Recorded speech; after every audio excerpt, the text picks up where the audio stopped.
this and more as we dive into the Update 36.2 patch report. First up, Miramar is getting a visit from the K-pop group aespa. All across the Badlands, you'll find concert venues, decor, and other visuals based on the group. Many other maps have aespa visuals, such as themed care packages and planes as well.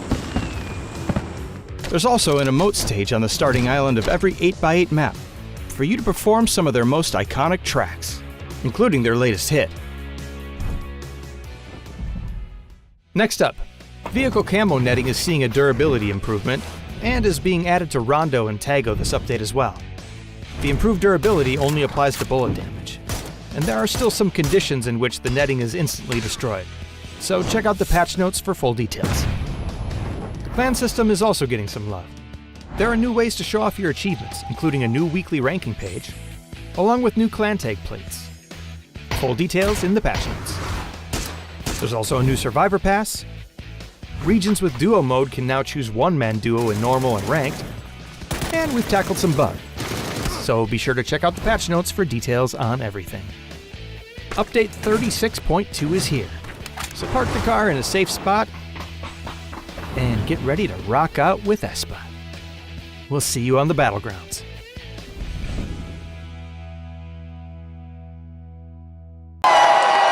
Fueled by the same passion as esports athletes, Zowie continuously develops tailored products, empowering gamers to bring their best out. Today, we are launching the all-new XL2566X Plus, which uses the newly developed Fast TN panel and upgraded Diac2 technology. The new monitor series continue to evolve, refining details to ensure players can perform their best consistently in games.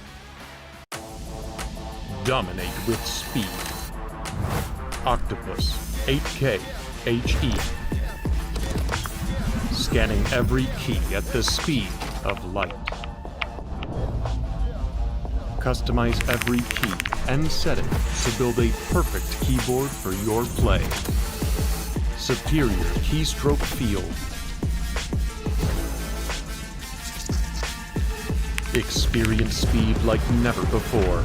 Octopus 8K HE. Azra.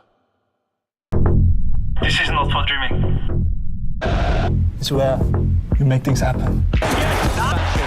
Pressure is part of the game. So keep on pushing.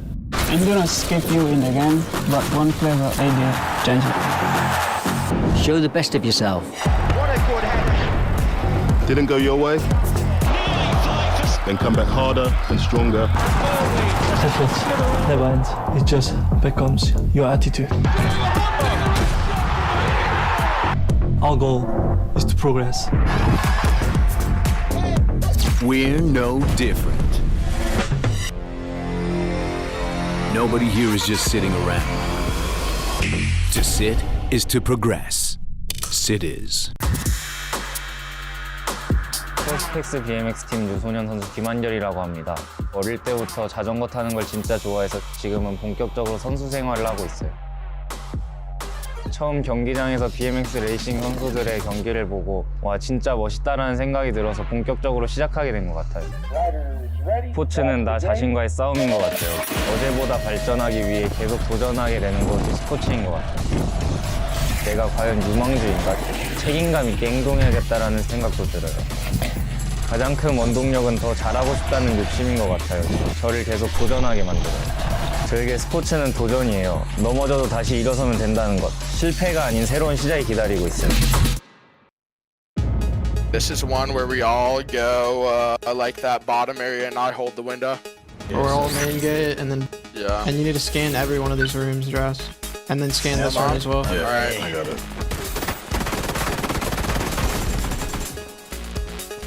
There's a shield behind this, which is even better for us. BPK, you're holding this whole hallway from like one of these corners. The guard dog gameplay. BTK, careful the lurk on this as well. Side flank, but BTK Master is waiting for it. He keeps looking over in that direction, but hadn't spotted him. And then me, Gunner, and Drass, we are making our way to this room. We have to cross in the open of this, but Suppress should be holding it. I'm about to start scanning left side. Are we good? You guys ready? I'm nading this room. I'm ready.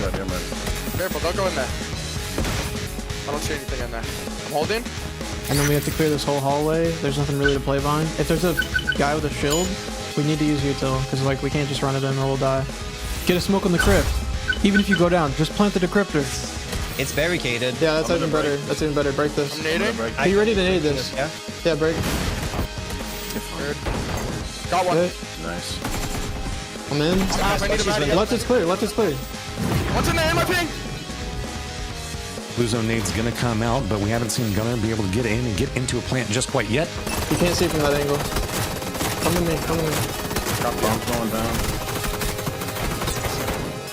You have a Maddie, bro? Yeah, here. Just play time if you can. A lot of work there. We're good, bro. We're good. Even though Venerated's the one that's going to come out with kills. Nice. Got it. We got it. Bro. We're good. We're good. You guys so we on mine as well. On the right. Come here.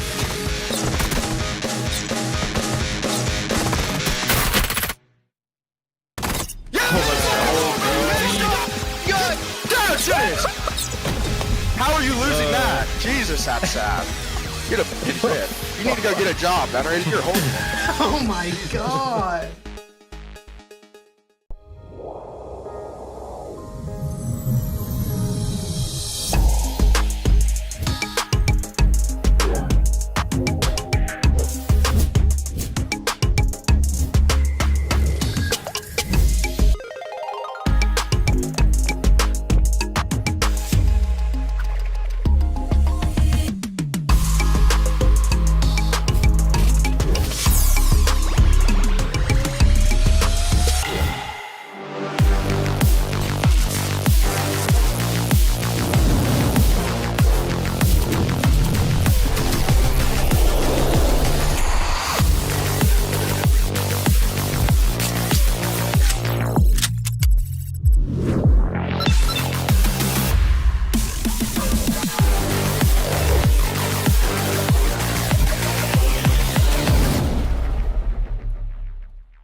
To sit is to progress. Sit is.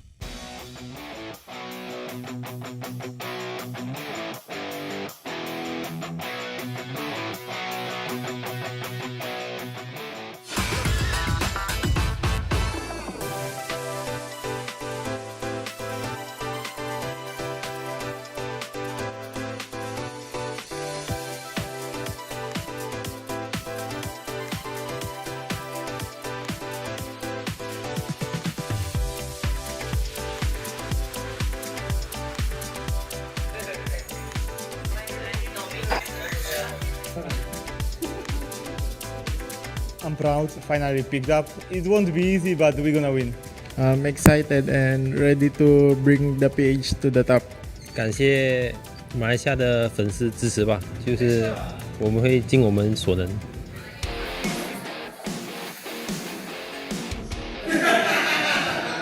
We know them from online, of course. We've been playing with them on Ranked, on Scrims. We met Explicit at the airport and directly hang out with them. They look like pretty nice guys, and we're gonna beat them in PNC.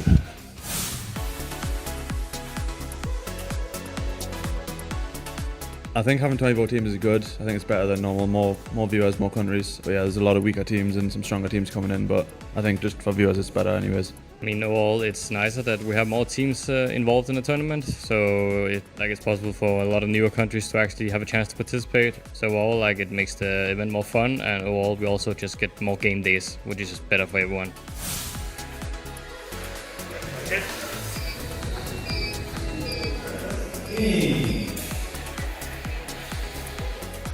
我觉得复活机制跟之前的比赛有很大不一样，然后那个装甲车跟 C4 也会让这次比赛比较不一样。Keuntungan bagi saya yang sering hobi mati awal.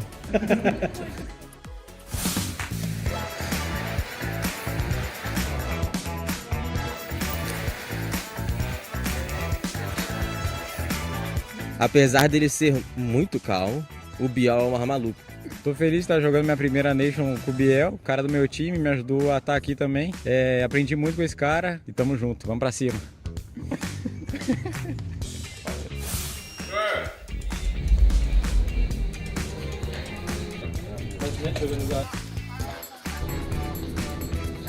I think he should just play his game like he usually does and don't care too much. You're gonna be excited playing in front of a crowd, but it's normal to be more excited. But I think he will manage and he will do just fine. Good luck to all my teammates. You know, Taylor's first PNC, so I hope he does well. But I also hope he fails. So. Intense, you are old, bro. It's like this game is not for you anymore. Actually pretty funny because he's too tiny, so I will chop him in half.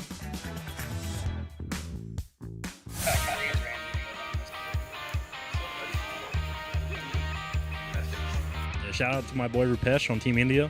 They're putting in the grind. They're in the EU scrims. I saw something on Reddit, you know, they're popping off. And yeah, shout out to the boys.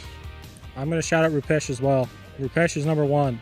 ก็เป็นอินเดียเหมือนกันครับเพราะว่าไม่เคยเห็นเขาเล่นเลยครับในรายการแบบว่าระดับ global उनको इससे डरना चाहिए क्योंकि उनको पता नहीं हम कैसा खेलेंगे हमारा प्ले हमको खुद ही नहीं पता कि प्रिडिक्ट कैसे करें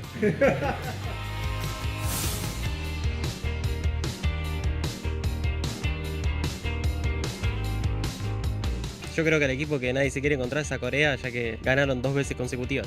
Đội của tôi Hàn Quốc rồi. Nghĩ là đánh bại Hàn Quốc là có chức vô địch rồi. Mình nghĩ đội bạn đã vô địch thế đủ rồi. Còn lại để mùa này với tất cả mùa sau thì để vòng mình là được rồi.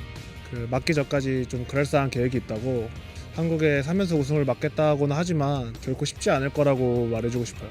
이번 대회 좀 준비 많이 해서 오실 것 같은데 당연히 1등은 저희라고 생각합니다. Mình sẽ làm mọi thứ mình có thể để mà mình dẫn team đến với thành tích tốt nhất có thể. 可惜的原因，大概率是可能化学反应不是很好吧。如果我发挥的好的话，应该是一个11分的团队。The only change we made is we brought the mean, lean, fighting machine, Alo.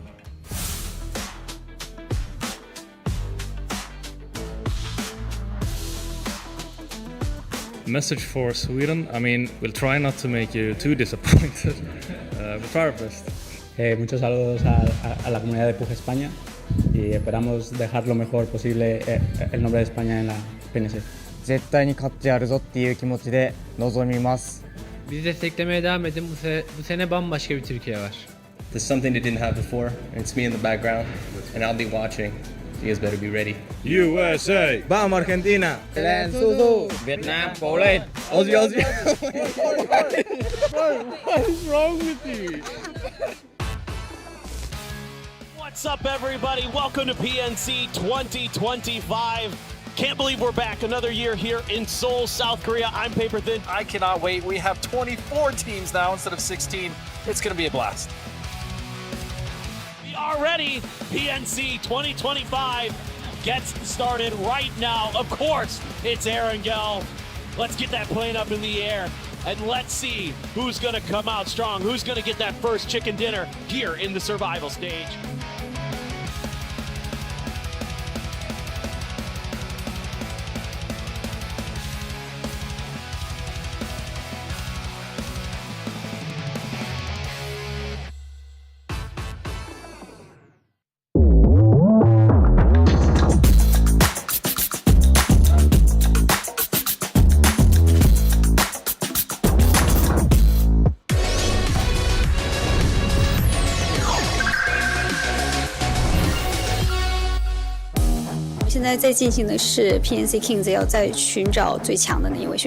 The final winner of this whole tournament, chicken and beer, will be gifted to you and your whole team, including the coach.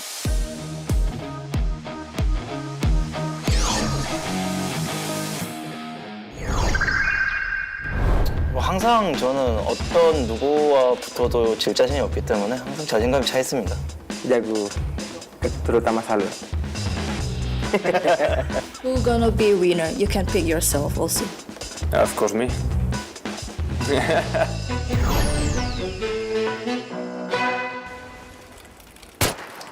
No, don't shoot.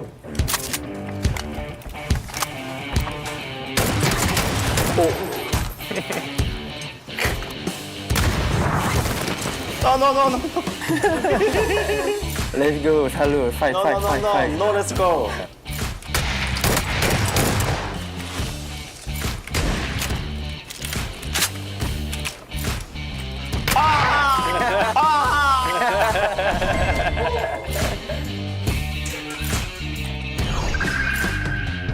Yeah, let's feast on chicken tonight. 我会告诉他们，我给他们带来一份大餐美食。今天晚上给你们带了晚餐。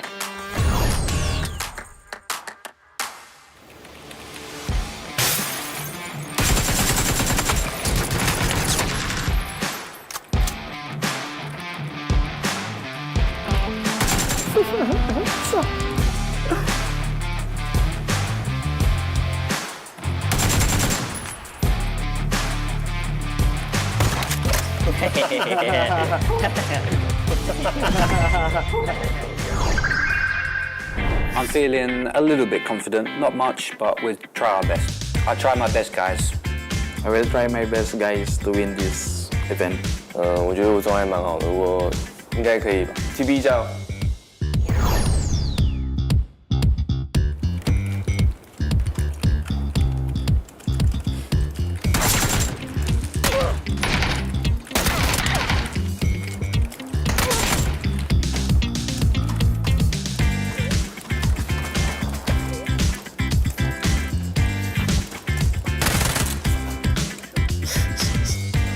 Oh shot. Oh my god. I hope we get us some beer for the boys. I'll make sure to get us some beer, boys. He stole my answer. Was his answer a little bit of influence to your answer? Yeah, definitely. Enjoy the beer, boys. No, we can't do that. That's 3. We're just gonna play the game and we'll see how it goes.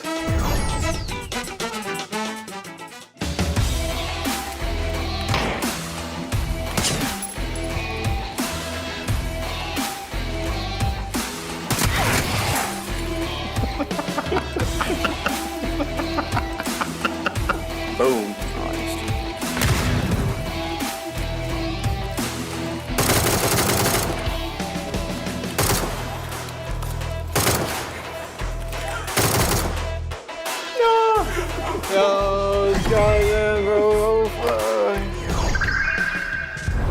I'm very scared right now. I don't think I can perform to my best ability. I'm sweating. My palms are sweaty. Mom's spaghetti. 2人ともやっぱ有名で強い方ですけど、もう彼自身は 100% あります。 O tavukla bir de bizim olacak. İnşallah.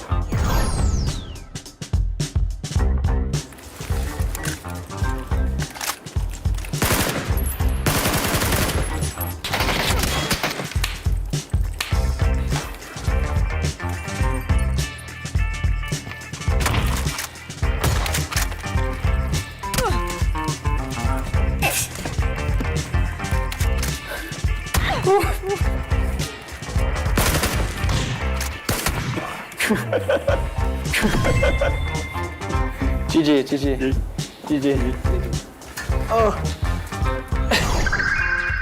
ก็มั่นใจ 50-50 ครับ เพราะว่าอีก 2 คนก็เก่งเหมือนกันครับ I hope I can bring this home because in France, chicken and beer is a very important meal. So. Hey, do it! Let's go!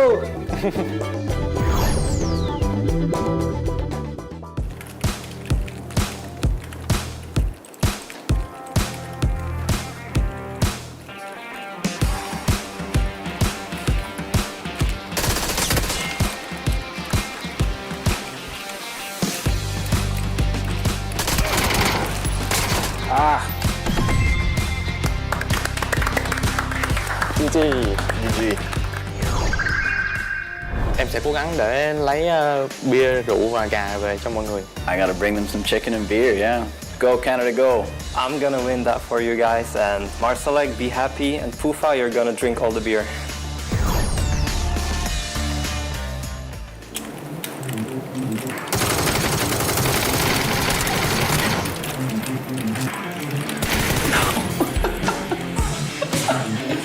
No way.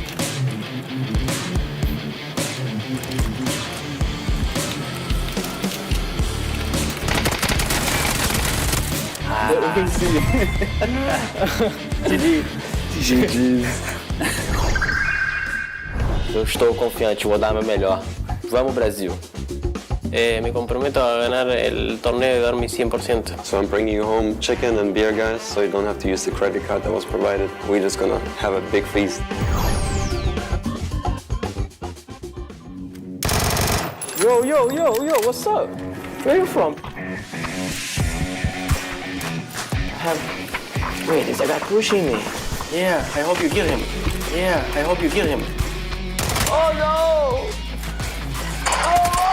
Oh my god!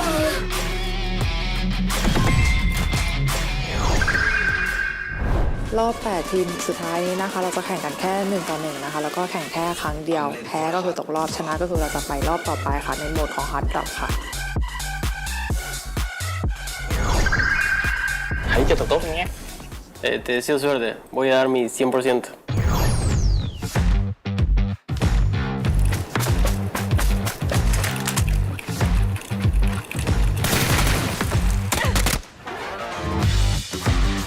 GG. Good luck, have fun. Good luck, 加油。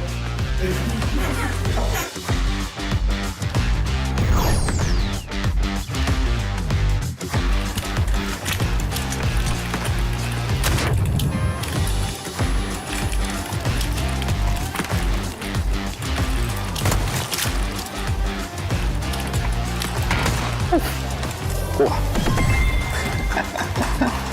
GG. Thank you.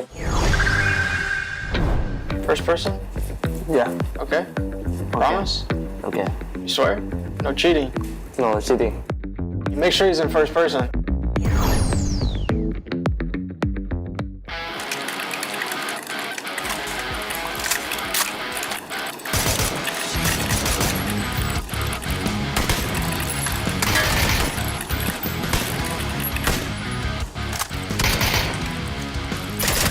Oh, I'm dying.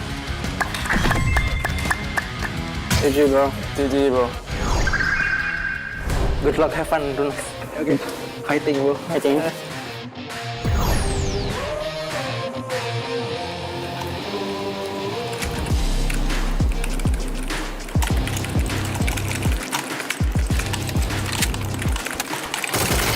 Oh, yeah.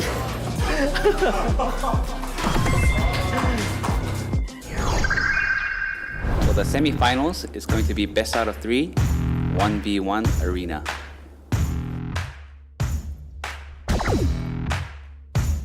Take it easy on me, please. Okay.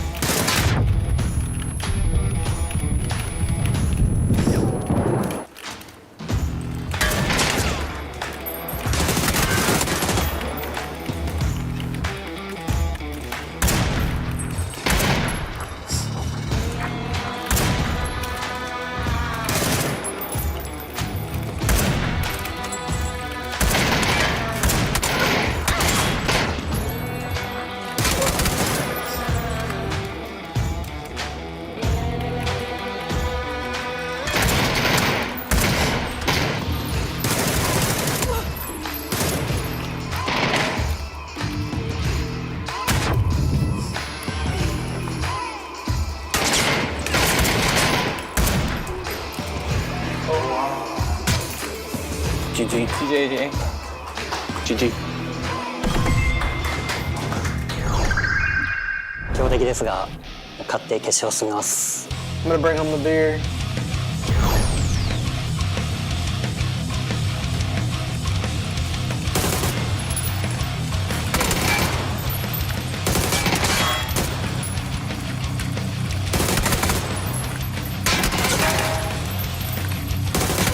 Oh.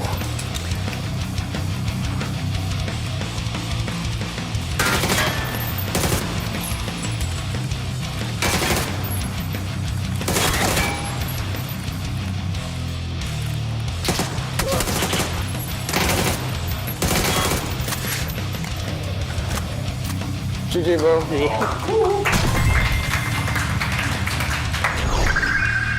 The grand finals will be a 1v1 arena match, and the winner will take home the chicken and the beer. Get ready to eat some chicken and beer, guys. USA needs that beer.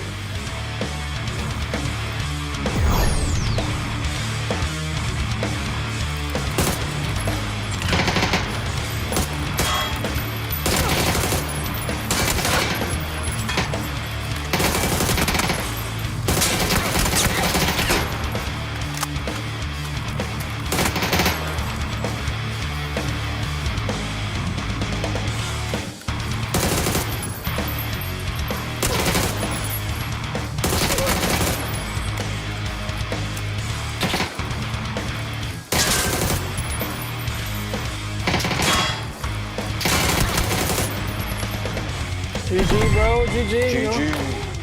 Finally. GG's, guys.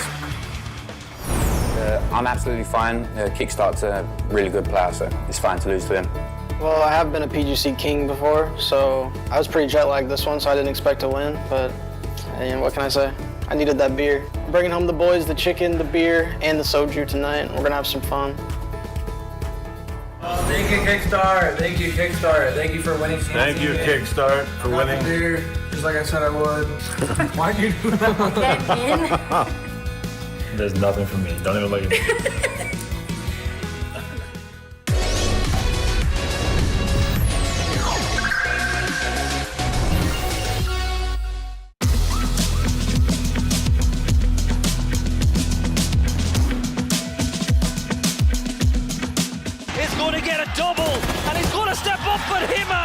Will find the kill, and Vietnam, one player alive. He's the last player standing. Another knock, and another one. He is him, and they picked up so many points, and they're looking to put not just Vietnam. Some time for Germany to push up, but he switches the angle. Pushed in as well. Oh, did he C4? Has Ketter C4'd that position, by the way? Oh, the nade! No way! Halo gets all of China! What a play! Players on as we have a look at this nade from Zhao. And he just keeps on. Oh, he got the double. That's disgusting. Breaching 90. Hell of a play, though, from Thailand to just push straight up and take that fight. The angles were good. Of them now, Argentina is going to try their hand as the mortar from Little Ghost. And this is what we were talking about. You just can't play there this early. A little bit of success. The second one comes in. It's not good for Germany, though. USA, they're going to crash on in. And this is so bad now. Little Ghost got a bunch of the kills. Halo got one of his own. But USA now. How good could this be? Put it at 190. I'd say it's about 204 is probably perfection. Well, it is going to be actually sent maybe 240 into the sky. We can see the arc going off of your Brazil. Oh my goodness! 204 was right on the money. Hold back, Tig, you're in a really dangerous spot. Tanvu, Vietnam get another knock and a flush. He won. There's no way! Tanvu deals with Korea, and the Vietnamese are just absolutely incredible from every single member, and the nade! Is another player going to fall at the hands of Vietnam? Tanvu with a smoke. He's got the angle. No way. He gets another one. No he deals way. even more damage, and he gets another kill. It's 4 for Tanvu, and Tiggleton is the next target. Tig is in the blue. Tanvu will swing wide, and he gets another. It's 5 for Tanvu.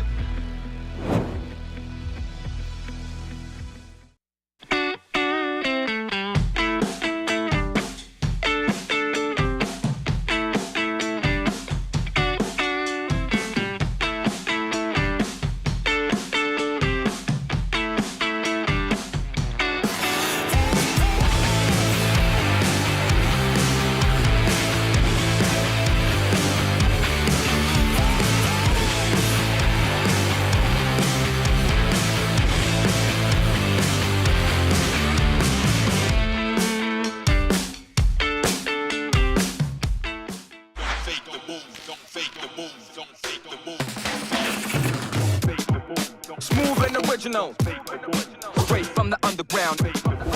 Listen to the real funk. Hold on. Watch out, the furious. Better be focused.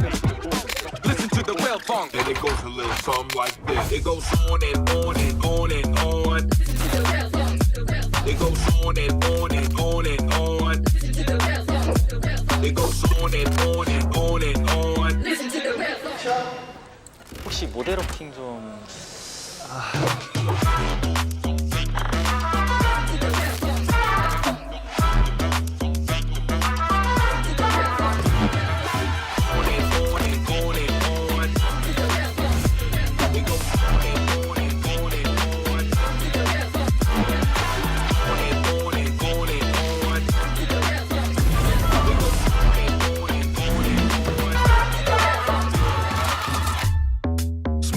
original, straight from the underground.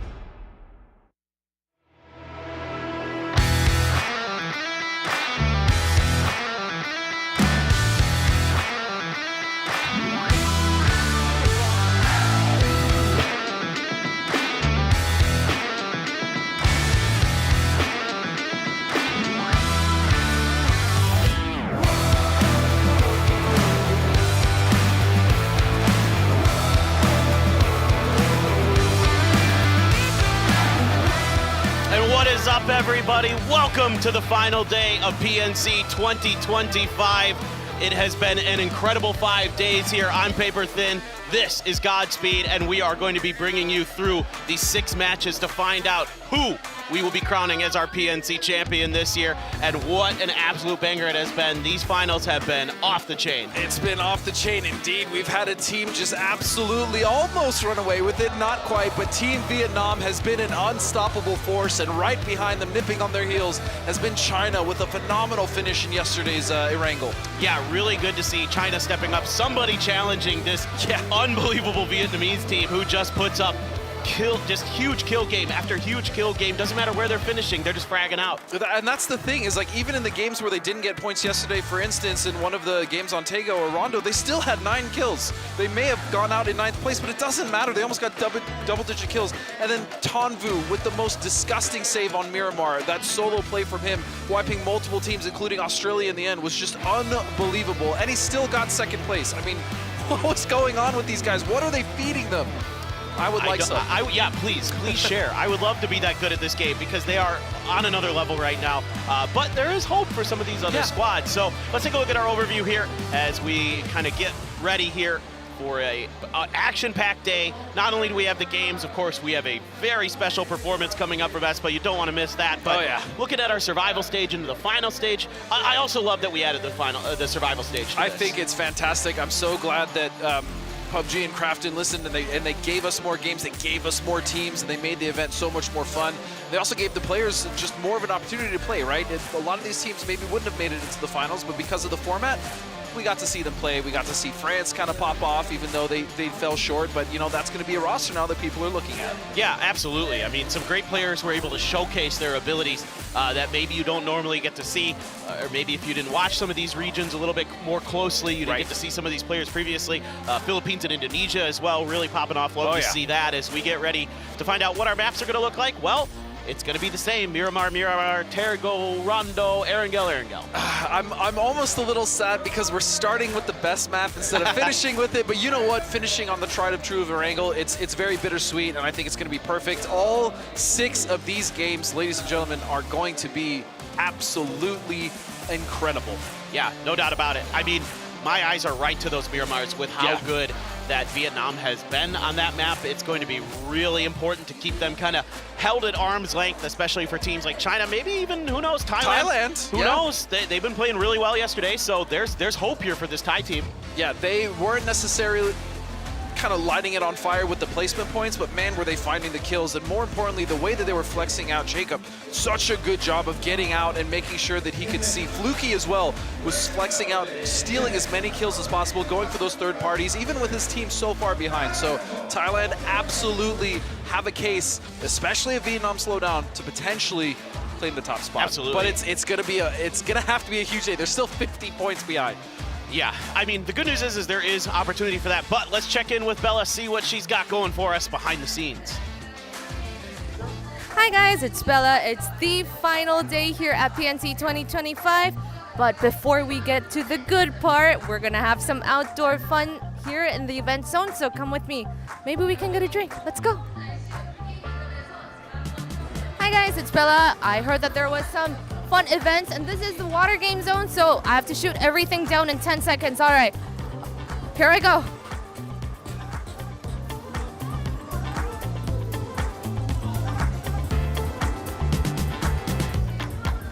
It's so much cooler to actually play these water games on a hot sunny day like this. So let's go and find out what else is more here.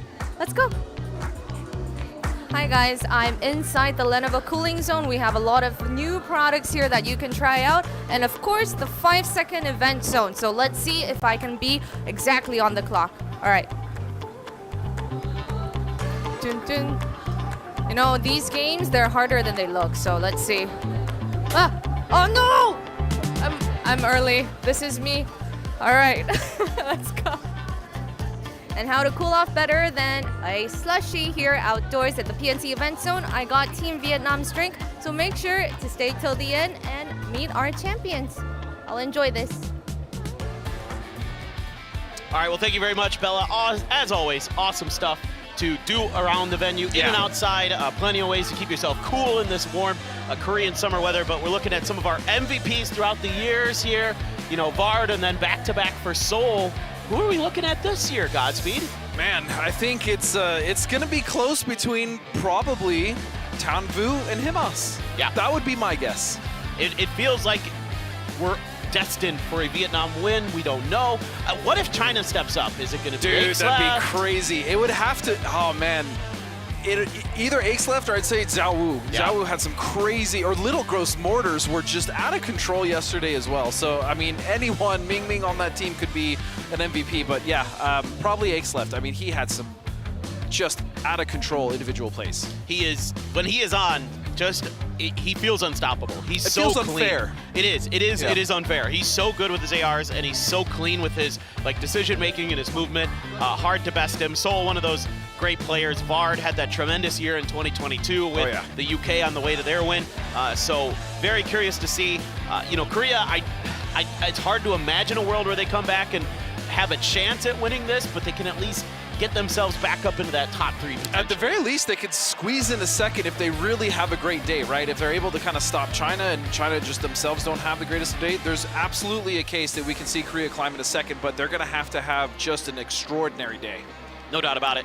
As we do look at our top 5 kill leaders so far here at PNC 2025, the one I'm really excited to see, and I think a lot of people who've been watching PUBG Esports this year are very happy to see as well, as KicKoff. He has been electric.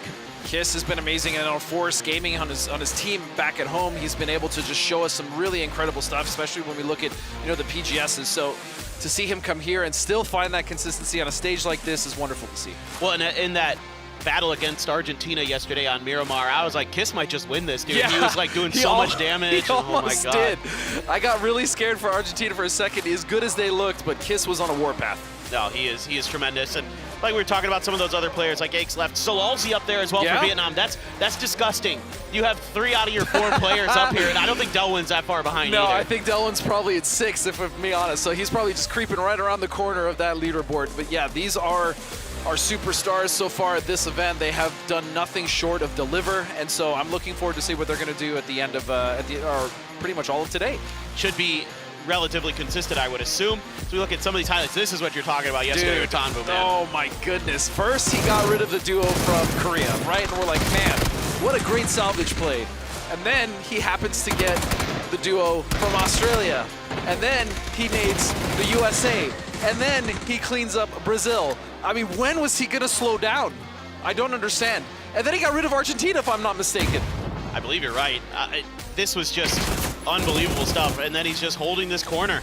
I mean, you know, Australia knows he's there, and then he pushes right as the blues coming through. Sawed off, dude. Oh my goodness, it was so sick. Poor Tig, just had no idea it was coming. Yeah, you know, blood's already flushed, and this is just one of those individual moments that the Vietnamese players seem to bring out time and time again. I mean, I think back to Taikon's 1v9 the other year, like stuff like that is just crazy. Yeah, but I mean, again, they've worked together so well as a team, and that's what's been most impressive. Again, this is a region that has never placed outside of the top 4. And they've been different rosters throughout the year. It's not like this is the same roster we see every year. So the amount of talent that's in that region is just, yeah, it's undeniable. Yeah, it's crazy to think, like, back in 2019 when the Vietnamese roster just shocked us all with their play. Right. I mean, like, going back with Levies and some of these other guys that were just insane. Really like to see as well another Southeast Asian player stepping up this event. TGLTN, a lot of eyes. I've been seeing a lot of people talk about him on social media. TGLTN is probably my like secret MVP, right? He may not get the actual award, but the amount of damage and work he has put in for the Philippines, the fact that they will go back in the blue just to get him up. We saw that kind of little weird fight with Norway all the way in Jeddah City yesterday, and that lasted for what it seemed like almost 10 minutes in order for them to just get TGLTN back. He is worth it to them, and he's just been putting in so much work for that team. He does an incredible job on his own. I mean, it's really, he's called upon to be that individual player. That's the Philippine style at this event, is that they're willing to spread out. They're willing to take up a lot of space in the early parts of games. They want to scrap early, and they're so comfortable with it because of how good he is. And that's the thing, is normally when you see something like that, as we head into some highlights here, is the ability to make plays and do it confidently, but also each individual player on that team able to do so is what makes them so strong. 4 players spreading out that thin should not be able to have the amount of control and put the amount of damage on field as they do. And I don't know how they do it, but they continue to do it game after game. Yeah, and this is the almost for Himas, another one. He's already had a couple unbelievable clutches to win chicken dinners in his illustrious history as a player, and this was another where he almost won a 1v4. He's just him. Like, he's so, yeah, he's different. Like, look at this spray trencher, so clean, using that water tank, able to angle. He really put just an unbearable amount of pressure on Germany. It's unbelievable. I thought he had this. When I was watching it back, I was like, oh, he's got this. Like, this is just Himas, just a classic moment. But we do have some of our important statistics, and Vietnam is topping the charts in a whole bunch. They're topping the charts at kills, damage, placement points, Miramar points, knocks, headshots, and survival time, and headshots. Why not? Just throw in that stat. I mean, they are leading the pack. You can see it with 150. What would really blow my mind is if we actually see this team not just win, because, I mean, that looks like it's going to be the case, but what if they get like over 210, 220 points? I mean, they just leave everyone in the dust. That would be a first in PNC history. I think it's very possible. I mean, when you look at them from a big picture perspective, the individual stuff is what we see in the highlights, but when you look at the way they control the map, the way they read situations is better than most by quite a large margin. And you have a reliable IGL in Delwyn who can get you that info and get a first knock, a first kill a lot of times as well. So, like, they do so much so well. And that's the most important thing that you just said, is Delwyn is their IGL, but he is not a slouch when it comes to mechanical skill or anything like that. He, as you said, sometimes he'll be the tip of the spear and the IGL, but he doesn't go down. He'll get the first knock, and then he'll feed his team that information, and he puts them in just the best position in order for them to execute, and it's just beautiful to watch. That team really is special, and I don't think people realize how special what we're witnessing is from Vietnam. They make really good reads in the early to mid part of game. I think back to the very first Miramar yesterday where they out-rotated Korea because, I don't know why, but Korea decided to, like, try to pin in, I can't remember if it was Norway or Denmark or somebody. It was one of the teams, I think, under them. Yeah. And they, like, tried to pin them in, and Vietnam's just like, all right, cool, like, we're gonna go by you. And then hold you out, which is crazy. So, exactly. Yeah. They've been incredible, and speaking of incredible, we're going to have an interview with that amazing IGL, Delwyn. Hi guys, I'm standing with the brains of Team Vietnam IGL, Delwyn. Hello, Delwyn. Hello. What is the secret to being so good? You guys are so far up ahead. Can you tell us your secret? Bí quyết của team mình là gì? Khi mà bây giờ team mình đang thi đấu rất là tốt và đang bỏ xa các team khác. Bí quyết của bọn mình vẫn là đồng đội và phối hợp ăn ý, thì đây là bí quyết mạnh nhất của một đội tuyển và cũng là một tập thể. The strongest point of our team is that we work well together. Our teamwork is good. I think that's our secret. So if you make a call and say, hey guys, we're going with plan A, are they like, yes, captain? Khi mà em call team thì em bảo là đi lối này đi hướng này đi thì các bạn có kiểu như là ok đi thôi giống như vậy không? Tôi là đội trưởng của Việt Nam thì nếu mà có một đội tuyển hay là những người đồng đội tốt thì bọn mình sẽ phải nghe nhau và cùng nhau làm nhiệm vụ của mình thì sẽ có được thành tích tốt nhất. I think being a good teammate is that we listen to each other and we're going to the same direction, and that is the good team in my opinion. So I'll take that as a yes. All right, good luck to you, Delwyn, and thank you for joining us, Stacey. Let's say bye. Bye. Bye-bye. Bye-bye. I was waving to nobody. I don't know what I'm doing. You can see, well, it's just infectious. Bella's so good at these interviews. We're just like into it. We're like, yeah, bye-bye. Bye. Good job. I feel like I was out there with them, but look at, I mean, the way that China skyrocketed yesterday, and I don't want to say they righted the ship because they had a solid day one in the finals, but man, they finished strong. And what I noticed most about how they were playing and how they were able to garner so many points is they started to prio really good positions over the kills that they normally do. We see China sometimes will go for edge play, right? They'll try to clean that up. But they just got in one of the best positions early, and they were still able to get a healthy amount of kills. They didn't just sit on their laurels, they got proactive, and I think that's when China's at their most deadly, because we know how good those four players are mechanically, but when they're doing that from a very advantageous position, that's what makes them so damn dangerous. Agreed. I think part of it also just able to dodge some of the early game. The nonsense, yeah. Because the one time they got backstabbed by Delwyn, you know, they lose Xiao Wu early.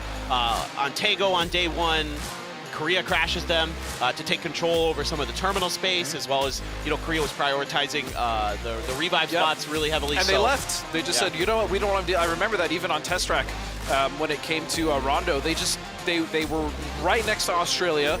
There was a fight very briefly, and China's just like, you know what, no.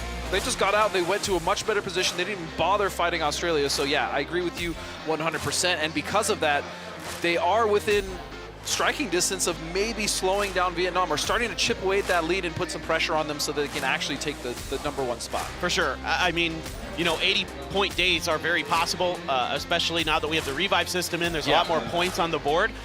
So we've already seen it once with Vietnam. You know, maybe China's got it in them today with the way that Aixleft was playing, and if you can get that whole team kind of really thinking straight and doing things well, you're going to have a really, really solid chance. You can see there was a bit of a drive up here from the UK that gets just thwarted in a heartbeat. Yeah, Little Ghost. I think this is some of the best PUBG I've seen Little Ghost play in a long time, right? We know he's on 17. He's had some incredible success on that team. But I feel like, for whatever reason, with this roster, things are just clicking. It is incredible. I mean, that's why I picked this team to win the event. I was like, you did? I think this is probably the best roster they've ever put together. I know how much they want to win this. I know how important this is for them, for their region, for their fans at home.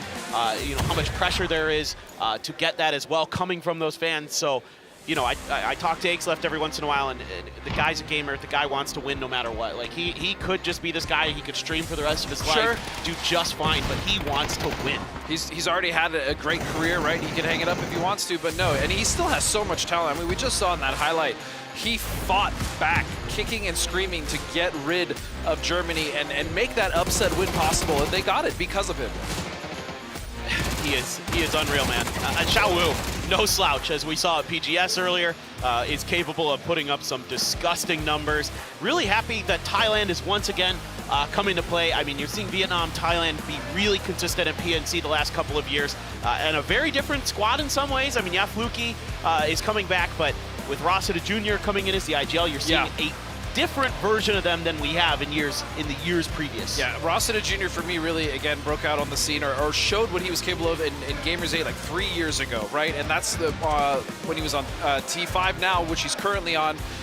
And he's just been not only a phenomenal IGL, but again, mechanically, we talk about this a lot because way back in the day, you know, IGLs weren't necessarily known for being very heavy kill or fraggers, not necessarily the best mechanical, but just very cerebral. Now you're getting the best of both worlds in a lot of these IGLs. I mean, just truly world-class stuff, and I think he has been such a driving force as to why this Team Thailand has been so good, on top of why T5 has been so good. Yes, exactly. I mean, he's been a mainstay of global events for PUBG Esports for a while now, and it's because he's so smart. I mean, Obviously, he's one of our older players too, so he kind of has that experience. Yeah. And he's really doing a great job, and I'm really happy that he got a chance for this team. KISS, yes, very, very good, very talented. We know that, but it's a lot of the big brain stuff that Thailand's doing there. Right. Their patience in the early to mid game has really been paying off. Yeah, exactly, and that's the thing. Their patience. They haven't got overzealous again. We talk about how APAC sometimes is just all gas, no brakes, but over the course of, I'd say, the last couple years, we've seen that with teams like Cerberus, we've seen teams like T5, Forest, right, and obviously Expendables winning PGC. They're not just aggression hungry anymore. They're very measured in how they find that aggression while still finding a crazy amount of kills, and that's the ultimate evolution, which is why I think APAC is just probably the best region in the world right now. It seems like it, doesn't it? It's really starting to feel like they have kind of risen and claimed the throne from, people thinking maybe it's Korea, maybe it's China, maybe it's EMEA, back USA in the kind of Okay, we had like a couple. No, I agree, actually. I do agree. I mean, back when they were the Sonics, now the Falcons. Yeah.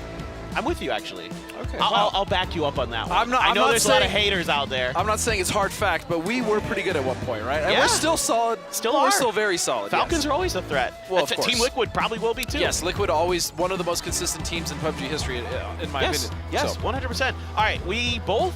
This is kind of funny. Who's going to be our PNC MVP? We both went for Tanvu. It has to be Tanvu. I mean, when you look at raw stats, and not only just stats, but what we've seen them do, especially in that game on Miramar where he clutched up, and the fact that he's the kill leader, I mean, it's just undeniably Tanvu. I mean, it has to be either him or I'd say Himas. But yeah, Tanvu for me, easily getting the shine, and he deserves every bit of it. He's been keeping fantasy teams in the running for me a few times throughout the last couple of years. So he's really an underrated player, and I think after this event, nobody's going to be doubting him. He is tremendously skilled individually. If he's underrated at this event, then there's no hope for all the armchair analysts out there. that's all I'm saying. Would you say he kind of reminds me a bit of Loki at times? You know how he's really good at salvaging, he's got tremendous individual skill, he makes really good decisions, like kind of all that stuff. Because that's what Loki has done historically for his teams as well, right? So yeah, I could definitely see that. I would agree. Yeah. Okay, and I'm not insane. I mean, it just feels no. It just came to me in the moment. I was like, he does. Maybe it's just because we saw were Loki just talking backstage. To Loki. Yeah, that's fair. That's fair. Yeah. All right, so which team will close it out for third place? We've got Thailand, Korea, Germany, and Brazil. Still quite a few Korea believers out there. Yeah, there are. I mean, it's not impossible, but if I had to guess of these four teams, it would be Thailand. Yeah, without I'm a doubt. the same. Yeah, it would have to be Thailand. Now, would I love to see Korea make a heroic effort and actually get the points to get third or second place today? Sure. Would I like to see Germany or Brazil? Absolutely, especially Brazil. Yeah. I love Sparking to death. He's such a great dude, such a great player. I know how hungry he is for this, and I know how much that would mean for him and the rest of his team if they could at least squeeze into the top four. So it's possible, but for me, it's Thailand. Yeah, exactly. I mean, I think Thailand's macro has just been too good. They've been really smart about getting themselves into those late game points. Speaking of points, you can get some points. You can win some prizes by participating in the Twire.gg Fantasy League. Of course, you can build your squad. You have a $100,000 budget. Each player kind of costs a varying amount depending on their history, how they perform. You get to pick 4 players, choose captain. The captain gives you extra points. You can join using the QR code or go to Twire.gg, go to the fantasy tab.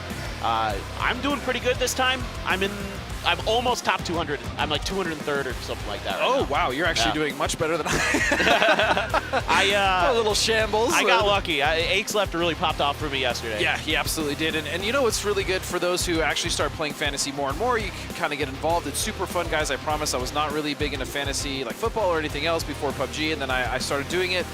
The really savvy people will start to pick out things like Seoul, for instance, on day one being only 17K, right? Because they generally base those prices off of recent tournaments, the last tournaments. Seoul obviously wasn't at an international, so yeah, if you're really savvy, you can find a lot of points in there. And then of course, if you are playing, it's to win some sweet prizes, whether it's going to be a Razer, Viper V4 Pro or 10,000 G coin in order to buy some sweet gear for PNC and help support your teams and crowdfund the rest of the event, or if you just want some cool Ace Biscuits. Absolutely. Absolutely. I need all of you that are like 200th or better to throw for me today, because I want some more G coins so I can throw it into my hideout or into some Espa skins. I'm not going to lie. I've been eyeing those keenly, and I was going to see. The best part about playing right now too with Espa is you get in a vehicle, you hit F5, you turn on the music, and it just blasts the K-pop sound. Yes. I have the old Blackpink. Dude, I missed out on that, and I'm so mad. I don't even want to talk about it. That gets me hyped before every match. What a great day we've got going here. We have so much that's ready for us. We've got obviously the fans. It's sold out today. It is going to be loud. It's going to be packed. I'm looking up, and there's really not much space at all in this arena. And even before we had this, the amazing opening ceremony with Wing and his beatbox crew, or even like Espa, yesterday there was no performances, there was nothing. This arena was still almost just as full, right? And that's because this country loves this game. They love their players like Seoul and the rest of that team. Gyumin all obviously doing so well.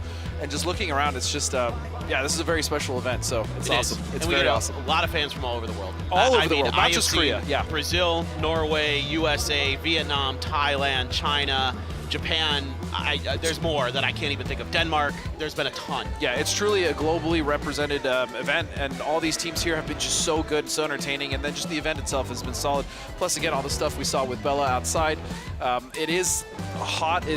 It's very hot outside, I'll just say that. But even then, we were walking around, we got some of those sweet little slushy cups and then the games that we saw Bella struggling in, but the water gun game, there's a bunch of merch out there as well. So it's been a blast, man. PNC 2025 has, it's exceeded my expectations. This is why it's always my favorite event of the year for PUBG. It's like we get everybody just coming in, there's good energy, there's awesome events. Of course, we have events that you guys can participate in, as you're seeing at the bottom of your screen. Bingo only goes for the next 20 minutes. What time is it right now? Actually. 4 minutes. Yeah, you have 4 more minutes for bingo, so you want to do that. But we have drops and other stuff going on throughout the day. We'll have codes that'll come up on your screen, so make sure you get those in. The drops, you just have to watch and connect your Crafton account to your Twitch account or whatever. Easy peasy. That's good. You're done. You're set. Yeah, and we are also. We have a lot of co-streamers, a lot of fantastic people out there who are streaming the event with their fan base. Make sure you check all of them out. Their representation from all over the world. I saw Pokemoloto over there. It's been a while since I've seen that name, so awesome. And then, please just support these streamers as well. Watch them, maybe pop in, say thanks for streaming, and watch the event with them. Yeah, we have so many great people that have taken time out of their weekend to join us here, and we really appreciate all of you. Good old Duck Mize there, supporting Team Vietnam, I am sure. So love to see it. Tycon as well. Yep, Greg Shot in there as well. Shout out. Greg Shot, Greg Shot. Good old Greg. I haven't seen him in a while. But we love you guys out there. Thank you so much for tuning in. Thank you to all of our co-streamers for participating with us. We greatly appreciate it. You guys really help make this event what it is. It's been tremendous throughout. The viewership has been so good. And it's been well deserved because this has been a really fun event in terms of seeing the individual skill. You can see how much these teams want it, how hard they try. Yeah. So I'm going to change subjects just very briefly, and I might catch some flack for this, but I don't know much about K-pop. Okay. Neither do I. So. Oh, okay. I live here and I don't know anything. Well, you've kind of ruined it, but I hear this group that's coming up. Yeah. In just about a minute or two here is kind of a big deal. Kind of a big deal. Yeah.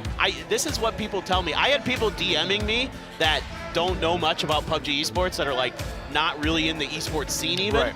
And they're like, yo, can you get so-and-so from Espa to sign an autograph for me? And I'm like, I don't even know what they look like, if I'm being completely honest. But yeah, we are getting ready, I believe, pretty soon here. To be fair, I don't even think they're going to let me anywhere close to them to get the autograph. But I will say the view from here watching should be we got front row seats, though, so be jealous of that, people who like this group. Yeah, after they do perform, and it's going to be a crazy good performance. We have the final 6 games to look forward to, and I just really want to know, is Vietnam going to slow down? Is China going to be able to catch them? Is another team going to take it upon themselves to try to slow Vietnam down and maybe catapult themselves up the leaderboard, or are they just going to continue to dominate this event the way they have the last 2 days? It's hard to imagine Vietnam slowing down with how good they've looked overall. There's very little that you can fault them for in their play style and their understanding of the game and their reading of the maps. All of those things have been S tier. I don't know how you stop this without just literally throwing bodies at the problem to try to slow them down. And it's like any of the teams that get around them, I mean, Vietnam has been so quick to just find that opening knock and really dissuade any aggression coming their way. And I think that's really what's been kind of helping them, is not only have they been mechanically so solid, but anytime a team does fight them, they tend to fall over so quickly that teams are starting to feel like it's not even worth going for that compound, going for that push, especially if they see the knock coming out. Yeah, it is. It's difficult when you have that equation in there. So my eyes kind of go to like a China or a Thailand. Right. Like, do you try to take that opportunity where you think you might have them in a slightly disadvantageous position, maybe like a 60-40, you know what I'm saying? Right. And then you go for it? But even then, the problem is, like, when they do tend to lose players, right, which hasn't been very often, I mean, whatever is left of that team, whatever remnant just happens to still make sure they salvage. That's the most devastating thing for the rest of the lobby, is that they've been able to salvage not only well, but honestly, they're salvaging points in a manner where some teams aren't even getting that many. Like nine kills, some teams aren't even getting that with placement points in these games. And the fact that they're doing that with 1 or 2 players is just kind of ridiculous. It is almost unfair. Because they're so good at their decision making, they know when to strike. Like you'll just see them kind of waiting in the wings, and then all of a sudden they explode, and they've got like 5 kills in a heartbeat. You're like, well, what happened? And then, you know what? For other teams in the chase, like we've seen Australia, by the way, they are not going to stop dropping on the Philippines. They want to win that fight, and you know what? They said, if we're going to get, I was talking to Tig, he's like, if we're going to get points, if we're going to skyrocket, if we're going to move up the leaderboard, he's like, we're going to do it off the back of Philippines, and we're going to prove that, you know what, you may have won a few hot drops on us, but we ain't gonna stop. That's right. I like to see that. I like that. You know what? If you're gonna commit, just commit to it. Yeah. You know what? Look, it makes the beginning part of the game fun for us as casters, right? Sure. Like, at the very least, like we're like, yeah, sure, hot drop, guys, go ahead. Yeah. I mean, we're about it. There's a revive system now. You're fine. But that's the other thing too, is like we saw in that hot drop specifically on Pachinki, it was Chinese Taipei that actually came up and cleaned up. And that's the other thing. Teams are starting to realize that some of these hot drops are not ending. And we've already seen Thailand flex out, going for some of those early kills. We saw it with Chinese Taipei. Leo was able to get a few kills as well. Also, Leo, how good of a retirement tour is this? Even though they are kind of struggling, his individual play has been stellar. He had some huge multi-kills yesterday. He really did, yeah. He had some big ones. I mean, you can see they're starting to feed him some of that level 3 gear. I saw him with the P90 yesterday, and I was like, I bet that was a choice. Like, I bet they're like, Leo, this is it. Here you go, man. Like, this crate's yours. Enjoy. Have some fun. And then for a team like Poland, right? Poland really did not have a good day 1. I mean, they said it themselves. Marlik said, well, hey, it can't get worse, right? And so coming into day 2, the start wasn't great, but by game 3, they really start to put it together. They started to get into the top 5 consistently. In fact, one of the games on Erangel, the first game on Erangel, they were able to get in that fight with Brazil and Vietnam. Oh, yeah. You remember that game where they almost were able to win it, and it was Brazil that were able to kind of take that, but they took that position early, and more importantly, what I noticed, they're making good decisions, but they're starting to find some confidence in their team fights. Cappy specifically is really starting to kind of come into his own in this event. He's starting to fire up. Marslick, obviously, always so good, but he's he's such a troll, but he's also such a good player when he wants to be. So, yeah, Poland as well, really looking good and poised to maybe even continue their climb and break into like maybe the top 5. I kind of hope so. I'd like to see one of those teams that's, you know, kind of hovering towards the bottom, make a run today, get to that top 8 spot, which seemingly might be an important position to be in going forward. So that's like kind of one of those big things that you're actually looking for now here on this last day. Like that top 8 spot, obviously the money's nice, but there may be more to this, so you really got to give it your best effort the whole way through. And speaking of the money, I mean, we have, you know, the base prize pool, but at this point, I'm pretty sure it's close to $1 million overall. The crowdfunding has been excellent. There's been a lot of support for the teams around, and that's the thing. 1 or 2 placements could be the difference between $10,000, $20,000, $30,000, and that's huge for a lot of these teams and a lot of these young players that are just now coming into their own in PUBG, right? We have a lot of veterans. At the same time, we have a lot of new players. Exactly. So everybody's going to be fighting tooth and nail the rest of this day. I mean, there's nobody who's going to be giving up. Like, that is absolutely unacceptable. Like, they all want to do the best they can here today. They know what's possible. They know what's possible, and the one thing that I'm curious, as we saw transitioning from day 1 into day 2, is things slowed down pretty considerably, right? Teams went back, they watched the VODs, they're like, okay, we made mistakes here, and to be fair, I didn't work day 1. You worked it with Gibson. It was breakneck speed. I mean, it was constant action. Teams were fighting pretty much any opportunity they can. But you know what? That is enough from us. It is finally time to head for the opening ceremony, the final day of PNC, with an incredible group. Let's head over to the stage.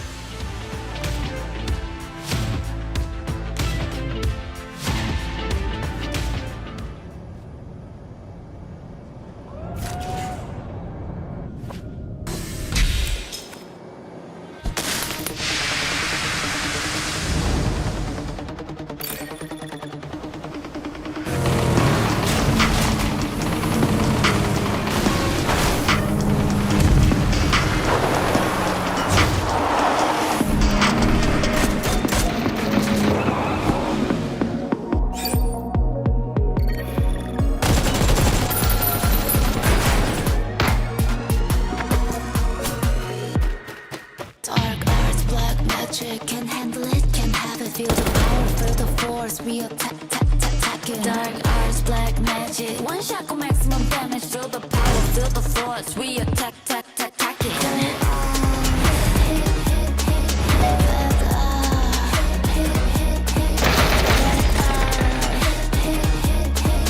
Feel the power, feel the force. We attacking.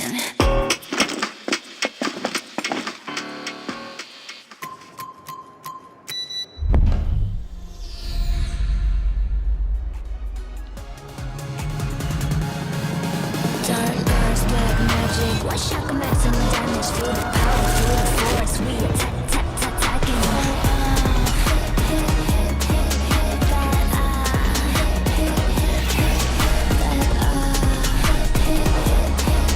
Feel the power, feel the force. We attacking.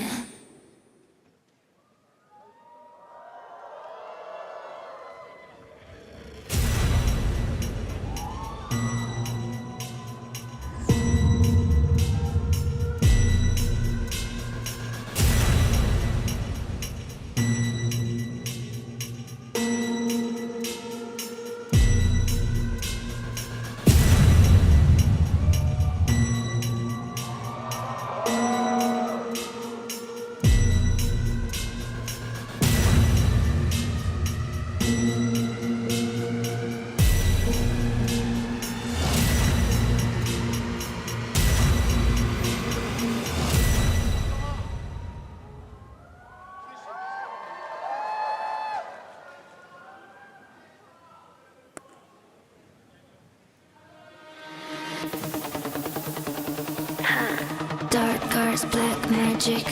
Yeah, I'm like a bad habit when I pull up. Dealing damage, you ran out of luck. Got nobody on my level here. Up for battle, I don't know the feel. Ain't no stopping, ain't no stopping, ain't no stopping the show. Got you moving, I got you moving, I got you moving that slow. I was savage when I pull up. I'm a classic, you can't get enough. But you love to taste the wicked games, raising all the stakes.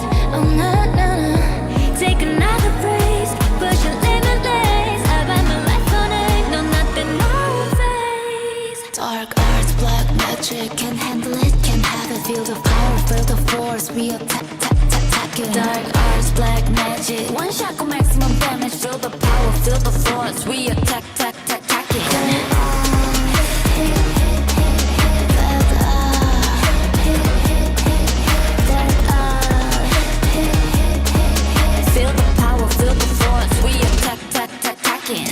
Wanna tap it, wanna trap it, can't have it, that's what's happening.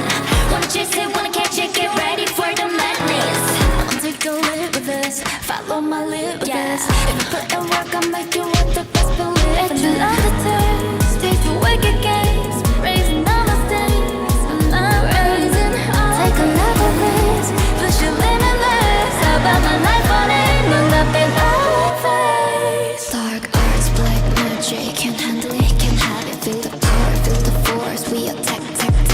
Dark arts, black magic. One shot can maximum damage. Feel the power, feel the force. We attacking.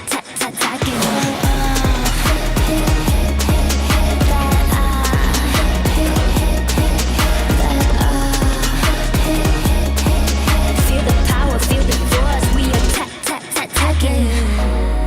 Clear information, there ain't no going back. Glorious, yeah, we on the right track. The only road that we're heading to is victory, yeah. Feel the fire as I grant you a wish. Don't fight it, it's worth every risk. Cross your heart, tear it apart. Get into the light, let's power. Feel the power, feel the force. We attacking. Dark arts, black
All right, what a show we just got. Thank you so much, Espa, for coming in here and performing their hit Dark Arts for us as we take a look at Team Vietnam. A lot of cheers go up in the stadium when they come on screen now, and a lot of people are hoping that they can finally get it done and finally get that win. Yeah, I mean, they were going crazy for him yesterday. I mean, he got a little shy. He had to hide his face. The cheers were so loud, but China not far behind. There's so many fans for them as well. In fact, their cheering section, I don't know if you know this, is right in front of us, and they get loud. Oh, good. I'm excited. That actually makes me really happy. I love it when we can see and hear the fans. Dude, the energy it gives us, oh man. There's nothing better. There's nothing better. Thailand with some hopes here, trying to see if they can climb even further up the leaderboard. The Philippines want to show that they are not done just yet. Man, they are so good, dude. What a performance at this PNC. Honestly, they have really come through and shown us exactly why they are such a good region. And then even UK, you know, they've had some struggles. They've also had some good moments, so we'll see if they can make their climb up the leaderboard. But Vietnam, all eyes are firmly on them. No doubt about it. China as well. You'd be remiss without talking about them as having an actual real shot here today. And I know that they're going to give it their all. And I know that they learned from those day one mistakes again, and they looked so good yesterday. They did. And you know what? Indonesia also looked fairly good. You know, they've been really taking the fight, making it messy for a lot of teams. They're actually right next to Denmark, another team who, man, you want to talk about an incredible survival stage finish in order to get to the finals. You know, they've had some success here or there, led by Gustav, of course, such a good IGL Beamy as well in the wings. And then Korea, man, the hometown heroes, the favorites coming into this event, the team that every single other team had their eyes on. Yeah, for sure. And, you know, yesterday, it just felt like Korea made some choices in the macro game that cost them in the long run, where they went for some fights that I kind of was a bit surprised by. It felt like they were trying to pick up the pace, be a little bit more aggressive, and they just couldn't quite get those fights to be as clean as they want. But we are ready to kick off the final 6 games. This is it, day 3 of the final stage here at PNC 2025. We will start with Miramar. Let's get it going. I cannot wait. It was hard for me to sleep last night knowing coming into this finals how incredible this arena was gonna be. And you know what, I might even be a K-pop fan now. That was a pretty awesome experience, but man, Miramar, it's gonna start here. And we had so much to talk about when it comes to the circles. We've seen so many different diverse circles on this map. We went all the way down to the southwest. We went all the way over to the northeast. We've seen a circle around San Martin and Hacienda. We've pretty much taken a world tour. The only place we haven't been is all the way up to the northwest, and I doubt we'll be up there now, but now the teams have seen most of the map. We'll see what they're gonna do once this first circle pops. Yeah, we've been really blessed on Miramar with a wide variety of circles, so that's really, really cool. Just looking to see if maybe anybody scrapes early. My eyes immediately always drift over to the Philippines with them trying to, just whoever's near them, they just want to fight. Yeah, and you can see no one really wants to be near them, so they've actually completely split off. We saw this yesterday from the Philippines when they were able to camp and kind of punish Poland. And that's the other thing. The reason Poland was able to do so well yesterday is because they finally got the hell away from the Philippines, and that's when we started to see some success. But we saw on this Western Road, they're more than willing to camp, and the one thing I love about the Philippines as well is they are very aware that teams want to get those blue chips back, and they will camp in the blue to make sure they get the rest of those points. I love it. I mean, I really appreciate the style that they've brought here for their first appearance at PNC. They've really showcased that they belong, and they hopefully will be back in the future. Another Southwest circle, just like we saw yesterday. This is the one where Tanvu pulled out the absolute miracle. I mean, I did appreciate as well that Beamy dropped down and hit him in the head while he was falling. But that was a really great ending. And you know, those circles around Chumasera could be a little tricky because there's some of that flat area. There's like these weird valleys in between the mountains. Yeah, these valleys are impossible to get past. But before we get to the valleys, we do have an interview that we'd like to get to real quick. Hello，大家好，我是中国队的 Aixleft。就之前 PNC 的成绩没有达到预期吧，希望这次可以让我们没有遗憾吧。就这一次呢，希望能够拿到更好的成绩。我希望我们这次能够打到最后，然后拿到一个好的结果吧。最后站在舞台上的一定是我们中国队。 Ooh, big words from Aixleft. He's just saying we're going to be the ones taking center stage. again, if there was a team on this field besides Vietnam, it would be them. So I don't think he's overconfident. There's a very real chance China can close that gap. But we'll have to see. I mean, again, Vietnam has to have a horrible day, a truly horrible day. Yes, and usually when I think about PUBG events that are 3 days long, right, where you have like 18 games, yeah, I think you're allowed one bad day and you can still win. You are. I don't know if that's actually going to be the case this time. No, I mean, with the consistency that China has found, especially yesterday, I would agree. I don't think they can just rest on the laurels. Not that a team like Vietnam would. Obviously, they've been very methodical about how they played. They've not strayed away from what's got them all these points and what's got them here. But, yeah, I mean, China is a threat no matter what, and especially how consistent they were yesterday. That's kind of scary because we did see Vietnam lose some players early, even though they were able to salvage points. And think about just historically in PUBG how hard it is to run the table 3 days in a row, right? It's Vietnam's top team day one. You know, how many teams? Twisted Minds has done it. Navi's done it. Anybody else? Internationally? Can't remember. I don't think so. Yeah. Look, regionally, sure. Maybe, I'm sure maybe M19. But yeah, that's also just that's Twisted Minds. Wow. Yeah, exactly. Yeah. I mean, it's tough to do. So that's why I'm kind of the only reason I'm worried about Vietnam, not because of anything rational, just because of just superstition, essentially, at this point, which is, you know, we'll see. But our determination is to learn, improve, and compete with confidence. Sportsmanship. Well, I'll tell you what, boys, you're already well past that. You are on your way to being a truly great team. As Cal, this whole raw dude, Algenbot, seeing him pop off this event has just been a treat. And he's been really nice to talk to behind the scenes. Oh, he's great. Super great guy, super nice. And he's just got all this confidence today. He was just like, yeah, we're just going to keep playing our game. You know, we feel like we're doing pretty well. Yeah. There might be a few minor tweaks here and there, but I don't expect to see them be that different in their play style. I think they're still going to go for those wide splits. They still have the trust in their individual players, whether it be him, whether it be Tentrip, CJ, just as good. So no doubt that they're showing us a style that has proven to be somewhat effective. They're in 10th. That's a really nice showing. And they're building upon that success. I mean, 10th place is not a bad place to be in a stacked lobby like this. You can see China taking some shots over towards Australia. No, Tig's going to get stuck, kind of. That's not a great spot. That's not the vehicle I'd want to be in either, other than it does have good torque, so it can get you going a little bit faster, but very exposed as those buggies to people shooting you as you drive by. Lil Ghost close, but not going to really seemingly press the issue there. It seems like right now with those other two players ahead for China, that they are just going to look for more of a grouped position to the west of Chumacero. Yeah, and one thing I just noticed looking at this first circle is teams are rotating even earlier than they did yesterday. They are desperately trying to get into an early position where it's central and they can not have to worry about any of the nonsense we talked about China was so good at avoiding in the early game. But something to note about the circle, similar to the one that we saw Tanvu have his crazy clutch in that game where we saw Beamy come from the heavens, is again, these ravines you were talking about, or these valleys, if you get stuck on the wrong side of this when circle shifts, it's just as bad as being stuck on Death Road. It's a death sentence. Crossing the other side is nigh impossible. Yeah, it's almost like a river, right? Like yeah, it might as well be. Exactly, it is so hard. So in some ways, you're kind of gambling. You're given what you're taking. You know, that's why your teams want to make these early rotations, because they're going to look at their heat maps and say, okay, statistically, here's where we see these circles end. We're going to try to guess that that's going to be a better spot. As Xavier is going to get one, make it two. He's finally traded by Monty. Things not going so good here for Team Australia, squaring up with the team that's just behind them on the leaderboards, and didn't go well. And Tiggleton trying to find an angle.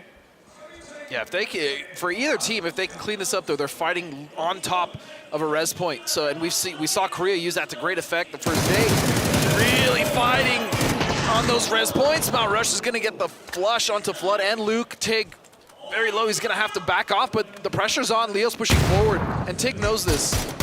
Yeah, Monty trying to see if he can relieve a little bit of that pressure towards Leo. Good grenade actually splashes a bit of damage, but Monty and Tig are going to combine to take Leo down. This is really nice work from above by Monty. Oh, Monty is cooking right now. He's going to get more damage onto another member of Chinese Taipei.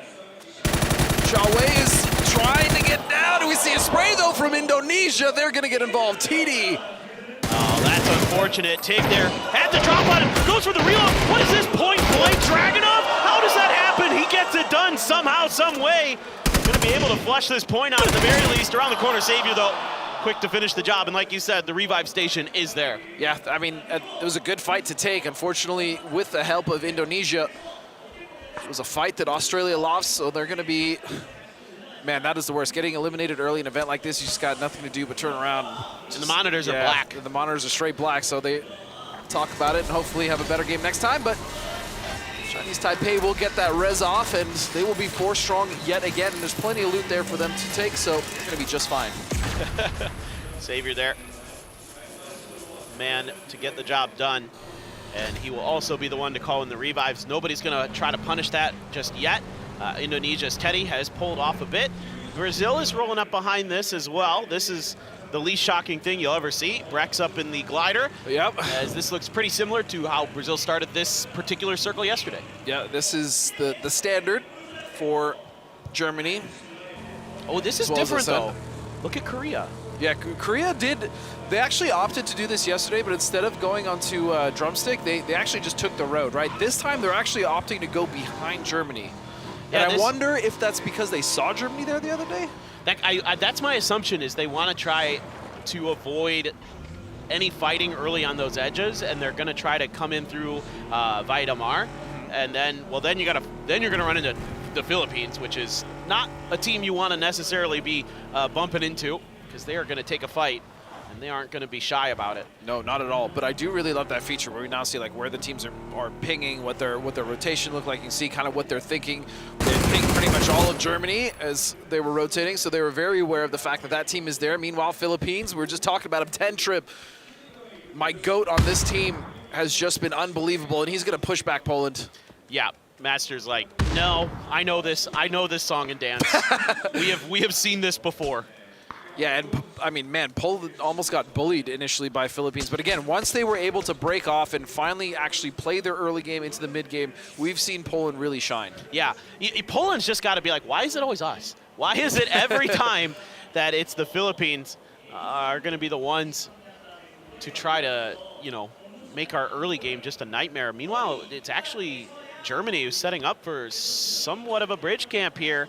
So they probably saw Korea because of braex's glider, and they're just going to try to kind of keep them at arm's length. But the good news for Korea is you could actually stick down here. Yeah, so they can take their time. Now, this is actually a really great shift for the Philippines as well. That split is really strong, and the reason they're doing this is so they don't have to think about which side to pick once that hard shift goes. Now, you did say this is good for Korea, and it is for this specific circle, but Korea was very aware of Germany and vice versa, and so I'm curious if Germany, it might not be a bad idea for them to just sit here.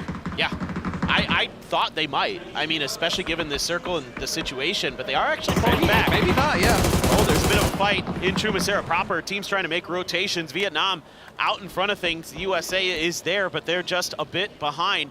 So Vietnam is going to once again leapfrog another team here on one of these, early circle rotations. The real question is where can they end up? There's still a ton of space inside of the zone, so there's a lot to work with, actually. Especially on the West Coast for a team like Thailand. I mean, Thailand's in an amazing position, but there's so much room on the West.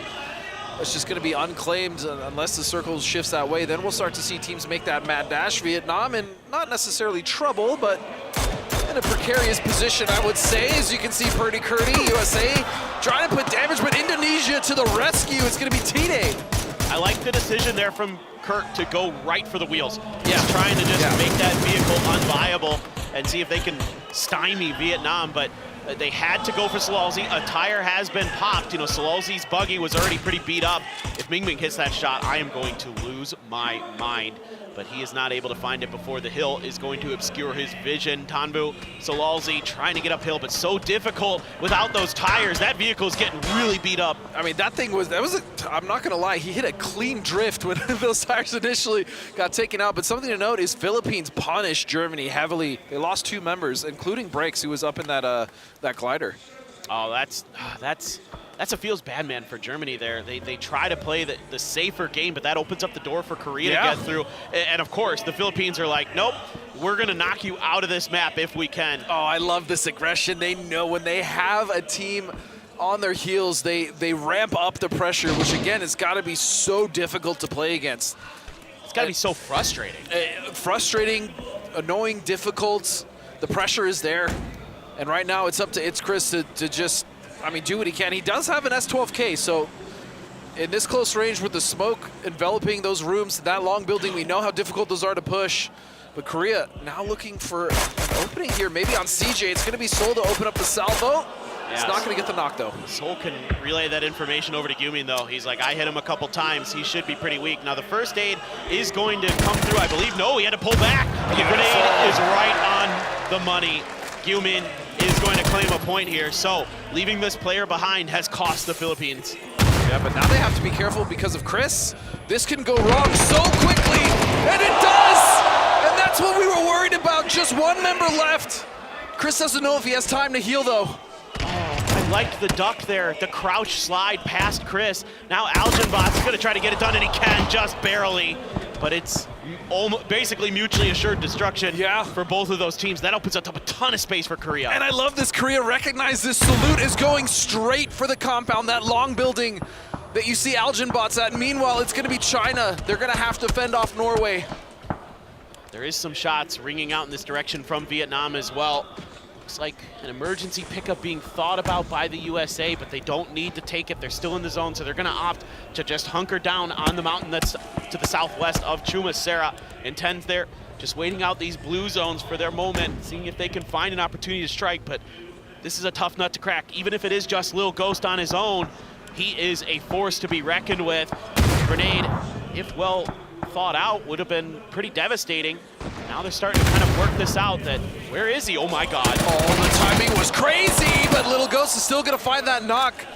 Still got a lot of work to do though. Nade's coming out, utility, yeah, it was gonna be a tall order, but still that's I mean, it was a hell of an attempt, I'll say that. Yeah, it was a good idea with the Molly there to try to block that door, and he does end up claiming a point out of it at the very least. The rest of China isn't going to try to make a move off of that. They're just going to lock down their territory. Lil Ghost just gets caught. You know, he is more of an IGL, so he wants to kind of be that guy who's out there getting the info, being that solo player. You see it with like T-Bone on the UK, has kind of a similar idea at times. Yeah. And you can see here a replay of how the Philippines got it done versus Germany. There is no way. Oh, he didn't miss a shot there on braex. That is unlucky. That is nasty shooting. And you know what I love about Thailand is they actually took this position now that Korea left, you know, Germany left that door wide open. This is actually such a good spot in the south. You can push that hill of Argentina, and then you're essentially just pushing on foot with your back clear up to center circle. So I really like what KISS is doing, providing that forward scout for his team of Thailand. I agree with you fully. I like to play south to north in the southern part of Miramar. It is one of my favorite ways to kind of approach the game. Keep everything behind you. Worry about what's going on in front of you. I learned that from old school Navi. That was like, that was where I was like, man, I like the way they do this, and it could work in my regular games. We have the 3 members that are still alive for China, trying to harass Vex. Gets over the hill. The car, though, rolling. Not sure if he's going to be able to recover that, but look what happened to Rosetta Jr. there. He's trying to rotate, and he gets caught. Yeah, I don't know what happened there. A little wonky as we now see USA and the UK battling it out, but no significant damage going out for either team. In fact, it's the duo of UK that are now trying to just consolidate with Vex and Vard. And still, this split is actually, this is just a fight between the 2 splits. And this is where we saw that crazy finish with Tonvu. Yeah, so the UK is going to have to try to just tuck right underneath this sheer ledge, just like we saw yesterday.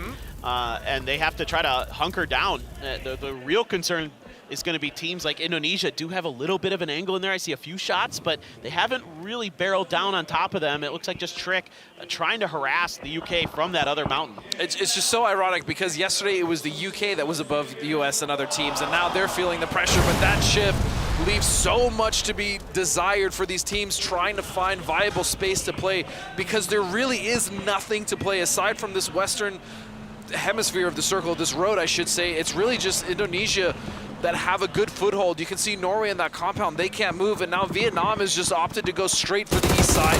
Love that. They have control with that 2-2 split, that they have the ability to kind of guess. That is a great Panzer from Aixleft, right on the money towards Beamy. Now grenade being thought about, but Norway actually shooting Xiaowu in the back. He is able to find the knock anyway. The SLR from Hyman is going to get the knock onto him though, so Aixleft springing into action, looking to see if he can do anything further. Gustav, the last one to roll up, is he gonna be ready for Aixleft to be right here? No, he's not. No, he is not. That was, I mean, it's it's hard to be ready for that angle if you have your team everywhere else, but Dofi will find the trade on Aixleft. So now it's just down to Mingmin, and off in the distance you can see Tanvu is going to find Eitzi. And Fex will finish off Aixleft from distance. Good steal from him. Oh, this is heartbreaking for China to go out this early. You're not going to get a ton of kills seemingly. We'll see if Mingming has some magic, but Fex in the back shooting him, and Fex is going to be the one to claim his life. China out early, and Vietnam still 4 strong, still in a good spot in this circle. Because of course they are. So you can see now Korea trying to deal with Argentina on the western edge here. And right behind them is going to be Thailand. I worry about Korea. If this doesn't resolve quickly, Thailand's going to be nipping. And that's going to be a nice flush from Seoul onto Rebo. You can see the distance, Purdy Curdy finding Sparking. Little team turmoil there, or well, currently they're not teammates, but they are when they go back home. Yeah, they will be in a day. Today they are not. Look, nice shot. They're helping out Korea a bit here, actually, by keeping Thailand pinned down at the edge of Via Del Mar. Jacob's in the blue where he's knocked, so that's really scary for them. Seoul trying to be that point man, trying to break things open. Saw this so consistently on day one where he was really able to just get fight started on the right foot. Salute often going to be called upon to be that flanker in this current formation that Korea's been running. So we see Fluky and the rest of Thailand. They are going to get the res off, but we've seen, I mean, we saw it with Korea. They got those reses off and they just dropped down and were free points for other teams. That might be the case here for the rest of Thailand, but I mean, you might as well try. You can see Rossida Jr. on his way back. Where he's going to go, though, I am just not sure, Paper. I don't know either, dude. It doesn't look good, I'll put it that way. He's trying to fly right over Poland, but he might just get shot out of the air. I mean, Vietnam's in the vicinity. Oh, he's in trouble. We'll just assume that's a unfortunate situation there for old Rossida Jr. And Fluky can't do anything but try to find somewhere to go in the blue. Kiss still behind him, but Argentina is just tunneling down. DraftKings right up close and personal, though. Man, this circle is brutal. There's nothing to play now in the center. All these teams, we're going to see so many players fall here in the next 2 minutes. So it's going to be Kiss to find DraftKings, but he's going to go down, and Thailand will fall. That is expected, as Rossida really had no gear and nowhere to land. It was a nice attempt from Fluky, but 12th place is going to be Thailand's best for this game. Kind of curious what Korea wants to do off the back of that damage that was done to Argentina. Instead, they're just going to kind of fortify their hold on the northern side of that squad. Kickstart just peppering into Brazil. The vehicle's now going to start to explode, and he's actually hitting a couple shots there onto Sparking as well. So looking for an opportunity to just hamstring Brazil. They're on the outside of the new circle looking in. Grenade there right on the money from TGLTN. Alo as well had found a knock with the Dragunov, and here comes the USA. Beautiful stuff. I was about to say, I'm curious if USA have spotted out their next play, but it's just going to be straight into the arms of the UK, and for the USA, that was light work. We get a USA. Dude, I'm telling you, when you guys were working the first day of the finals and Korea would go down, the crowd started cheering for USA. It was awesome. I do appreciate that. Yeah. They have like their secondary favorites. They do. It's kind of cool. Yeah. I really like it. As Vietnam doing some work onto Poland there, taking one player down. DraftKings going to drive right into them. Damage done both ways, but Cappy actually going to find one. What are you doing up there, Capitan? Oh my God! It almost got Poofa. Oh, he gets hit by the car. Tanmu gets knocked, trying to reach out. Korea doing some damage. The superstar for this event for Vietnam gone. That's the difficulty of this circle. We talked about it. There's nothing to play. The edges that already are occupied, that's pretty much it. And if you're a team like Denmark, you're very happy because you're the only team that's somewhat safe in a compound. For now. For now. For now. But the other thing is these teams like Korea, like Indonesia, like Norway need to solidify their control of their, as you said, hemispheres. I really like that. It's really vital that you contain as much space as you can up there, because that gives you the ability to make sure that your rotations are a little bit safer.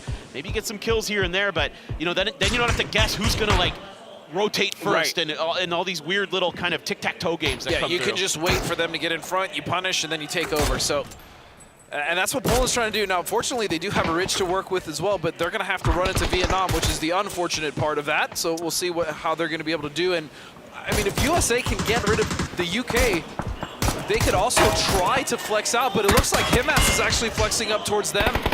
He is just ultra confident, as he should be. The smokes are really nice here for Korea. they've gotten a decent read on where some of these players are. So now comes the grenade barrage. Will they be able to find any knocks off of it, though? No, Indonesia had completely evacuated to the backside of the building to the safety of that area. They're doing a great job of dodging this utility. They anticipated this barrage well ahead of time. So now the blue zones and other things are coming out. What in the world? Solalzi's got a mortar. Seoul, Gyumin gonna combine. All of a sudden, Indonesia in trouble. And look at the amount of utility being used here for Korea. They are just cooking Indonesia inside of this building. It's just down to Trick and TD now. The blue is here, though. Korea taking some damage from that. They gotta try to make their way through. Raining out the window. Is anybody gonna be ready? No! He's gonna step right around the corner. Soul and Raining on the ground. Teddy here trying to pre-fire the window. Gyumin watches him go by, but can't pull the trigger in time. Meanwhile, over here, Vietnam and the USA are squaring up, but it's Solalzi's mortars who have really devastated the United States. They just mortared the United States out of existence, essentially. It's just down to Shrimzy now. I mean, they had this top ridge. You can see the nades going out, but Shrimzy's gonna have to do this all alone. He's trying to guess at when Delwyn will have to push the edge of the blue. He came out just a little bit ahead, cooked it just a little bit too long. Emergency cover gonna come out here for Old Shrimz, trying to see if he can hang on to life a little bit longer. And there's a good one from Shrimzy right onto Himas. And all of a sudden, he's got a chance, but he's in the blue. Put that nade right in Himas's pocket. As Delwyn now coming out of the blue, he's got to heal this blue. This is phase 6, this is hurting. You can't take it too much. Delwyn will find the USA. They will fall in 8th place, at least in the points. But now it's down to Solalzi and Delwyn for Team Vietnam. And again, another game where they are salvaging placement and points. They just cannot be stopped. Finally they are, but not before they just rack up more points. Yeah. They extend their lead over China. Looking towards Norway now. 3 players still up for them. 2 for Korea. Salute and Raining have had to huddle behind this vehicle because there just isn't much to work with on this hillside in terms of cover. So Korea is doing well with what they have, though. They're trying to punish and at least get the kills on the east side of the circle before they too will have to move down at some point. This is very wise. They're getting a good amount of damage. It's going to be Norway, though. It's going to be Hyman that finds T-Bone. But UK are not safe yet. T-Bone's going to go down. Feck stuck in the blue. And I imagine he's not long for this world. Yeah, it doesn't look like it. He will, in fact, go down to the blue zone, 6th place for the United Kingdom here in our first game of the last day of PNC 2025. Santastico still alive. Him and Sparking. See what they can get done. A nice push over the hill. Catches Salute off guard. ItzzChrizZ looking to try to finish the job and claim this side for themselves. Can't get the spray to go. The smokes were there, but the frag could be devastating. Raining thinking of one of his own. Comes up just a bit short. Raining answers, almost gets the knock onto ItzzChrizZ. Down to 1 HP. Raining has to hunker down. And the fact that he's still holding him off, and it took so long that now Denmark and Brazil are taking shots. But Korea will be eliminated in 5th, but the damage was done to Norway. Yeah, nice stuff from ItzzChrizZ there. Didn't commit too much. Was able to get the job done with some well-placed grenades and some good fire. Now you have Denmark trying to survive this Brazil push. Sparking there, low on health. Not sure if he's gonna have time for that res or what the situation is up there. Yeah, he's just holding that corner. This is so awkward, being so close to each other. But now they're kind of working together as their compound gets pushed out, and Poland with what a position they have now. They've got a great shot at winning this game if they can just kind of keep these 3 players alive. Looking over towards Santastico to see if he can figure anything out. He sees some of the Norway players up on the hill. Can't do much about that. He's got to worry about the danger close threat in Denmark. And careful. Easy. Don't run Cappy over Marsalek. Come on, man. Careful. He almost did it again. Marsalek, please. Don't let this man drive. We're going to have to revoke his driver's license. Yeah, and Norway, again, ItzzChrizZ being that forward anchor point. You can see James holding back. He knows his teammate's there. He has a good run up to his teammate. The angles are cut off from what Poland would be looking at. And so his job right now, James, is to get these kills outside of the circle and try to secure themselves in Brazil. Making it difficult. Dofi is going to find the trade, though. Sparking didn't have any heals, but it's going to be Santastico to finish it off, and ItzzChrizZ will finish them off in return. It's a 3v2 now, Poland versus Norway. Norway has the mountains, Poland on the low ground.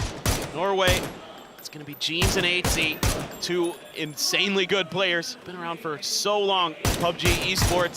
Aixleft there has the player pinned behind the tree. Pufa just trying to dodge as much damage as he can to set up for this push from marceloek. Grenade bounces, does some damage, but marceloek gets spotted, and he's going to reposition off that. Doesn't want to challenge from that particular spot. More smokes are going to have to come out here for Pufa and Cappy. Yeah, they'll be in for now, but it's kind of an awkward situation where no team really controls the center right now. You can see Gyumin flexing out on Pufa. Pufa currently looking at Gyumin and Aixleft. And then you can see this kind of awkward fight on the top of this hill with the blue coming in. And now here comes the smokes. And you can see how close these teams are in points, which is why this is such a big impact for either one who can claim the victory here. Absolutely. This is a great bit of battle, but man, Gyumin able to get just enough damage in. Aixleft, though, under pressure. Cappy, good cover fire from Gyumin to put Cappy back behind the hill to go for the first aid. Aixleft looking to swing around a little bit. The Norwegian fans getting into it right now. They want to see their home team do something special and get a win here at PNC. And for me, this is just the experience difference between Gyumin and Norway and Poland. Knowing that Pufa was the only thing holding back this duo from actually utilizing the terrain that they're on, Gyumin was able to find that knock and completely even this out. I like the mollies there. Force marceloek away from that tree. Stuns are coming through. I think Cappy might have caught the bad end of one of those, so he's going to have to fall back momentarily. Poland now going to try to group up, see if they can isolate one of the Norway players. Gyumin's a bit ahead of it, gets some decent damage in. The problem is Aixlft's vest is pretty much shredded, so you don't even need headshots to take him down. Just a nice burst, center mass should be enough to put him down. But you see the same for Cappy. His armor's pretty much done and dusted as well. I would imagine Gyumin probably doesn't have great armor either. No, it's been a long, hard-fought battle here, and now the trap is sprung. Aixleft gets one, immediately ducks back behind Cappy. marceloek had no idea. Last stun in the bag for Aixleft. Trying to wrap here, trying to see if he can bait Cappy out just a little bit, and he's got it. Aixleft gonna come through with the final 2 kills, and it's gonna be Norway who takes the first game of the day. Man, and the way that they navigated that hillside, that was a difficult position to play from. But what really helped them do that was their timing, and there they are celebrating. He's got a shot. I love it, but Norway, that's a big win for them because that's going to give them even more confidence to start to really make their climb up this leaderboard into some real money. Yeah, and it shouldn't be surprising at all to see Norway playing well. A lot of talent on that team. They have looked so strong since day one of this event, and they played that end game so darn well. And like you said, you could see that experience difference a little bit. Yeah, and I mean, because Pufa just couldn't go down there. He was the anchor point that was stopping them from pushing over towards the other 2 members of Poland. And, you know, Poland tried to get aggressive there to help him out, but realistically, they backed off, and that pretty much actually got Pufa killed. Yeah, it was a tough situation there for both teams. Really not the easiest spot, to be honest. It's a pretty steep mountain as well. As we go back and take a look at some of the highlights, Chinese Taipei were the ones to kind of get us rocking and rolling here as they took down Team Australia. TGLTN able to have a couple fancy ones. Mani got involved as well from the hillside, but what the really 4x dragon, just unbelievable take. But what really hurt him was Teddy, actually. Teddy, yeah, Indonesia came in, and this is what we talked about. I mean, Chinese Taipei were the ones that initially third-partied him on Pachiki, but teams are now savvy of what's going on with these hot drops or these early fights, and so they're coming in to get the kills, and I think that's absolutely fantastic. Why not? As long as you can find the opportunity. And I will say a lot of the SEA teams are the ones finding those opportunities sooner than the other ones. And then we saw this crazy fight.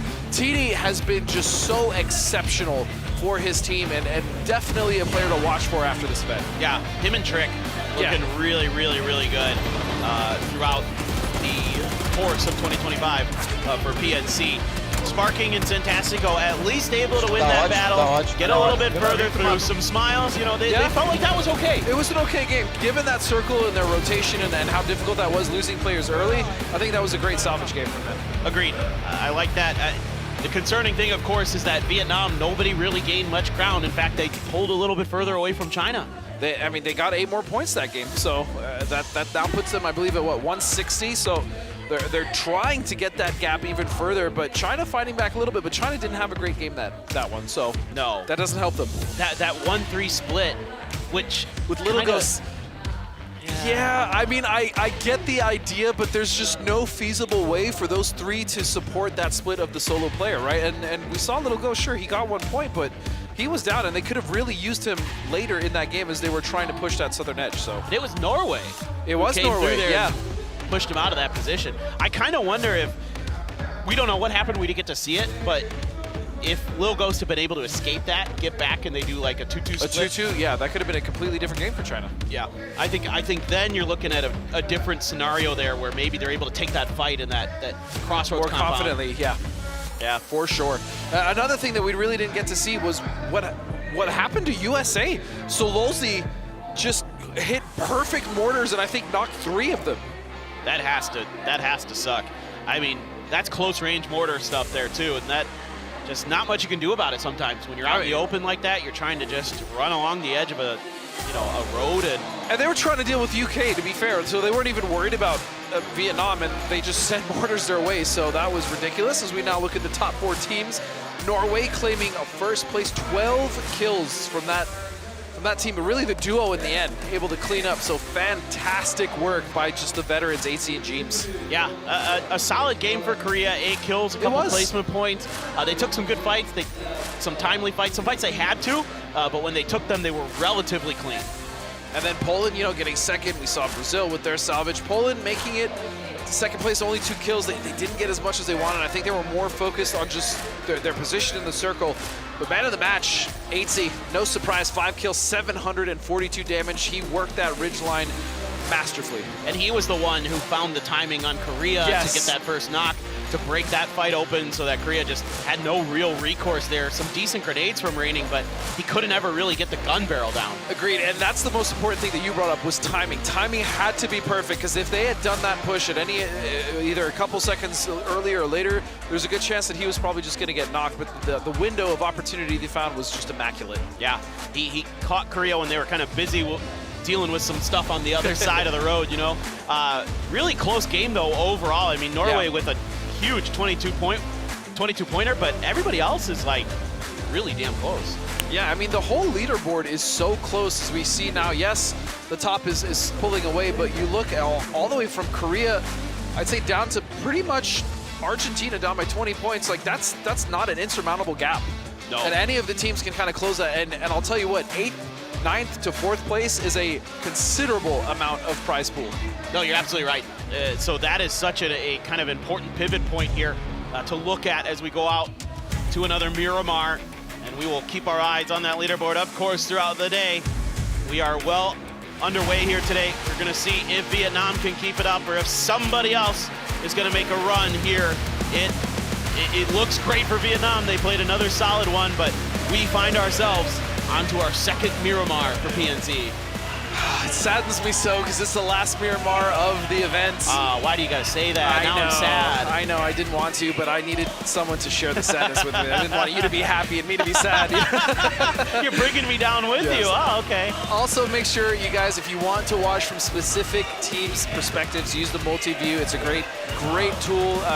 Also, if you just want to support your favorite team. I know Australia was streaming. USA is also in there. China, Korea. Get involved, watch those, and then just learn you something, right? It helps you so much to see exactly what they're doing from their perspective. And how they're talking about things. Exactly. That's the so comms. important. If you happen to understand whatever language you're watching, of course, but yes. Even if you don't, just watching a team and seeing how they move and where they're pinning, stuff like that helps so much, even with your own game in let's say, pubs. Absolutely. Even loot patterns, in a way. Like, a lot of people don't think about that, like saving time. In how you're looting buildings. Or what you're taking, what you're willing not to take. Yeah, exactly. Yeah. All right, well, we look at Norway. They are heading over to the eastish a bit, just past Hacienda, and more towards the Minas Generales general direction, Norway.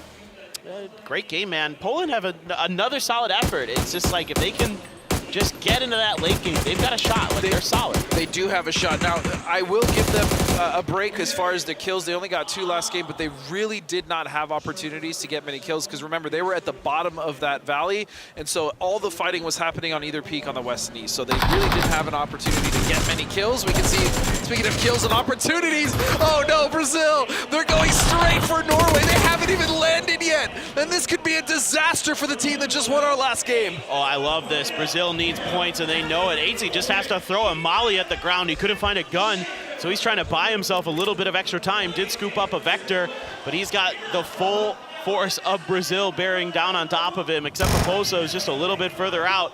Gotta be cautious with how many bullets you're willing to spray. BL gets the headshot with the ace, and that puts ItzzChrizZ out of commission early. And I love the adaptation here, though, from Brazil. They recognized it. They immediately went to punish it. Doesn't matter if it's outside of the circle. If they can get rid of Norway, that's 4 points going into whatever they're going to find consistently when it comes to placement, because they've been able to at least make it to top 8 of almost every single game.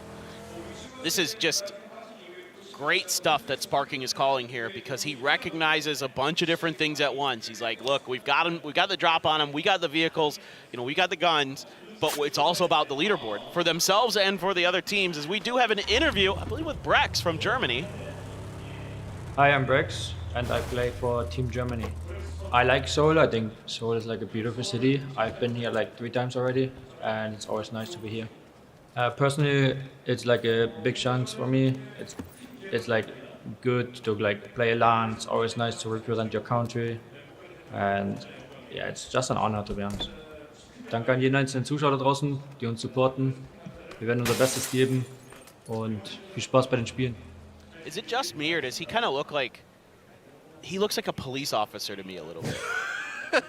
I don't know why, there's like weird thoughts come into my head. I'm surprised he's not wearing aviator goggles instead of glasses, because he's always in the sky. I mean, that's where he's...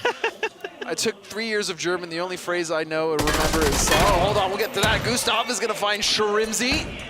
Not the best of start there for USA, but again, with Rezzes where they are early, I mean, this fight doesn't really matter if they're down to 1 as long as they can clean it up, but Gustav's going to get a second one. Halo will fall. This is disaster for the United States. Kurt and Kick at least get 2. It's all in the Kick, though, as he got traded out. Did Purdy Curdy. Beamy. Ooh, Kick had an opportunity, but couldn't get the spray to connect.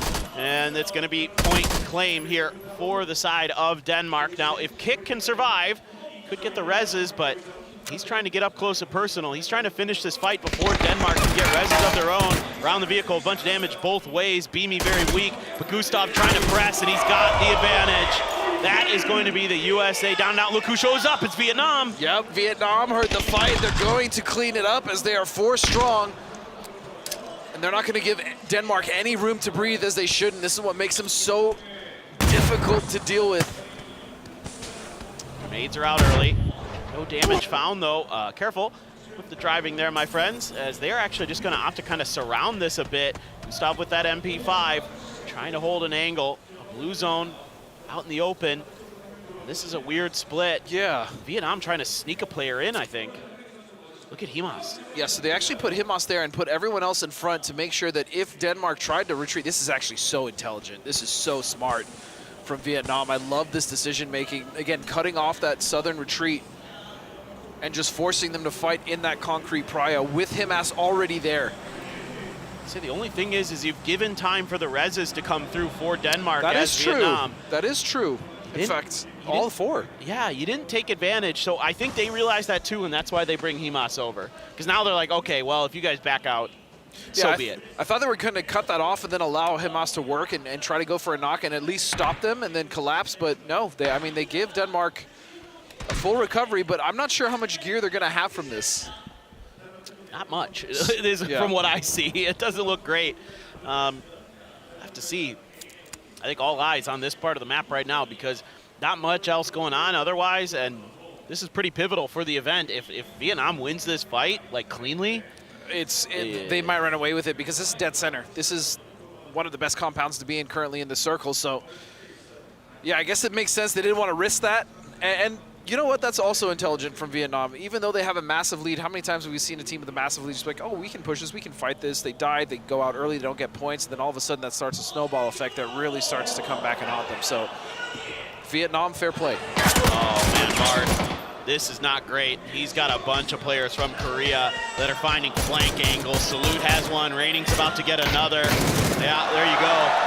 That should be easy money for the Korean team. Bard sticking around there as an anchor on the rotations and gets caught out.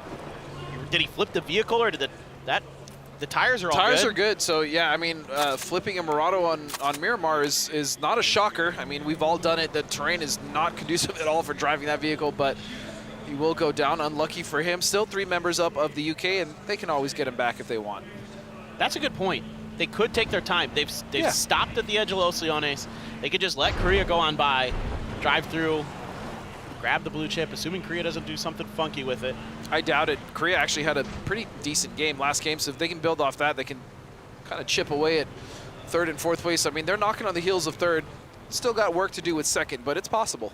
They're going for another wide wrap, similar to the previous game here on Miramar. So kind of curious about that, if they just kind of trail Germany, let them be kind of that early warning system. You know what I mean? Like, let them fight some teams in front and then figure it out from there. And you know what? Just happened? Sorry. No, you're fine. I was going to bounce off your point, but how did this happen? Was it had to have been a nade, right? We didn't. There was somebody hit a bolt shot. I think Poland got one of the knocks. Oh, Delwin's going to get flushed. Yeah. That's a big loss. Oh me, oh my. That's crazy. So you were just talking about this. This could come back to bite Vietnam, this maneuver. They had the opportunity to really close that out. Again, I praised them at first, but giving Denmark time to recover may not have been it. We'll see Gustav with 5 kills, 4 of which came at the detriment of Team USA. Now 1 from Team Vietnam. And he's so good, man. He is incredible. Him and Beamy, just superstars in their own rights. I always love watching those guys. Beamy's a superstar here, man. He has a lot of Korean fans. He does. He's just so consistent. He's such a talented player. That's not the best angle, but hey, didn't get knocked. Got a little bit of info potentially on the positioning of one of the Vietnam players in that window. So might be able to read that. The res is going to be They're going for it, yeah. And the sad thing, though, for Denmark, there really is nothing they can do about this. I mean, pushing out into this would be ill-advised, and so, yeah, they're going to... Here's the thing. Delwin is going to come back, but he still has to land. That's a good point. That could be punished, you would think, by Denmark. Yeah. Assuming he's going to land with the rest of his team. Oh, no. So, okay, very smart. Okay, this is smart. See, he's like, you know what? I'm going to grab a vehicle. I'm going to go loot where I know there probably isn't anyone. And then I'm going to drive back in so I don't have to just get completely melted while in the sky. So, actually very intelligent by Delwin. The problem is there's some late rotations because of that fight with the UK and Korea. We'll see. We'll see. He might be able to navigate it. Pufa gets the knock on a Gustav there from downtown. Yeah, but then who got the knock onto Delwin? We saw the blue zone that flushed Had to be him. Gustav, right? I suppose. Because he's got 5 kills. Well, he got the flush. I don't know if he got the knock. Oh, actually, you could be right. You could be right. No, you're right. He probably got the knock too. You're right. That's why they pay you the big bucks. No, I got the small break. I'm guessing. I'm always just, you know, throwing stuff at the wall and seeing what sticks. This is a crazy circle. Germany, though, Delwin, in his infinite wisdom, honestly, a good idea to do what he did not expect Germany to be here. And that's the thing that I wanted to bounce off. We've seen almost every Southern Circle, Germany holding the South, and then Korea successfully rotating down here, which is why we always see these two teams next to each other down here near this bridge in Partona. Yeah, that's a really good point. Vietnam, are they going to send it to try to save Delwin? Why not? I love this. Madness, but it can work. Delwin in trouble. Delwin, he has no gun. It's heartbreaking. Vietnam can't save their IGL, but they're at least able to rotate into a new spot. They're still center circle. They're still going to be a threat in the later stage of this game, for sure. I would say this is arguably better for them because they can actually flex out now without having to worry about Denmark. Meanwhile, Denmark in that compound, while it is great positionally, they kind of have a ridge to their south they can't see past, and realistically, the only teams they can try to punish are the ones to their north. Oh, braex not ready for Hemas' angle. Takes a whole bunch of damage. KRIZZ just gets shut right down. Salalzi gonna put a headshot into him. Gustav finds a knock onto Germany, and they're getting shot from a bunch of different directions. braex somehow still alive. Yeah. And former enemies, now somewhat teammates. You saw Gustav helping out Vietnam. And it's just down to 1 member now from Germany as braex will go down. And Korea, meanwhile, just off to the side on this in a fantastic position for themselves this early. This is truly a wonderful position they found. Yeah, and I'm sure for Korea today they feel like they're probably playing with, you know, free money in a way, because they're like, look, it's almost impossible that we catch Vietnam, so why not just go out for it. fragging? Yeah. Who cares? You know, just have fun with it, get the best you can, and, you know, put on a show for the hometown fans. And that's very scary. A Korea like that with that mindset is very scary for this lobby, because we already saw what they were capable of early in day one. They can frag. There's no doubt about that. And when you have a player like Seoul on your team who is just nasty, he was so hungry to get back onto a global stage, show what he's got. You know, that's going to be a big piece of this puzzle. 2-2 split for Indonesia as they send a couple players up on a high mountainside. In fact, they're doing 2 different high mountains in the southwest edge. That's kind of interesting there. Yeah, but the way that Indonesia has positioned themselves in most of these early game circles, they're just not interested in getting messed with at all. They tend to come in the mid game fairly unscathed. We kind of saw that when they initially fought on the west side of that last game. Again, just avoiding the early game or even causing some issues for other teams in the early game, and then just taking an edge that isn't necessarily super congested. That's true. That's true. The problem for them is Chinese Taipei rolled up, so now Simoy trying to see if he can get over there and create some kind of extra angle or reinforce the position in some way. But Chinese Taipei is going to slow up the pace a little bit. This is still inside of the new circle. Xavier hasn't made his way all the way over either. So they're going to take their time to think about this. Yeah, you got the Philippines underneath, and wow, we shifted this direction even. That's a crazy shift. That is a crazy shift to say the least, but the beneficiaries are Brazil and Poland and China. I mean, Australia, even if they can get past China, a good spot. You can see the fight start to happen now. Tiggleton raining out, but finds nothing. Those are hard shots to land anyways. He's just trying to at least let them know that, you know, he's there. I didn't expect really anyone to land those. It's that peacocking, right? Where you're trying to just fluff out your feathers, make yourself look bigger than you are. And Tiggleton there doing his best. But, you know, China's just going to kind of counter move a little bit in response. Send some players out to try to contain. But the storm could be an opportunity for either China or Australia to get closer. You can see now Luke 12 and Monty joining. Or Flood joining Tiggleton and Monty here just underneath China. Meanwhile, it's going to be Chinese Taipei who are on that edge. You called this against Indonesia now. In fact, they're getting dangerously close to Indonesia. I'm worried about Trick. He's got Brazil curious about what's going on across the road. Right. And he's tucked in. He very well could be hidden, but he might be taking a fight.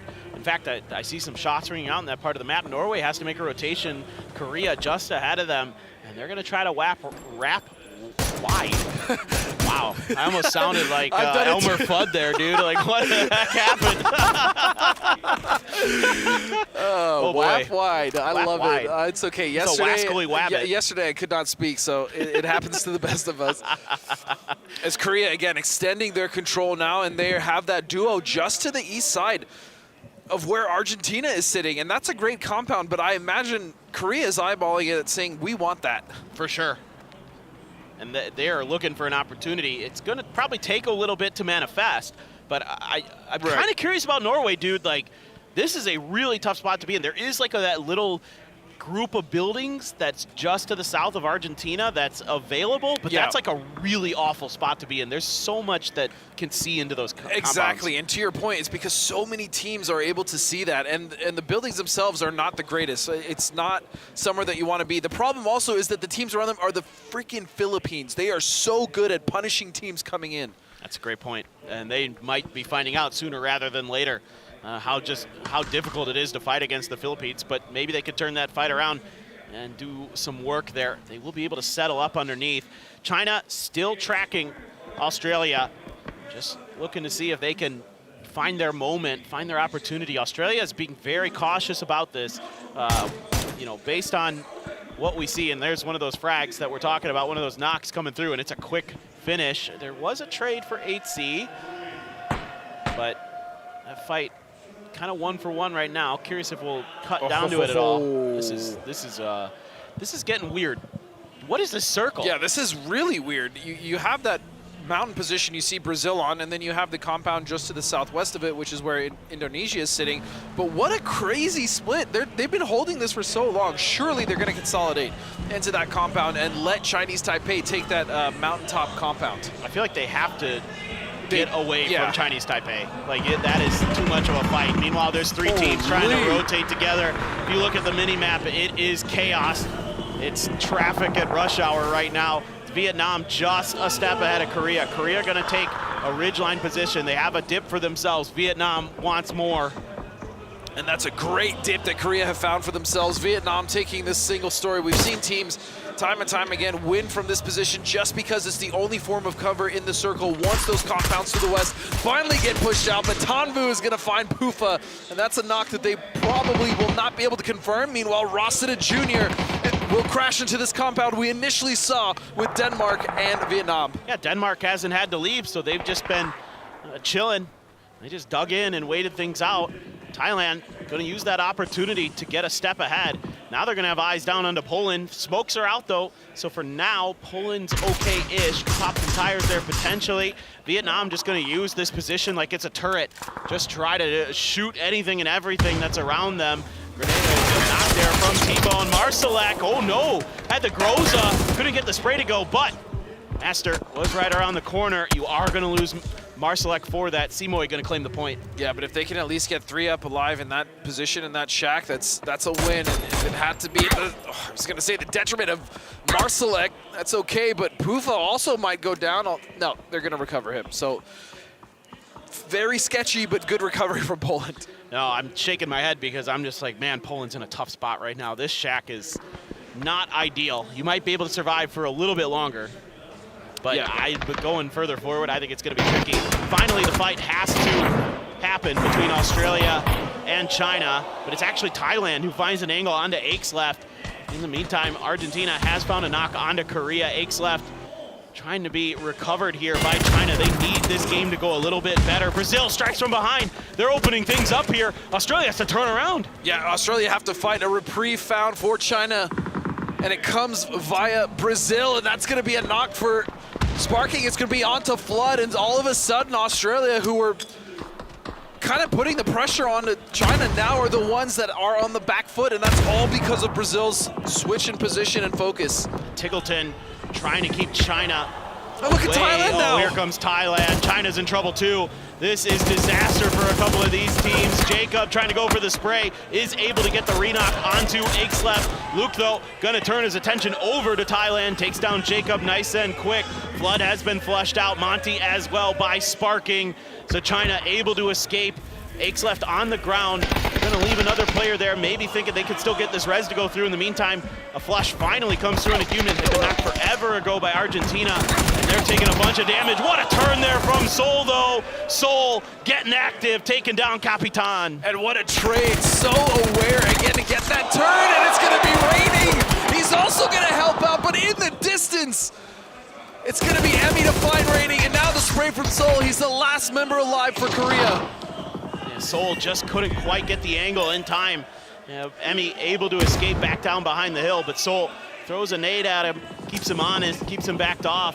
Now the smokes are going to come down there. In the meantime, Aixleft still somehow hasn't been flushed out of this lobby just yet, and finally it is going to happen. It's going to be Rossiter Jr. who in the long run is going to be the one to get those points. Soul just trying to do everything he can to keep Argentina bay. The grenade just goes just a bit too far.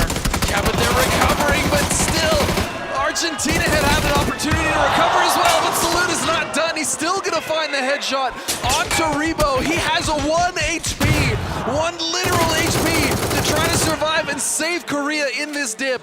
Unbelievable.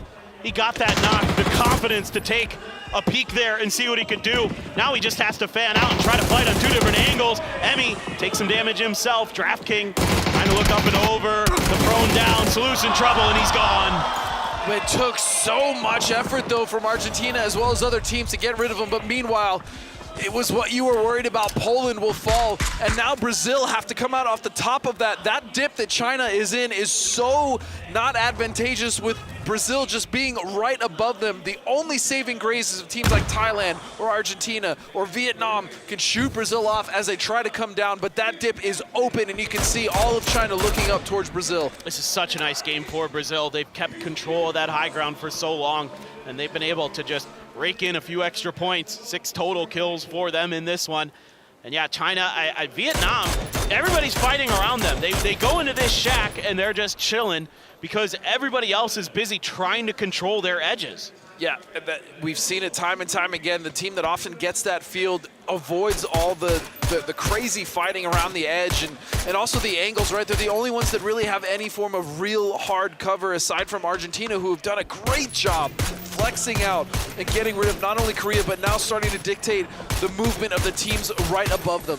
I think that confidence from yesterday that Argentina was able to accumulate is carrying over here today. Brazil just making it rain, doing a great job peppering these other teams, really farming that damage, reducing the value of those armors and of those helmets. Vietnam still going to be dead center. DraftKings has a foothold for Argentina.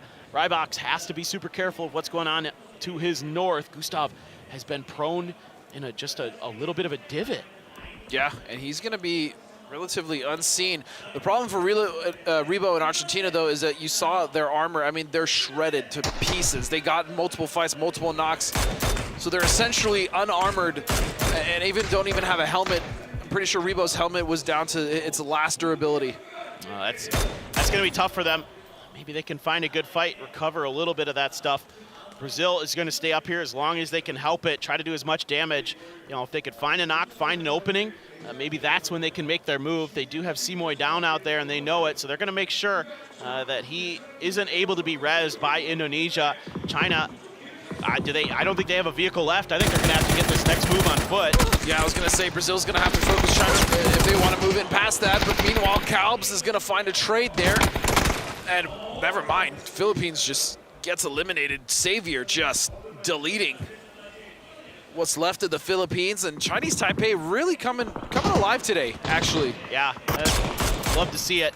See if they can climb uphill, do some more damage. Trick with a Groza, makes short work of Sparking, trying to come down the rocks. It looks like they're opting for the parachute method here, are Brazil. China going to use that opportunity while everybody's watching them to try to cross, but eyes firmly down on top of them. In fact, Brazil stops and says, wait, China's getting shot at? It's our turn too. Hey, hold on, Thailand. Kiss actually knocked by DraftKings from Argentina. So everything kind of crumbling here outside. Rossiter Jr. gonna sniff out Gustav, and we're down to our top 7. Yeah, I mean, even if Brazil go down here, though, they've done a great job to get at least 10 points. Now in the placement points, they're gonna get more than that. And it's possible if they wipe out China, they're gonna get another stack of little points there. So great game overall for Brazil, even when the shift absolutely did not go in their favor. And there it is, Santasco will find it. Man, that was a nice spray too. Really clean on that one. Argentina is just on the warpath right now. They wipe out Thailand to their north. Chai Wei turning his attention to Vietnam. Got a little bit of help from DraftKings there. Tan Vu, the jump up, the up and over is hitting, but he can't find the knock. He keeps going back and forth. Is he gonna get it? There is no way. Jose, Leo, actually Chai Wei gets the knock on the Leo there, but it's okay. You dealt with Tan Vu. Himas, the final boss here for Vietnam, storms in to try to finish what his teammates started. Didn't see anybody there, that blocked vehicle, and he's got one. He looks for another out the window. You're in trouble, but the drop shot from Mao Rush gets the job done. Yeah, but if you're the rest of the lobby, there was a sigh of relief there as they fell. Vietnam winning would almost be the nail in the coffin. As now it's just down to 3 teams, Argentina, Indonesia, and Chinese Taipei, and all teams limping in, but Argentina the strongest with 3 members alive, currently with 7 kills, and what a game it's been for them. This is looking great. I think we're gonna see another Argentina win. I think you're right. I would love to see Chinese Taipei come through and do something special, but they're gonna be able to maybe get this res. Emmy's kind of angling in that direction, but I think they have enough cover in that shack that they're gonna be okay. Meanwhile, Teddy and Trick, just a tremendous duo for Indonesia, fanning out, looking for some kind of open space. Trick's got the bus, so he has some moving cover for him. That's a very important point. That's desperately needed cover in a circle where there really isn't much. Even if it gets destroyed, as long as he gets it to where he needs to in that circle, that's huge. So Argentina and DraftKings now trying to get rid of the last two members. And it's kind of one of those situations where you actually want the bus. Yeah, no.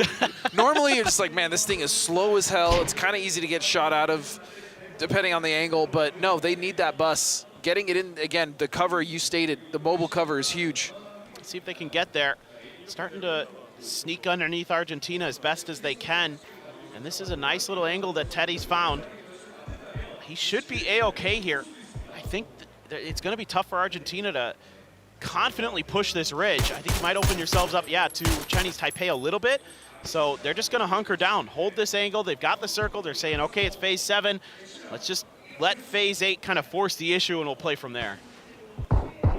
That's probably what these teams are going to do. Yeah, I mean, in this position as well, no one wants to move. No one wants to fight first. No one wants to get third-partied.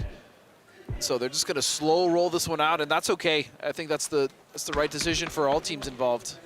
Yeah, it's another one of those spots for Emmy where he has to make sure that he plays his life, right? Like, don't give anything up for free over there. Keep Chinese Taipei pinned. Let the other two worry about Indonesia. And we saw what happened when the anchor was lost in the last game. We saw when Pufo went down. Exactly. Now Chinese Taipei trying to make something happen, trying to get ahead of the curve a little bit, but they're taking quite a bit of damage as they cross out. Right into Emmy's sightlines. Not any knock just yet. Have to make a push forward. Leo, oh, that is sick from Emmy. That is a nice headshot. These are some great peaks. That was disgusting, filthy even as the nade now coming from DraftKings. This should be able to finish it off as long as it lands close enough. Which it almost does, but not quite. A second one coming through. The first 8 does come out for Leo. Again, what a retirement tour it's been for him. He's had some incredible moments. Is it possible for him to have another? I think that I wasn't sure if it was Leo throwing those mollies. I thought that grenade might have exploded one right as it was coming out of his hands. Looks like he's okay for now, though. Oop, now he's getting clipped by some damage. Now the blue zone grenade is there, and there's nothing he can do. The molly plus the blue zone gonna finish the job. Chinese Taipei, a nice finish, though, in this one, 3rd place. Yeah. I love the discipline from Rebo, though. He trusts his teammates to go down in the south, take care of that duo 2v2, while he makes sure that Indonesia does not gain ground while the team was dealing with another entity. So, again, wonderful discipline, great stuff. Honestly, this whole game from Argentina has just been fantastic. I agree. They're really looking nice. You know, a rough first day, but since then, they have really come to play. And gotta give some credit to these boys. They are really always a force at PNC. They always seem like they're in the mix. DraftKings trying to figure out just where the hell Indonesia is. They haven't seen them, and that's because there's a bit of a ridge line there. Now, the bus might give things away a little bit, but again, you'd rather have the cover than not. Yeah. And again, you stated it, with the ridges, Indonesia could kind of skirt this and try to angle for it, but it is going to be Argentina that are trying to take control of this, and they have control of that kind of, I forget what you call these things, these harvesters, crop things. Oh, you know, irrigators. Yes, I think they're irrigators. Something like that. I had somebody look it up for me once because I'm like, what the hell are these things? Like, I don't know anything about farming, so trying to figure that out. Shockingly, neither do I. But yeah, Argentina now with kind of their foot, you know, they're in the driver's seat currently. It's going to be Emmy again, tasked with controlling the edge, making sure that Indonesia is contained, and if they're going to fight out, they're going to have to do it through some crossfires. Emergency cover being thrown out there by Indonesia, and then kind of trying to make a move off the back of that trick into the bus, and just a little bit of a reposition, seeing exactly what he's going to get out of those 2 triangles that land, and a little bit extra cover, better than nothing. Oh, here comes the C4. Okay, we've seen this work very well, actually. It seems to be Argentina with the C4 every single time. We saw the incredible play from DraftKings, but this one is going to go a bit too far.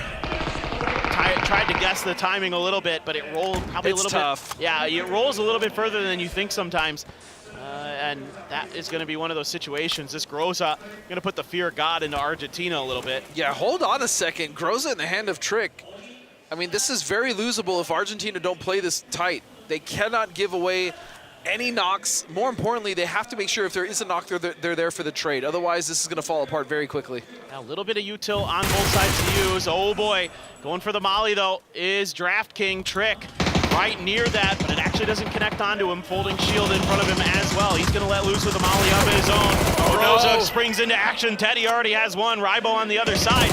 So now things looking a little bit dire here. Emmy on point, Emmy good, but Emmy versus Trick, or excuse me, DraftKing versus Trick right now.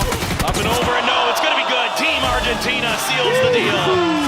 That got a little too close for comfort if you're an Argentina fan, but man, they got it done in the end.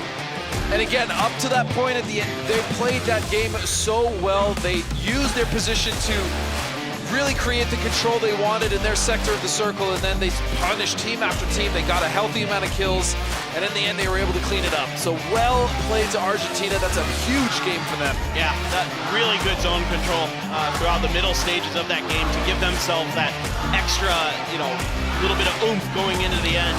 Really, really solid stuff. Indonesia playing that one kind of weird at the beginning, but it worked out. It did work out, and they were on the north side of that circle for a while. They were the ones kind of taking shots over Brazil as they were trying to come down, as well as China. They did lose a couple members, but then they were able to get that duo in, and more importantly, they were able to get a Groza in the hands of one of their players, and that's how they were able to snag second place. Yeah, I thought maybe that Groza was going to be a difference maker there for a second. It almost was. Oh boy. Beginning of this game, it was, again, USA, this has happened to them a couple times where they kind of reach out a Los Leones. Probably you think, oh yeah, we should be safe to make these early maneuvers, and then somebody shows up right behind them and just wipes them out. I mean, Germany did it early on in the event, and now Denmark did it. I mean, really it wasn't Denmark, it was just Gustav. Gustav took all four of them down out of a great individual play. And yeah, that's not the game USA wants to have, because they've been kind of slowly climbing, right? They've been finding some consistency here or there. Their salvage games have been pretty decent overall, but yeah, it's been a struggle. It's been a struggle for sure, especially after that second game today. And it's got to be frustrating. Like, as a team, you're just like, we're just trying to make a rotation. Like, early game, like, what is going on here? Like, how do we keep finding ourselves in these bad situations? Can't you just let us rotate in peace, please? Just one game? Yeah, just once? Nope. Gustav had other plans. Great little fight here at the end. Yeah, it was, but that's, again, that goes to show, like, when these teams are going back after the day is over, regardless of how good or bad they did, they're watching the VODs and they're making those adjustments. So you see, we saw it in the first game. Teams are opting to rotate even earlier today than they did yesterday, and that could be a symptom of exactly that. Yeah, seems to be that way. As we are through Miramar for PNC 2025, the map done for now. Still have some Tego, some Rondo. I know, you're making the cutest pouty face right now. But Tego, Rondo, Erangel still on the way. And we'll get a quick look at some leaderboards and some stats and things like that as we get ready to shift gears and shift maps in just a moment. Tons of great fans have shown up today. It's packed here at the Olympic Handball Stadium here in Seoul, South Korea. And a great stage that we have as well. Yep, we are ready now. Show the top 4 teams of our last game. Match 14, it is going to be Argentina, no surprise. First place, 11 kills, 21 overall points for the team from Argentina. From South America, you also have Chinese Taipei fighting a healthy game for themselves. We saw them kind of fighting Vietnam in that shack, barely getting the best of them. They're going to walk away from that one with a good amount of kills as well. I believe 15 points. That's not bad at all. Oh. Dang. Brazil, I think, played that about as well as they could. Yeah. Given their spot, like, they're like, we need kills, we've got the high ground, let's wait. And then they're trying to come down the hill. Sparking goes down early. And then the rest of them are like, okay, well, let's just hang out here. Oh, look at these teams making a move. Let's get some kills. Yeah, and they tried to punish the hell out of China, but they just couldn't, because it was, I think, Indonesia and Thailand initially just taking shots, getting them off of that angle. But man of the match, DraftKing, no surprise whatsoever, almost 1,000 damage and 5 kills, one of those being stolen. He got 4 knocks, but yeah, just great stuff. And he was remember, C4 and DraftKing, remember, that's a synonymous duo right there. And he's only going to get better once he once these players get more time with it. He's got a 4 in his name, so I guess that's maybe that's a really good point. Yeah, maybe that's it. It's got no C though, so I don't know. As we look at the match leaderboard, like you said, 21 points for Argentina, 14 for Chinese Taipei. Hey, like what I'm seeing, a little bit of a comeback maybe.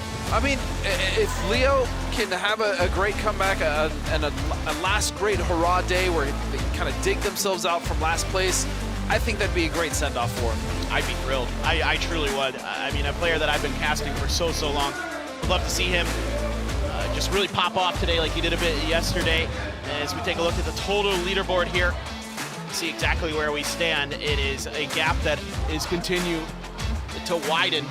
Vietnam now, I mean, what is that, 43 points ahead of China? Yeah, and the thing is, you know, China was really the only team that can stop them, and they have not had good games so far. The Myanmars have not been kind to China. Vietnam continues to just find those salvage points. I mean, look at it. You know what's crazy about this leaderboard? Look at the kill difference. Vietnam has 109 kills, which means that they have more points in just kills alone than every team from third down. That's bonkers. That's absolutely bonkers. All right, guys, well, we are going to take a short break here at PNC. Don't go anywhere. Tego and Rondo are on the horizon. We'll be right back.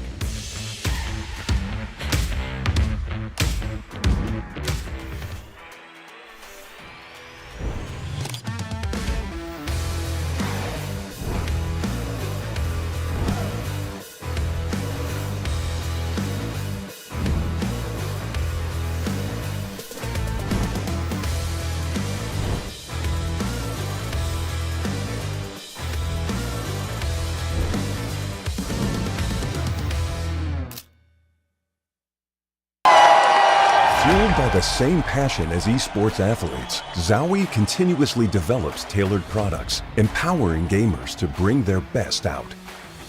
Today, we are launching the all-new XL2566X Plus, which uses the newly developed Fast TN panel and upgraded Diac2 technology. The new monitor series continue to evolve, refining details to ensure players can perform their best consistently in games.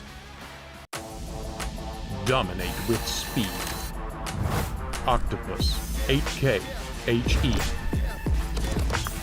Scanning every key at the speed of light. Customize every key and setting to build a perfect keyboard for your play. Superior keystroke feel.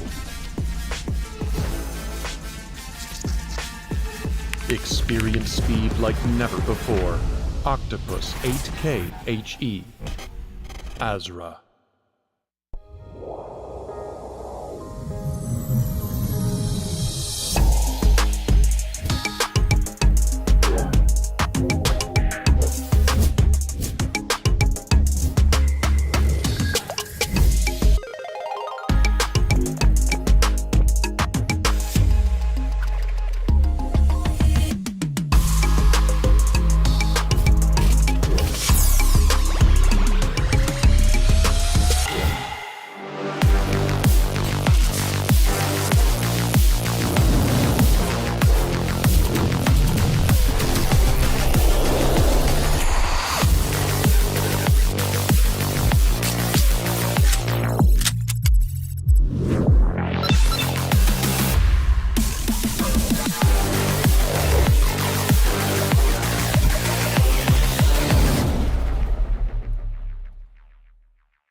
original.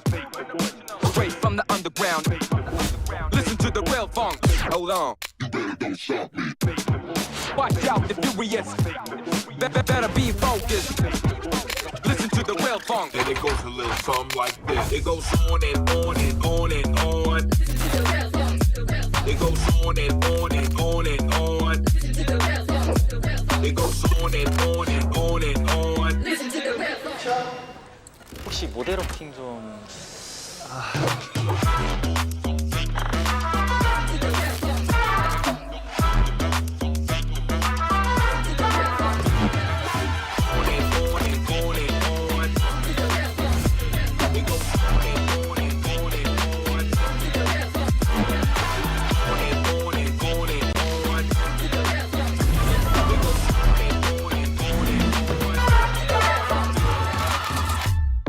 Smooth and original. Straight from the underground. All right, we are back here at PNC 2025. We look forward to two new maps, Tego and Rondo will be where we go for games 3 and 4 on the day. And we are getting closer and closer to the end, to the inevitability, it feels like. Yeah. But you know what? That's okay. Even if Vietnam runs away with it, we still have so much to play for from second all the way down to 8.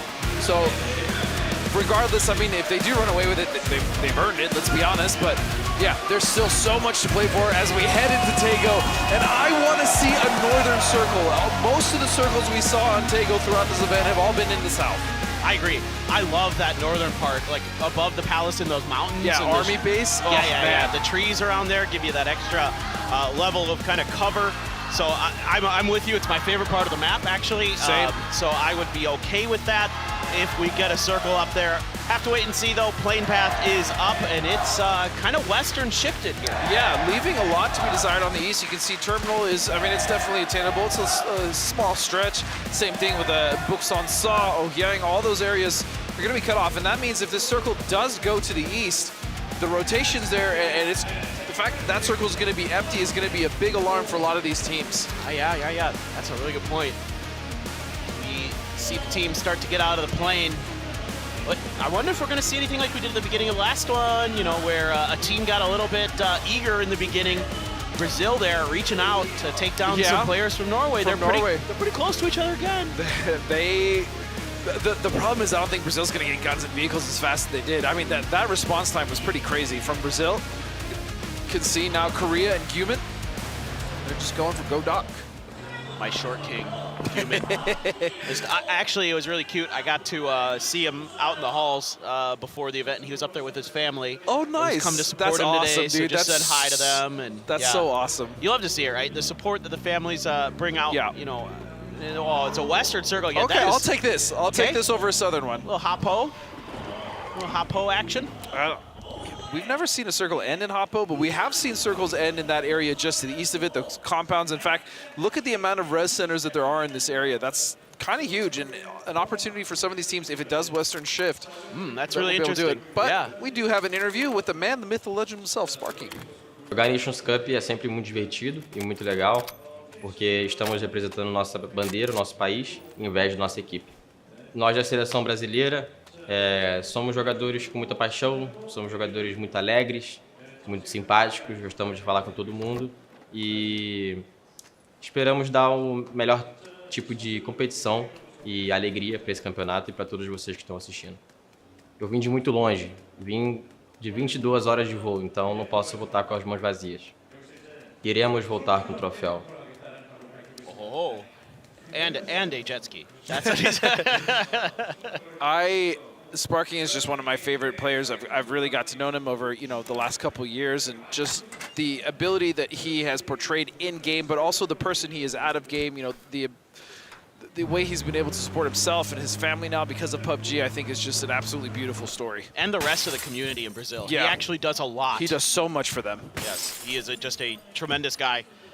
You know, one of those players that I always love to see at events that I can't wait to give a hug and talk to because he's just such a great guy. He's a spicy dude, though. Yeah, he's got a fire in him. Is the thing. Does. He's such a competitor, And that's what I like. That's one of the things I like about him, though. I mean, that's why we do this job, right? Is because we love the competition. Yeah. We love to see that fire. And he's let me tell you from experience, he's a massive troll outside of the game. Good people, though, good people. Australia in last place. That is not something I would have expected. No. It was hard for me, like, if I would have power ranked these teams coming into like, this lobby, I would have had a pretty tough time outside of, like, the top 3 or 4. I felt like there's a lot of potential on so many different teams. Yeah. So, like, but the Australia is the one where I'm just like, they should be middle of the pack at worst. At worst, agreed. 100% agreed. They should be middle of the pack, like 9th, 10th, 11th, again, at the very worst. But, you know, it is what it is. This lobby is very difficult. These games have been very difficult. The circles have not been kind. And quite frankly, Australia has run into the wall that is the Philippines. So it's no surprise that they actually do find themselves struggling. But I would venture to guess that I don't think they're going to end in last place. Okay. I still have faith. I still have faith. I don't even know. I mean, there's so many good teams down in the bottom of that leaderboard right now that I'm just like, nobody deserves to be down there. You know what I mean? Like, they're all so somebody good. has to be, though. I know. Someone has to eat it. That's what makes me sad. But it is part of the game, and that's what makes it fun. Is every little thing matters in this game. Every position matters in the long run. For all these players, they want to do as much damage as they can here, get as high up on that leaderboard as possible. As we take a look at the replay. See what happened here. Oh, okay, we got a. Did he hit the wall? Did he? An E pickup. Interesting. Where are we going with this? Is it just a fake? A bait? Is he gonna get gunned down on the way out? This is long. Yeah, this is a very long. Oh, okay. All right. That is the most anticlimactic. I thought thing. we were going somewhere. I mean, too. I was in constant suspense. You know what? I imagine if Argentina then gets on that thing and they're like, you know what? Thanks, Dylan. You know what the storyline is, though? I think the storyline is that he got away. He did. He got away. He's good at that. He's slippery. He is slippery. So look at the kills of the top 5 leaderboard in the final stage. Aixleft, #1. Who would have thought? Never heard of this guy before. Yeah, no, never. You never expect him to do well. Yeah. Little Goso again. This has been a very good event for him overall, especially with his mortars. Those things are like heat-seeking missiles. As he's now driving dangerously close here to the Philippines. A crate for USA. Many crates for USA. Have we seen any trigonometry? Have we seen Tiggleton? We have not seen trigonometry. Any. We have not. That's I don't sad. even think he's touched a mortar this entire event. Should we just go yell at him like?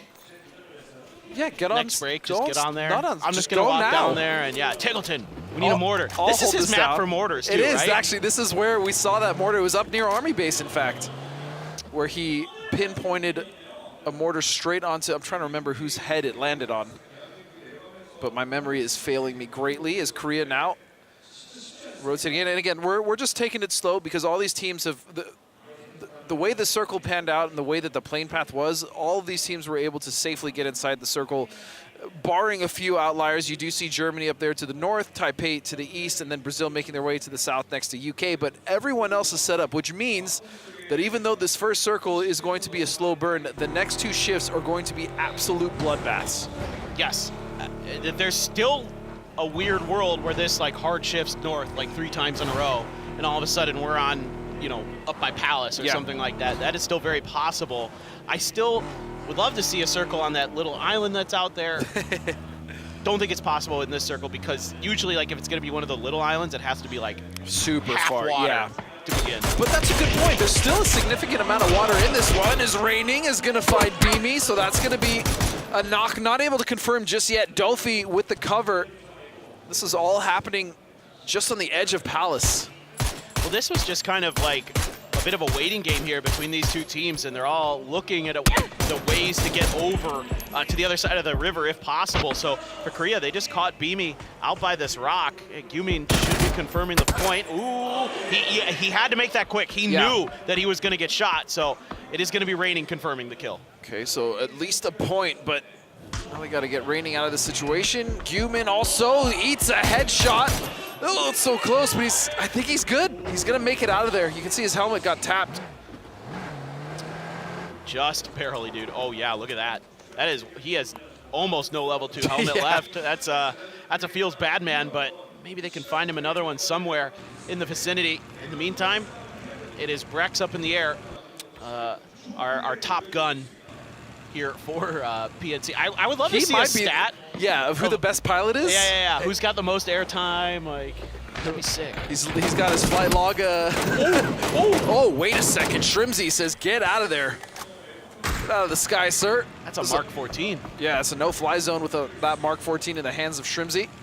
Turning that thing into an AA gun. Jeez Louise, dude. That is scary. I mean, usually you can fly around in these things and you're relatively safe. Yeah. And you can like turn you can angle the aircraft so that the butt of it like blocks the bullets and stuff, but. And worst case scenario in that situation, like, yeah, the glider might get quote unquote blown up, but they don't actually explode, right? You can safely land, so yeah. Generally you're safe up there, but if you eat 2 headshots or TGLTN's got you with the Mark 14, you're falling to your death. Operation Save Savior seems to be a success here. Leo, gotta be careful there, my friend. You are playing with fire. You opened yourself up, but they don't have much time here left to get this res on a Savior. They have to basically get behind this hill and then immediately stop, get out, and go for it. Yeah, just took too long. Close, just took too long. I mean, they're probably gonna get a res off, so they have a station here to the east. Just off outside the circle, they'll be okay. Dude, there's so many times where I see a fight, I'm like, oh man, that sucks. They only have 2. I'm like, wait a second, they can res. What am I thinking? It's hard to get it in your system. Even though I play a ton and we use it all the time, well, I mean, it's being in esports. We've been using it for a long time in pubs, right? Everyone has, but I love that it's in esports. I really, really do. Now, this shift is very, very devastating for the teams that are on the west, but more importantly, it's going to cause so many teams to bunch up in the center here and possibly on top of Vietnam, which is going to be more points for them potentially. In fact, one of those teams going towards them right now is going to be Poland. So good news for Korea is you opened up the bridge space to make the first rotation ahead of Denmark by getting that kill onto Beamy. The bad news is Philippines was there. Now they actually aren't going to try to set up any kind of encirclement or try to take a big fight against Korea. They're actually coalescing into a 4-man force just to the east of the fishing camp. Yeah, and Poland doing wise to just get the hell away from Vietnam, but I say that, and they're actually crushing on the north side. The other split, look at the amount of control that Vietnam has on this. Himas is going to find a beautiful spray with that 4X. Not sure if he's going to be able to get the flush, but that's going to be the bells ringing for Vietnam to get aggressive and finish Poland. Look at the angles they're taking into this fight. They have these extra little bits of cover. Delwyn actually finds a knock from afar with the Mark 12. Headshot lands. The best team in terms of headshots just continuing on their reign of terror. Grenades are out here. Poland scrambling to get to some level of safety, but Marsalek, he's a little bit ahead of the curve. He might be able to do some damage. Yeah, he's sitting in the smoke. Oh no, it's Seoul. We lied. We're liars. I feel bad. Sorry, Marsalek. Yeah, that's gonna be a rough one. Fex is gonna find Malrush, so Chinese Taipei lose another member as Vietnam just casually cleaning up what's left of Poland. Is gonna be Cappy and Pufa, and yeah, that nade probably gonna be enough. Sure, man, just so clean. No time wasted whatsoever, not even a knock incurred, which means that USA, even if they wanted to, can't find anything off of this. I'm listening to the Vietnam fans. A couple flags up there. So awesome, man. Dude, that is unbelievable how good they did that. That was just flawless. So efficient. Just flawless. The way they come into those fights, using those little hills in front of those long, they're not warehouses. It's like a green. They're for farming, that's for sure. Again, we're not farmers. Chai Wei gets a knock, but he's immediately traded here. BL doing a good job to bail out sparking the IGL for Brazil this go around. And they've actually established their foothold. Nobody else on Chinese Taipei really in a position to challenge this. No, and you can see UK kind of trying to maybe see what's going on over here. They have a good ridge that they can play from, at least get some sightlines onto the fight between Brazil and Norway. You can see Beamy coming. Oh no. Oh, is that Philippines who hit that shot? Yeah, 10 trip. Jeez, dude. That is a long-range shot, too. To hit a parachuting player, that's like 600 meters. Yeah, that's no joke. James is going to find Chinese Taipei, just their problems continuing. It's just down to Savior. And on the edge in between two teams, It's not looking good for him. And, oh my goodness, 6 HP. Gonna need to live up to his name. Try to get some extra points any way possible for Chinese Taipei, but he's in a horrible position. Norway knows he's there. Brazil probably knows, but now they're kind of dealing with the UK over to the west of their current position. Circle keeps a lot of water in, keeps the fishing camp in. Vietnam now, fairly spread out. If somebody can like suss out that situation, they have the opportunity to maybe crash and eliminate an individual player of Vietnam. It's just who would want to do that? Who would want to crash Vietnam right now? Well, it's not going to be any of the teams currently in the circle. I say that Argentina is actually driving straight at Vietnam, so it looks like one of our 2 South American teams is going to be the first to try it. Tan Vu immediately pumping the brakes on that. Tan Vu is going to find Capitan. Capitan drove right into that angle.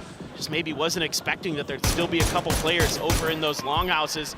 Himas is going to be the one to secure that point. Germany making their move. Brazil trying to get the hell out of there. And it's actually Aixleft. He's going to find Sparking. Posa ends up running him over and just driving out of there. They knew there was no hope of saving him. Biel kind of stuck there for a second. But it seems like Brazil has gotten away with losing just one so far. DraftKings able to find the knock on to Salalzi. Okay, here we go. Argentina really firing up, and if they could get rid of Vietnam right here, right now, big confidence boost for them. As Germany also have tentatively found a position just to the north of this, right next to USA. And speaking of which, Brazil driving right in between USA and Germany. Oh man, they need to get in the shack, but the door's on the other side and they're losing players trying to just get there. So out go some pieces of utility to maybe buy a little bit of extra space. The grenade gonna splash short. Alo finds another headshot with the Dragunov. DraftKings here right next to Delwin chasing him. Himas trying to bail him out, and it didn't even need it, really. Himas is already there. And now Argentina makes a move and they're paying the price. It's just so ridiculous how clean they are. Again, even after they took a knock, it's just devastating efficiency here. As Vietnam will clean up Argentina, a second team now. USA, meanwhile, trying to get active, but their position being so good, there's really not a lot they can do. I think Vietnam's gonna put up more than 200 points. I think they are. I don't even think it's a question at this point. What? You know what? I love seeing teams actually do this. I know a lot of people are like, it's boring. Like, the team's just running away with it. Are you kidding me? You get to see the best to ever do it. You know, at this point. Yeah. I love to see dominance. History, yeah, there's no question. And again, there's still so much to play for. It's not like only first place is what matters. Yes, it's the biggest prize. Yes, it's what everyone wants, but there's still a lot to be gained from second all the way down to 8th. Exactly, right. Behind all that, there's still all kinds of awesome storylines to follow. Yeah. 12 out of this one. This is going to be Rossiter Jr. braex accidentally running over Zareth there. Not sure what happened in that situation. Looks like they were maybe trying to move some vehicles around. And a kiss gonna go down. It looks like they're gonna actually take some shots at the players that are trying to get there to save him. He's gonna be able to get there in time. Yeah, we knew that shift was coming. We knew it was gonna go down south. That's why so many teams were willing to fight Vietnam in that central compound. I also want to point out how big that central compound is and how efficiently Vietnam have been able to hold it. But now, meanwhile, it's going to be Norway trying to find their way into the circle. They're going to be rotating right in between China and the Philippines. And guess what? They're looking to go right where every other team has failed, and that's right into the arms of Vietnam. They may be able to get to at least an open house. It's just, is Vietnam going to allow them to settle in? Delwin saying, nope, we're not even going to let you get there. We've already bought this real estate. We don't want any squatters. Eitzy, though, good for one, at least on top of Delwin. Himas watching the angle from outside the door. Grenade going to ring out there. Oh, it bounces off the windowsill. Isn't going to get inside. That could have been devastating for Norway. A little bit of luck going their way. Tanvu going to shut the door. I think they're going to try to attempt the res. Himas, grenade in hand, sees Eitzy running. Oh, you're just dead, Eitzy. Oh, my goodness! The angles are so perfect that Nade probably would have done it in case he missed his spray, but when have we ever seen Himas miss a spray? Now putting the pressure onto the rest of Norway. Intens, the last one. And surely he's gonna get taken out. Look at how well he knows those angles too. He knows, he just saw you, you're done. Come on, as clean as you like. That's just perfection. I mean, you're witnessing one of the best to ever play the game. And that right there was a show. That was an absolute show. Ming Ming gonna line up with the mortars. Pretty close range. Whoa, whoa, whoa. Oh, it ain't safe. Not as safe as he would have liked. And China have been using mortars to great effect this entire event. That one's going to go in the open. Just a bit outside. But man, forget going for 200 points in the next few. They might just get it in this game alone. 11 kills already. Yeah. Well, what was I thinking? I should have just said this game. I would You have fool. like, damn it. All right, BRDM for Denmark. Maybe this makes somebody feel confident enough that they could crash Vietnam and not die on the way Panzers, in. though, they have to be careful of the Panzers. That's a free knock. And making a double. CJ will get Ketter and Dolphy. And you know what? We really have not seen any BRDMs in the final stage. There's too much. This is actually something I was thinking about. We'll get to that in a second. Tentrip watching Gustav drive in. Gustav trying to let loose with some utility to buy himself some extra time. Delwyn now with a mortar. He's going to dial some in potentially. Algenbots lands a decent amount of damage onto Gustav there with the frag. Is he going to be able to read that he's gotten that close? Are these actually in the direction of that fight? I don't know. Grenade around the corner. Gustav actually jumps to the other side of the fence. Tentrip didn't even need it. CJ was there on the cross to watch for it. Now Beamy all on his own. Yeah, the mortar actually landed very close to the Philippines. On top of one of those tents, and you can see Australia coming in from the blue. They're still not in, and they're going to have to contend with a team like Germany or even Santastico or Korea up on the north side. And all these teams on the edge now, aside from the UK who have found a foothold into this, are going to struggle. I do like that America got themselves into a nice position while Vietnam was fighting. Yeah, very on intelligent. the other side of the road. Yeah. That's a really nice read from those boys. UK is going to square up against China. More mortars. Nobody falling to them just yet. It's actually Setsuna from Indonesia. Finds a little bit of damage from afar. The Philippines hitting China in the back. They get a knock on a Ming Ming. Now Australia's going to try to make the move. Tentrip runs out of ammo, going for the reload. Actually, Algenbot's there to back him up a bit. Vard now letting loose with some frags. Are they going to connect there onto Aixleft? The real question on Lil Ghost. Whoa, that was dangerous. That's still very dangerous. Yeah, he's going to get picked out, plucked out. It's going to be the UK to find him as well with some help. This is scary, scary, scary. China is just trying to find a way out of this position, but nobody's letting them.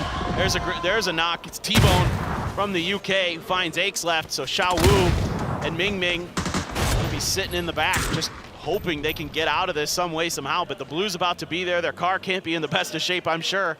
Things going poorly for China in this one. Well, and the other issue is that Thailand is starting to catch up. They only have 2 members up, but they've closed the gap to 16 points. China on the back foot, Ming Ming still trying to fight. And Xiao Wu with a huge opportunity there if he can find someone with that Panzerfaust, but Ming Ming's gonna fall to CJ.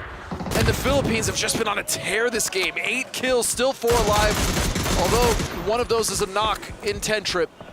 I like this from the Philippines. There's already a battle happening over here. You got a knock into it. Oh, nice nade from Xiao Wu though.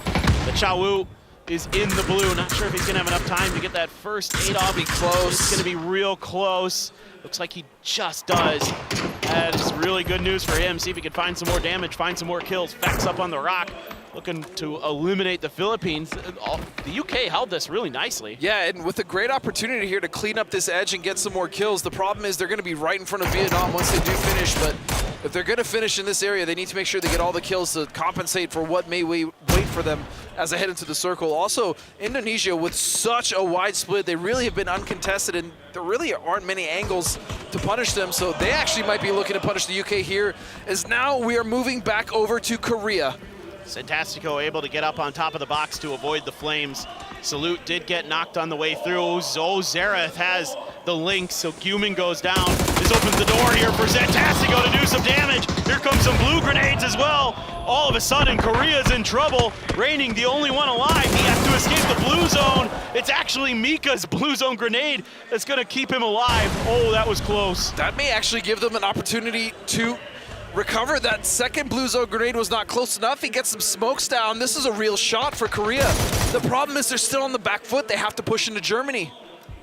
Nobody's gonna put any pressure on Germany, No. so Germany can just keep their eyes downhill. Simoy steps up, takes Fex down. Michael gonna claim the last player of the Philippines. CJ, 7th place for the Filipinos. And the UK holding on, but they've got a challenger behind them. Oh, look at all this level 3 gear that Germany has. Yeah, I mean, they are, I mean, just what else do they need at this point? They have all my favorite guns. Yeah, they have everybody's favorite guns. As again, Korea are gonna have to push into them. And it looks like here comes the push from the UK. This is pretty much the only play they got. So they just have to see if they can make it work. And the only saving grace is there's only 3 of Vietnam, but I don't think that matters because now there's only 2 of the UK.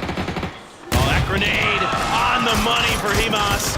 Trick as well, trying to see if he can steal some of those points, but it's too late. Vietnam stands tall. Korea making their move now. They do lose a player on the way in. It's ItzzChrizZ. Finds Salute. If that's a frag, they're in trouble. It just split the difference between Gyumin and the knocked player in Salute. But now we're ready to rock and roll again. Our Germany let loose Zareth. He has found some decent damage so far. Salute about to bleed out, and he does. Oh my goodness, a Panzer II. Yeah, an opportunity here. And that's gonna be a nice, oh no! What? Oh no, he walked in front of Seoul and it was a self-knock, a team knock. And that's gonna slow things down for them. That happens sometimes. It does. It'd be like that. I mean, you know, you just think you can cross, or you gotta make a move because you're getting, you know, hit from another angle and you're worried about it. That's okay, but Germany, I think they have a real good chance to get deeper into this game and take Korea out. Just spraying down, trying to find players, but Seoul at least has the comfort of this folding cover. I mean, they're allowing Korea to recover though, and they have the man advantage. I mean, it was going to be down to a 4-on-2, but they did not step on the gas at all. In fact, they pumped the brakes fully. Now a lot of smokes are there, and that's buying time for Korea to get these rests. Oh, sure, give them more level 3 gear, just what they need. Love to see, this is so funny though. Okay, bro. I keyed. Just win harder. Yeah, why not? And you know, there was maybe an opportunity for Indonesia to kind of pounce on Vietnam because they were down to just 1 at that point after the fight with UK, but it didn't come. And now this is, I mean, this is the issue for the USA. They have had the best position since they moved into this position. They backfilled on a great play in order to take advantage of the fight that happened between Vietnam earlier and one of the multiple teams that crashed them, but there's been no angles for them to get any kills. I mean, they're coming into this with only 3. Here's my question. Do you try to maintain that 2-2 split, or do you maybe group up a little bit more? What's your feeling? I think with this, with how close those buildings are, I think this 2-2 split is still perfectly viable this late. Okay. Seoul got a knock on the ALO. Of course, I say that, and you know, one of them gets knocked. Well, I think that's fine, though, because Germany has to fight Korea. Yeah, there's no punish for that knock, so they'll be okay. Ooh, big explosion there. Vehicle goes up in flames. Somehow Seoul finds a grenade. I don't know how he does it, but he keeps doing it, raining down again. Damage being returned. It's actually Vietnam helping out Korea from afar. Mali comes in just a bit too far there for them. Germany getting harassed from Himas on the side. He's happy to just keep farming the ADR. Seoul up and over. Can't win the battle. Korea falls. Yeah, but look at the damage that was taken from Germany because of the angles that Vietnam had. Germany's now just down to 2, and they're outside of the circle, and it's gonna be Tan Vu to find another knock on Mika. 8 kills for Himas, 4 for Tan Vu, 4 for Delwin. 16 kills, dude, come on. They're actually gonna hit 200 points this game. Everybody else is just like, okay, we're done fighting Vietnam. We gotta fight each other. They're winning this thing. Let's see if we can do some more damage. It's gonna be Alo. Finds another nice Dragunov headshot. He's been popping this just game. executed breaks. It's now the USA with a monumental task to hold off not only Vietnam, but you can see the split. And I love the positioning from Samoy, getting that anchor just in case one of the members of USA try to flex out of their building and get a different angle onto the fight with Indonesia. He's there to kind of stuff them. That's a really nice angle, yeah. That's cool. Another phase to go, though. It's phase 7, gonna keep the rest of these players and teams inside of itself. Now we just wait to see how much of a difference phase 8 will make, where that center dot ends up lying. Vietnam, last couple of smokes there for Tan Vu. That's huge. Pops that tire, that's nice. And he is gonna get cut out of this circle. So if he doesn't have a vehicle to do so, he's gonna be stuck on the run. And now here comes Vietnam. Oh, the Panzer barely misses. And they're going all the way on a rapid trick is gonna find Tan Vu. That's gonna be a flush. Kickstart's gonna find Himas. Delwin will fall to Tweety, and finally the raid boss of the lobby will fall in third. Yeah, they just said, okay, we got one guy alive up there. Let's just see if we get at least one more point. And, you know, crashing one of these compounds is going to be way harder. At least get the guaranteed points, but they were thwarted in their effort. Now we get a sick 4v4. Yeah, this sets up a very sick 4v4. I agree 100%. Circle center is going to be like right outside of the compounds. Nobody's really got like a fantastic position on it. Yeah, it's about as even as you're going to get from the two teams. It's really going to come down to Semoy for me. What is he going to be able to do with that angle? And is he actually going to have any impact? Because realistically, if USA wants to, they know he's there. They can just fight on the east side of this and cut off all the angles that he would have. Ah, all right. I worry about Semoy eventually. They might just blow up his car. Yeah. Even if they don't, it's going to take an insane amount of smokes just to get out of there. Well, he fortunately only lost one tire. We saw Vietnam shoot. Oh, he's taking shots, though, from that Dragunov. And now his vehicle's in the blue. So he might just be a given up frag, a given up life. He's got no smokes. He has 3 frags. That's like the worst feeling ever, when you just know you're not going to really be able to put him in good use. And his team, I mean, even if his team wanted to throw utility for him, he's just too far. He's just going to deny. That's fair. That's completely fair, especially given the leaderboard situation. You can see USA on 83, Indonesia on 79. Yeah, right behind him. Totally makes sense there, but 384, doable. Hurdy-curdy, just taking a peek, trying to get some info, trying to gather the troops and make their move. Just going to be doing a little jump peeking along the fence line. That's a weird center circle because it literally is on the fence line paper, so it's going to be... Yeah, losing Semoy is just really unfortunate because now they have to go into this in a 4-on-3.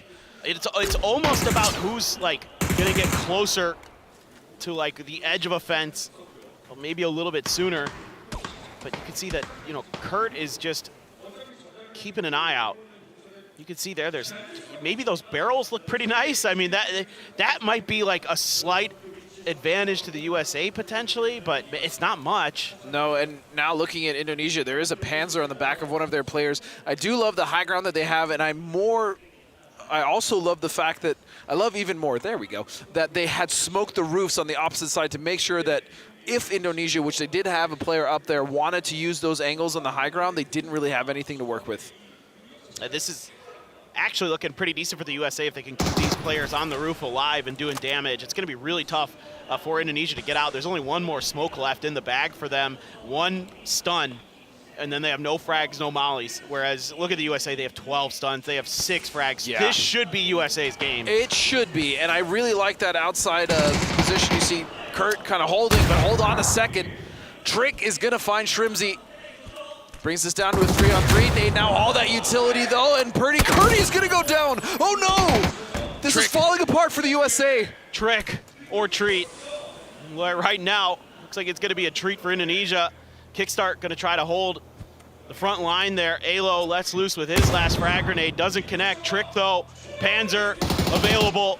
Thinking about it. Pushing forward. This could be tricky. He knows Alo's up on that roof. He's looking for the opportunity to just barrel stuff him.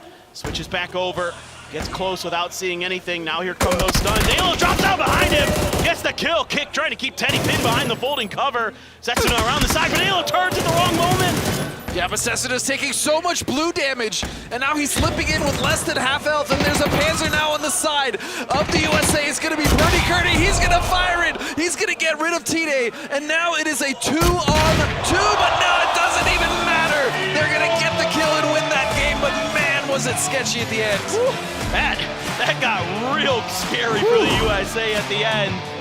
That was a nice play there by Trick. Just went out to that tree.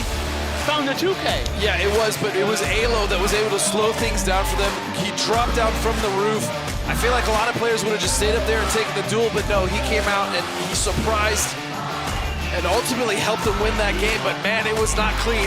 No, I mean, you look at every metric you have available to you in that situation, you're like, frag, stun, smokes, it's all in the USA's favor. They should be okay, but some good shooting. That'll be a difference maker every time. Also, huge shout out to the USA cheering section, and a huge shout out to Kat Conti. Her signs have been hilarious. They've been very well drawn, and they've been awesome. ItzzChrizZ, indeed. He was the last one to get that final Panzer, I believe, right? I believe it was. Yeah. I believe it was. Now, there's going to be a lot of highlights from this one. This was a crazy fun game, as we can see now. Look at these sprays, man. And Vietnam, what do you do, dude? They're just so rock solid. I mean, they're just immovable. They take brilliant fights. They're so good at positioning. Obviously, their mechanics are outrageous. What are you gonna do? I mean, Delwyn. I mean, what are you gonna do? And so we saw so much as well. How many different teams were able to crash, and Vietnam was able to not only clean them up, but just clean them up so cleanly. I'm trying to think. Argentina. Brazil at some point. Germany got picked apart from distance. Yep. UK. They kind of crippled China. Yeah. They had, I think, 17, 18 kills at the end of that game. Just bonkers, dude. Just absolutely bonkers. braex there. And this was okay for Germany, but this fight took forever. Like, they just couldn't finish the fight against Korea. Yeah, they couldn't finish it in a relatively good time. And then again, that's Korea, right? Korea struggled in this game. They had that northern wrap. They had to deal with Germany, and then ultimately it was just too much pressure. And we saw that jumping Panzer, and it was USA to take the dub. I love to see it, though. At least the USA, you know, giving us a little bit of a show on our final day. We wanted to see them maybe be a little bit more competitive in this one for sure, given especially, you know, previous results at PNC, but it hasn't been their best day. No, it hasn't been their best day at all. But again, our next map we're heading into is going to be Rondo, and so that should be a fun one. I love Rondo for the most part. There's a few parts of the map I'm not a big fan of, but yeah, mostly. For me, it depends on where we go on Rondo, right? I mean, test track is just so overplayed. We've seen that fight. Plus, the terrain there isn't super interesting, but man, down to the south, we have some amazing areas. Up in the north, we rarely get to see that quote-unquote Miramar-esque version of Rondo, but there's been some circles that have been there, been awesome. But again, 17 freaking kills. And they are at 100, I believe, at 90 points. USA did get 8 points, so that's 18 total for them moving forward. Indonesia as well with a solid game. And Germany was picking up kills at the detriment of Korea, but even still, a good game for them. But yeah, Rondo is going to be interesting just based on how much land mass there really is for these teams to play with, right? We saw some nonsense in Geneva City with Norway and with the Philippines when they were trying to get 10 trip up, but yeah, I'm just curious where we're going to go for the final Rondo. Yeah, me too. I'd love to see one, up in that northern area or northeastern area. I think I've only ever casted like 1 or 2 that have actually ended in the desert. I think I've got like 1, yeah. Yeah, it's pretty rare. Man of the match is going to be Kickstart with 2 kills there. A lot of damage, though. Just not able to convert all of that into knocks and kills. Yeah, but they were able to win the game, and that's a big boost for them as they're fighting for that top 5 spot. Yeah, no, I mean, you need to keep going. Everybody's going to be looking at leaderboard, but you've been saying so much to fight for underneath all of that as 22 points in a game that you don't win.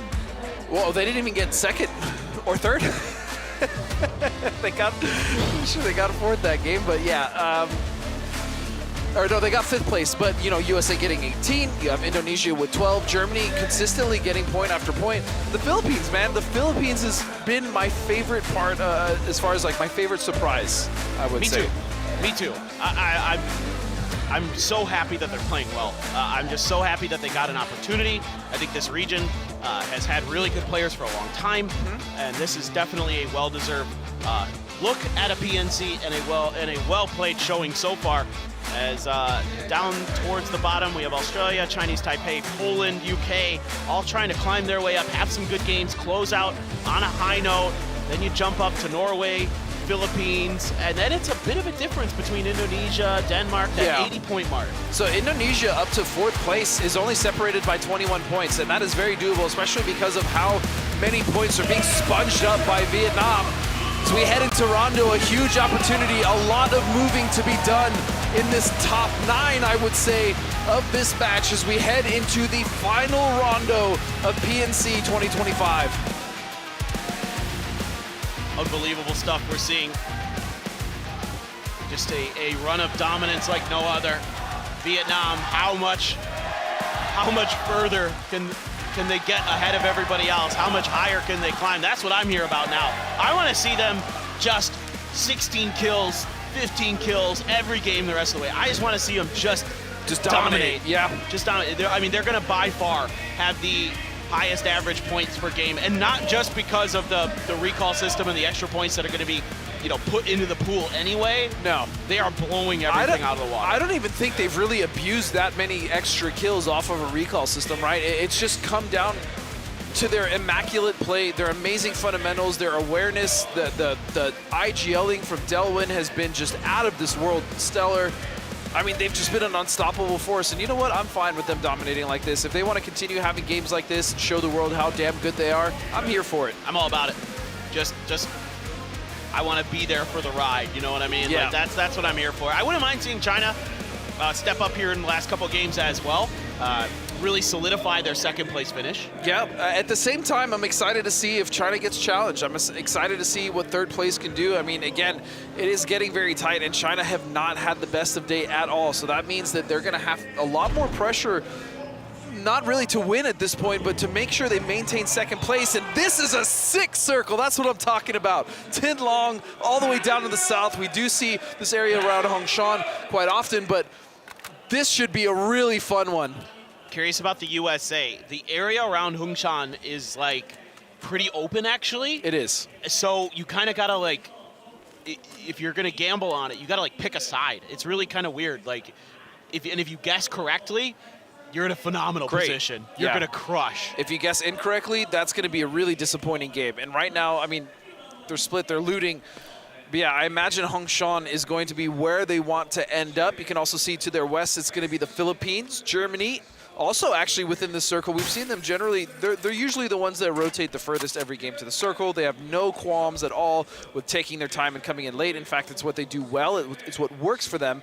But right now, they're also just right in this circle already. And also, for how much landmass there is, it's kind of unlucky how much of the south is cut off, because that's just all unplayable area. Yeah, you're right. I'm also looking at Tentrip drifting closer to Germany players. Yep. You got to be wondering, like, oh, can we even get in a glider this game? Like, not only is the circle not necessarily like the best for it, but with how close the Philippines are, you got to be thinking, do we risk it? It's dangerous. Yeah. It's dangerous. I mean, he's not even just drifting. He is just straight up moving in that direction now, getting danger close to them as Argentina they've had a good day, man. They've been really impressing me today. Just South America in general, every time we come out to PNC over the last couple of years, since we've kind of merged the Americas, they've been practicing in our region, they've been learning, they've been leveling up. I think they take the game very seriously. They have had wonderful results here at PNC year after year. Yeah, they're top 8 again. And, credit to Capitan, his first time as an IGL, first time as a player. He's coached before, but now he gets the opportunity to be in the server. And, again, rough first day, fine. They recover, and they do great. And there it is, there it is, there it is. I hate when we're right, but it comes at the cost of other players' lives. Yeah. I know what you mean. But he's another one of those players that just has that instinct. He knows how to go out and get that first kill.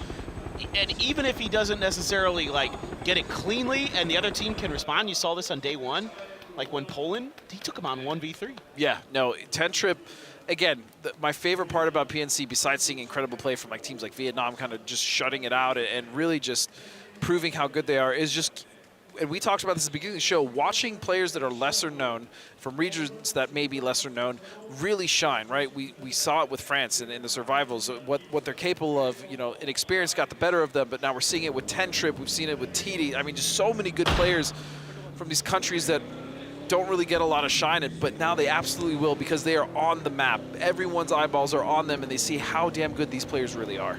Yep. Right there with you. Argentina just fanning out a little bit to the west. And you have Korea in an emergency pickup already, right out of stadium early. where are they going to drop? Because if you go into Hongshan, you're going to have problems. Yeah, problems indeed. China also rotating now into the circle on the northeast side. They're going to be going tentatively right next to Australia, who are currently sitting in a less than desirable spot, but every game is an opportunity for them to at least climb 1 or 2 positions if they can finish strong. There's nothing here for Korea. Chinese Taipei is fanned out on the very southern edge of the map. I don't know where in the world they're planning on going. Meanwhile, Brazil looking to take an edge of Hongshan, seemingly based on what we could see with their waypoint pings. Trying to go a little bit to the east of it and scoot in. There are a few things you can do, but this is problematic for Korea. Oh boy.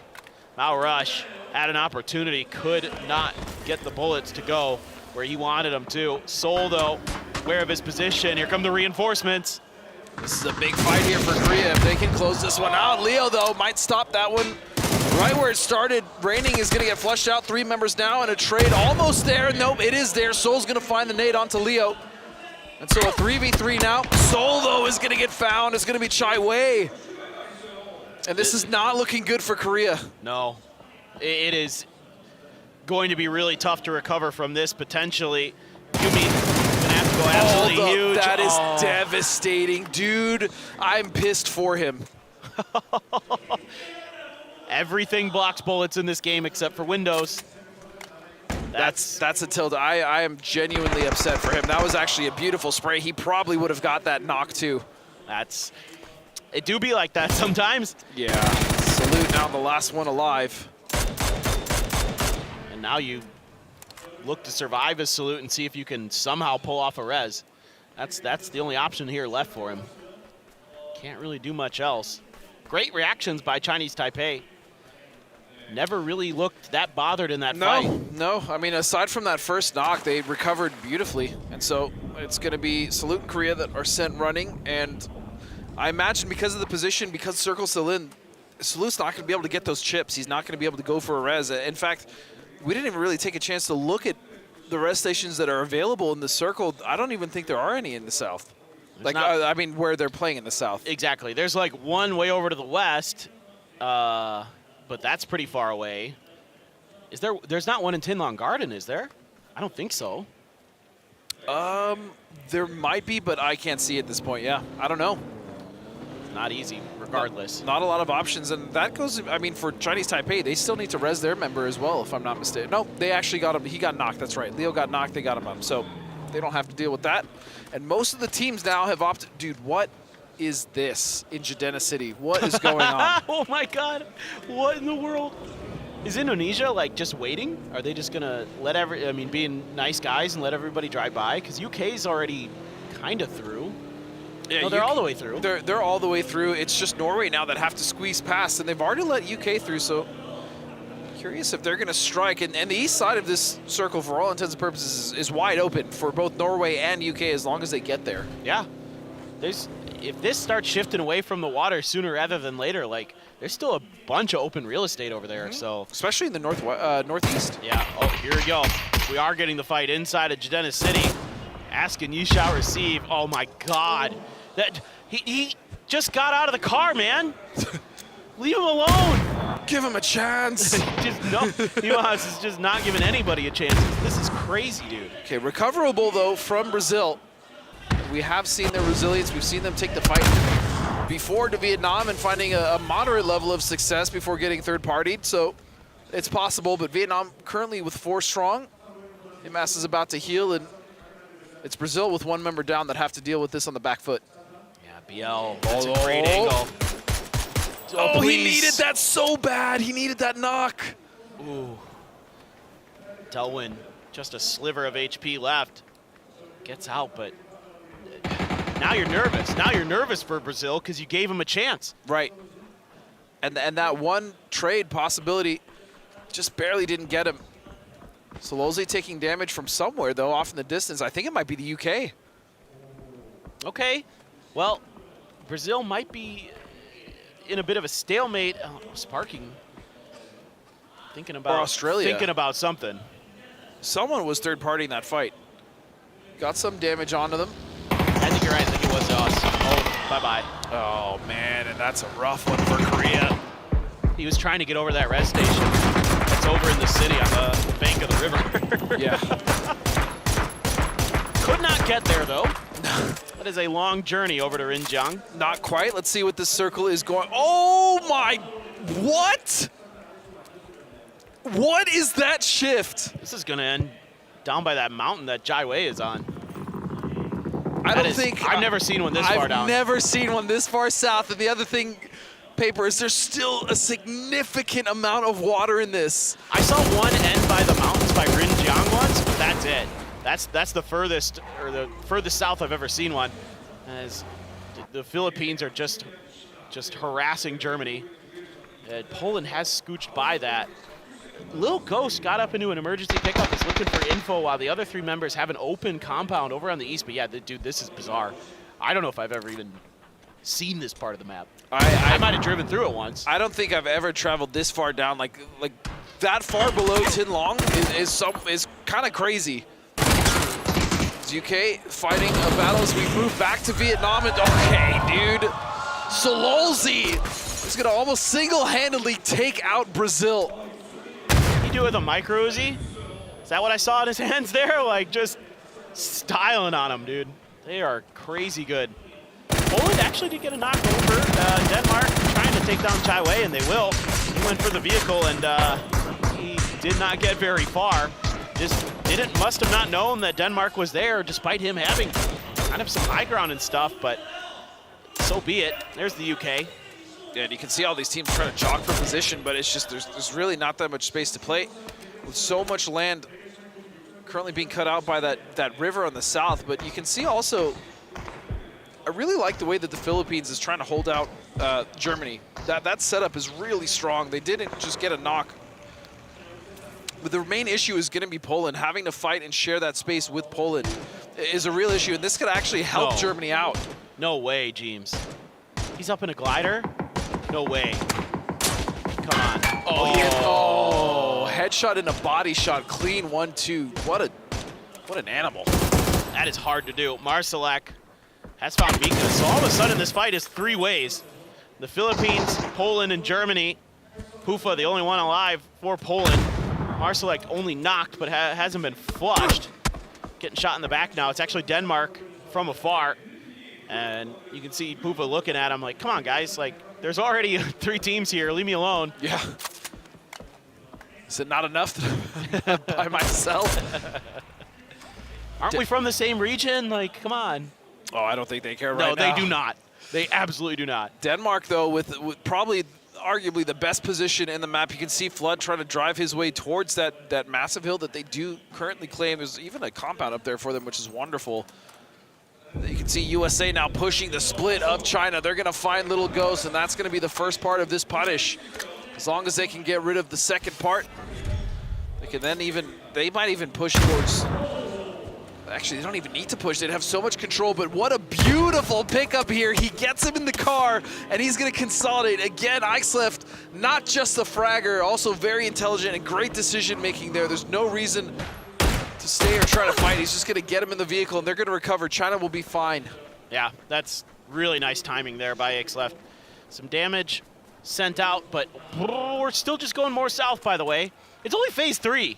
I'm honestly not very familiar with this area in between Chinese Taipei and China. I don't know how much cover is there. I don't think we've ever been down here before.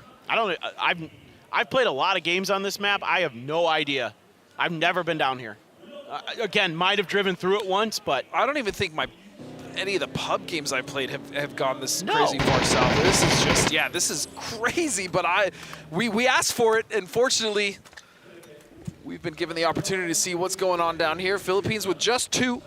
I should just run over and ask the Korean caster Jisoo Boy, be like, I know you've seen this part of the map because I know you're just an absolute animal when it comes to like studying the maps. I know you know what's going on down here. Give me the secret sauce. Give me the deets. I saw you look over towards him too.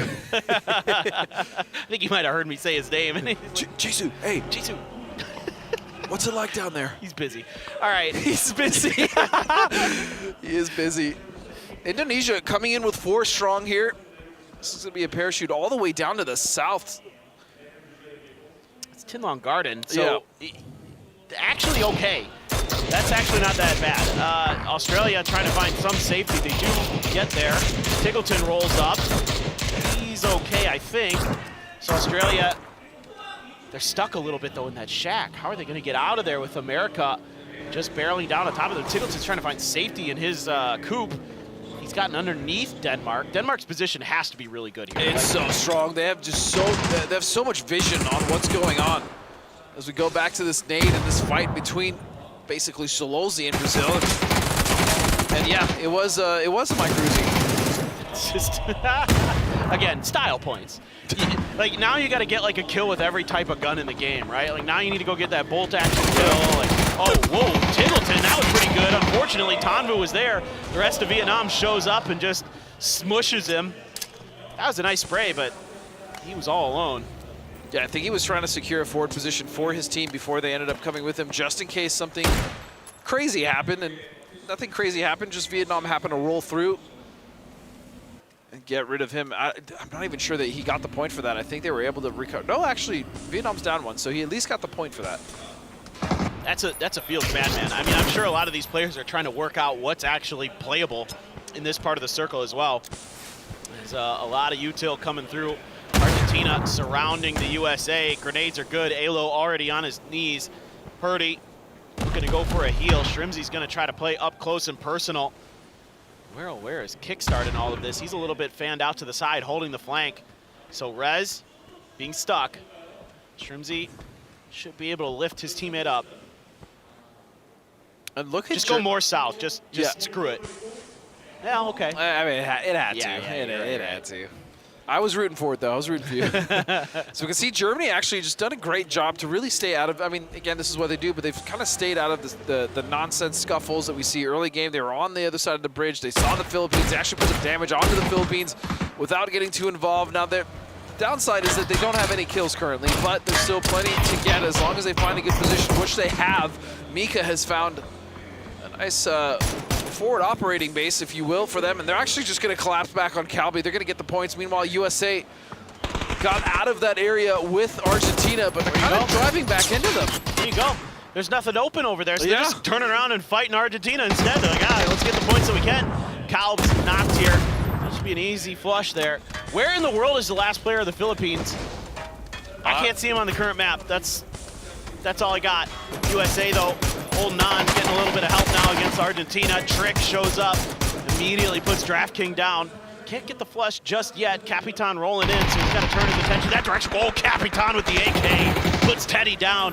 USA continues this fight here uphill.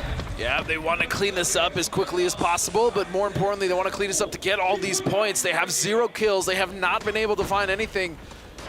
Again, this is another, Zowie with the mortars. Where are those going? Should be going USA's direction, yeah? I would imagine so. I did hear it fall, but a bit short. And still, USA have not been able to clean up this fight.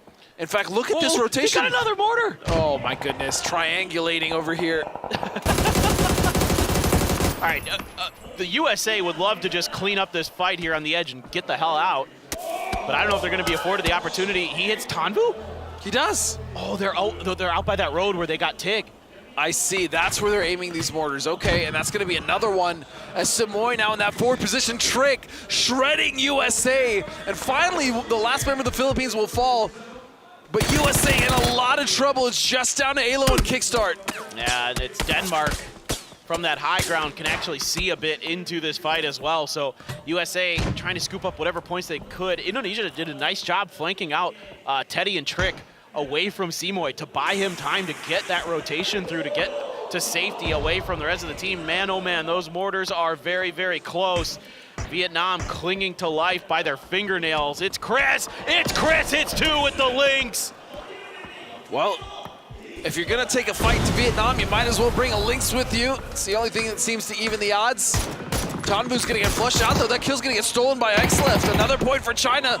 And meanwhile, Kickstart is gonna do well for himself to get 2 from Indonesia, but he's gonna get eliminated nonetheless. A nice effort. Yeah, there was no other choice there for the United States. They had to fight on that edge and just go for kill points. There was just nothing to play from, really. Flood and Luke still kicking for Australia, though. I like to see that. Yeah. Is that a C4 on that car? Like, I didn't see anybody in it, or did somebody just get shot out of it, or Seymour died in the blue while he's driving? I don't know. Jacob has mortars, too. Why not? Party's kicking, party's live. Let's join. But this compound split between the UK and Chinese Taipei. They have to find a way around it. They're not even going to try to breach it. No, the other interesting thing is that of the 7 teams, 5 of them are full formats. It's only 2 teams that are actually coming in with less than 4, and that's going to be Chinese Taipei with 3, and Australia making it probably the deepest we've seen them in a minute with 2. They've somehow found a little bit of safety up on that northern edge. ItzzChrizZ is on one right now. That link's giving him some confidence to switch over. He's taking a bunch of damage, and he's knocked. Grenade out, but smokes have to immediately be there. That might buy enough time for Thailand to get one. No, it's braex. braex shows up from the side. He gets Rossiter Jr. Nice spray. That's a very quick knock, and now it's just down to 1 member. It's just Fluky, and he's so far from his team. He's opted to just try to get out, and he's going to have to contend with the UK unless he's able to sneak on by. You now see China's little ghost looking towards Australia. Remember, this is just a duo. This is going to be Luke 12 and Flood to try to survive and try to stop China from continuing this push forward. And China knows they need points. This is why they're so aggressive, and they want to get rid of them quickly. Flood needs to hit some headshots with that Dragunov. Make a difference in this fight. Switches over to the AUG, but he's taking headshots. Aixleft in return from Denmark. Getting backed off just a little bit, so they can't really push around the side of this hill right now. And Luke's going to spring into action, trying to take advantage of that. Gets right back behind the safety of the blown up car. China, though, continuing to try to make angles, try to take Australia out of the equation. Every time they do, it's Denmark who's able to put some damage in. Yeah, I can see Dolphy very much focused on China, but the rest of Denmark is actually looking over towards Germany. Gustav is going to find braex, but man, China's just going to get rid of the last 2 members of Australia, so that Dolphy is going to get Jiawu down. They're going to have to get him up, but they're in the circle still, fortunately, which means that they have time, and they have 4 kills now. That's huge, though. That's given them the opportunity, along with Germany making noise on the western edge of the circle, to at least get to more safety. Another knock onto Jiawu. He just got picked up. Yeah. So that's unfortunate, but not the end of the world here. I believe China A-OK, you know, once they kind of figure this out a little bit, to get to some level of safety. Where, oh where, does phase 6 go? I was going to say, is he going to get another knock on the Jiawu? At this point, I'd be surprised if Jiawu has any armor or a helmet left. And the other thing, too, is that those knocks are starting to add up, right? And so that they do get in a fight and he goes down first or he goes down second, that's a lot more pressure to either get him up or just have to let him go. I wonder how much cover there is downhill for Denmark now. Where are you going to be able to set yourself up? They try to hold on. They do have that ridge paper, but the problem is Germany. Yeah, you're right, you're right. There is a little bit of, I don't know what kind of cover that is down there at the bottom of the road. But you're right, Germany's going to be the real problem, and potentially China too. Yeah. They might have to come around from the north. Agreed. Chinese Taipei just has to play defense, it looks like. Seems like they just kind of set up a barricade. I mean, there is a little bit of space for the UK in that house, but not much. It's not much. They're going to be on the edge of the walls, which makes them so susceptible to any form of lethal utility, and that's going to be difficult. You can see Vard, though, I like this timing. They're trying to get ahead of it. They know that if they stay behind that fence, they're most likely going to get chewed up, and look at the amount of smokes they have blocking off the angles. I love this from UK. The right idea. Let's see if they can execute behind it. Grenades being thought about. Vard just clearing a corner there. Able to take control of the window position. Oh, man. Was just kind of going for the jiggle peek there. And instead, he wasn't able to get the gun out and pull the trigger in time. Oh, Gustav. He wrapped right on top of Germany. They had no idea he was up there. With 93 points, only 1 behind 7th. Denmark is about to punch their ticket, possibly up to 6th place here. As it's going to be the UK with an absolutely clean dispatch of Chinese Taipei and Germany trying to fight back the best of their ability. It's down to a 2-on-2 with Denmark, and Denmark is getting shredded on the edge. Oh, Ketter there just heard the links. The bullet pinged right next to him. It's Chris. Back over to the AUG. Not many bullets left in there. China shows up. Dolphy at least. Get ItzzChrizZ from the side. Shoots him in the ears. Beamy down already. braex trying to get there to do something, anything. Denmark still has an angle on top of him. Ketter stuck down on the road. It's actually T-Bone from the UK. They win that fight. They're immediately out here trying to get kills. braex finds T-Bone, though, in return. They have to be so wary of China, though. They have that superior position on the high ground. All they have to do is look down, and it should be like shooting fish in a barrel, but wait a second. Because the UK got that done so quickly, yeah, China's actually going to go down. They're opting to go on the road earlier, and now they can use this ridge that we were talking about because there is no other threat, but still the position that the UK has means that they can kind of abuse this ridge that they're on. Exactly. It's just going to come down to these next couple of circles, what that affords China or what that affords the UK to work with. There's that billboard there that little ghost is behind. Aixleft's sliding in. You're going to leave a couple players up on the high ground so far. Let's see how long that is able to be sustainable for China. As Vard going to move in. Fex on point for now. T-Bone likely to be kind of flanked out. Michael going to use the safety of the buildings themselves to provide cover fire.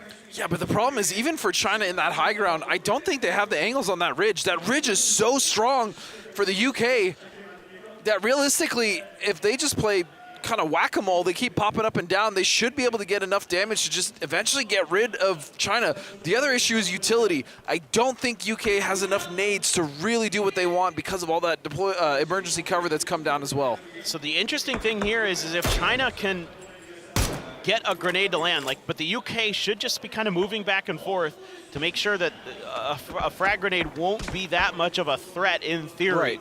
But if China can get some of those to land, if they could find a timing, get a knock, they might be able to break an angle open. Real problem is Michael. Yeah. He's dug in, he's got a roof. And he's still in, he doesn't even have to move after, at least until the next shift. So again, the onus is on China, and they're actually just sending it.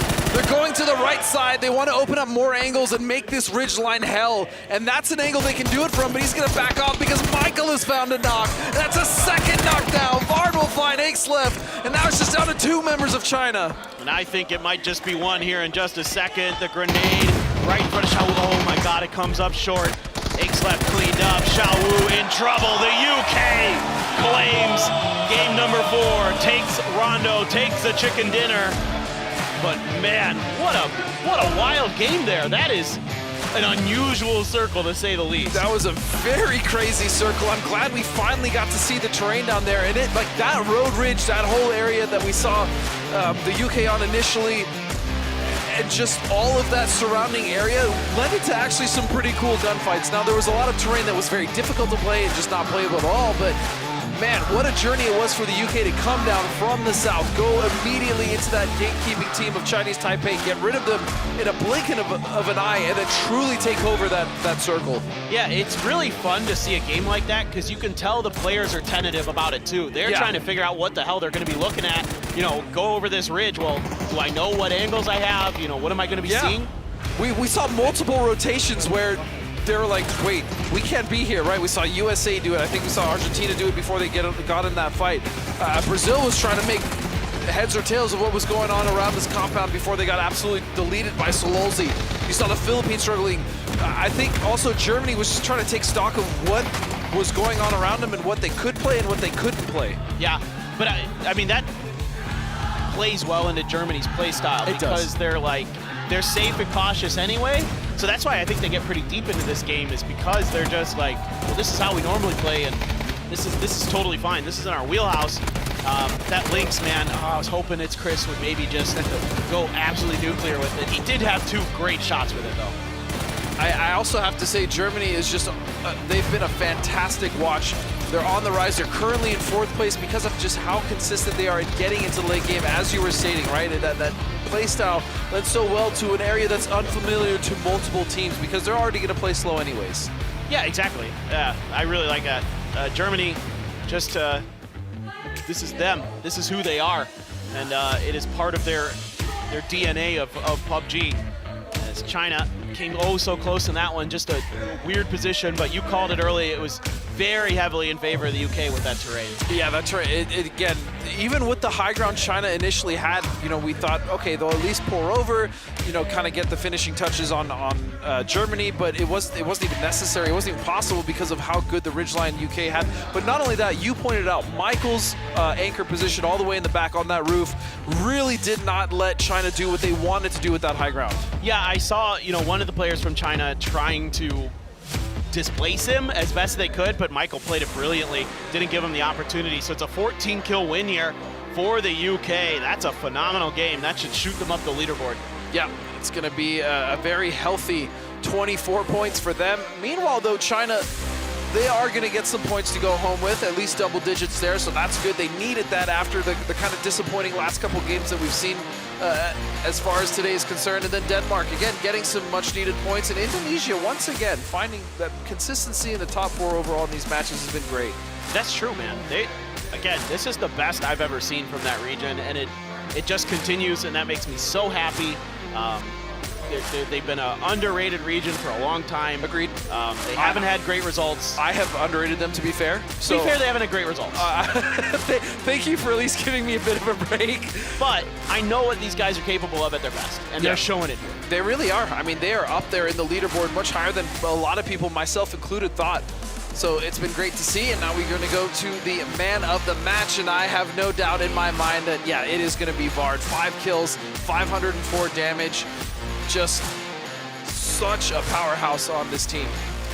We go hard for Vard, that is for sure. I love that. Hey, dude, he is just so good, man. And that's why, you know, new teams are picking him up, because he's a very, very good player, and always has been. I mean, obviously, he's literally been an MVP of PNT in the past. Yep. We know what he's capable of, and he's showing it here.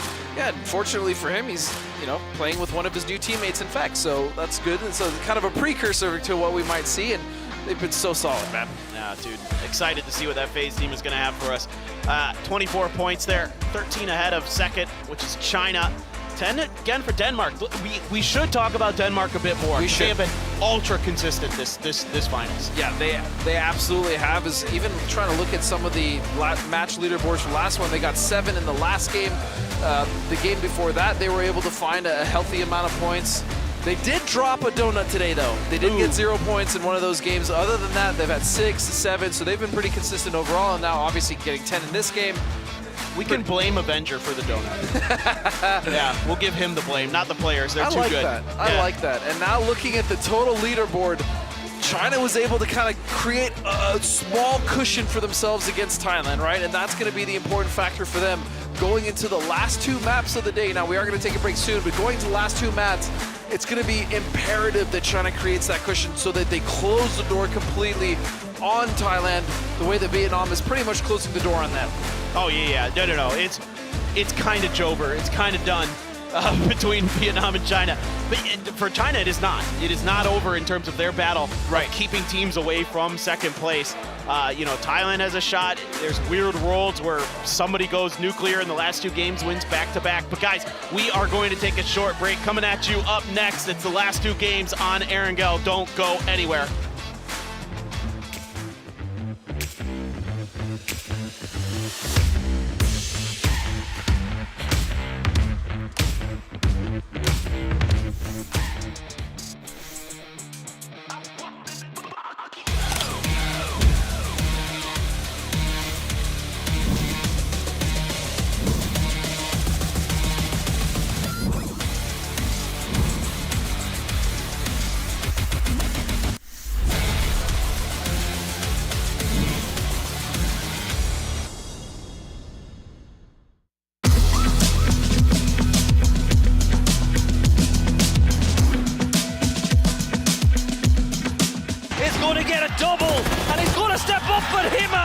Will find the kill, and Vietnam, 1 player alive. He's the last player standing. Another knock, and another one. He is him, and they picked up so many points, and they're looking to put not just Vietnam. Some time for Germany to push up, but he switches the angle. Pushed in as well. Oh, did he C4? Has Keter C4'd that position, by the way? It's worth the nade! No way! Wow. Look, it's all of China! What a play! Clears on as we have a look at this nade from Zhao. And he just keeps on. Oh, he got the double. That's disgusting. Breaching 90. Hell of a play, though, from Thailand to just push straight up and take that fight. The angles were good. Dubbed them. Now Argentina is going to try their hand as the mortar from Little Ghost. Oh, And this is what we were talking about. You just can't play there this early. A little bit of success. The second one comes in. It's not good for Germany though. USA, they're going to crash on in. And this is so bad now. Little Ghost got a bunch of the kills. Halo got one of his own. But USA now, how good could this be? Put it at 190. I'd say it's about 204 is probably perfection. Well, it is going to be actually sent maybe 240 into the sky. We can see the arc going off of your Brazil. Oh my goodness! 204 was right on the money. Hold back, Tig, you're in a really dangerous spot. Tanvu, Vietnam get another knock and a flush. He won. There's no way! Tanvu deals with Korea, and the Vietnamese are just absolutely incredible from every single member, and the nade! Is another player going to fall at the hands of Vietnam? Tanvu with a smoke. He's got the angle. No he gets another one. No he deals way! even more damage, and he gets another kill. It's 4 for Tanvu, and Tiggleton is the next target. Tig is in the blue. Tanvu will swing wide, and he gets another. It's 5 for Tanvu.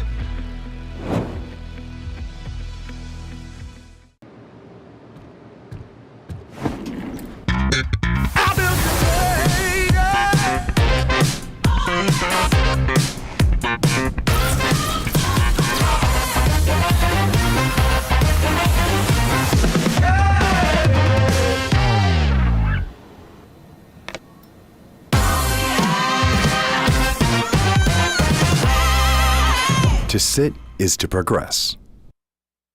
Sit is.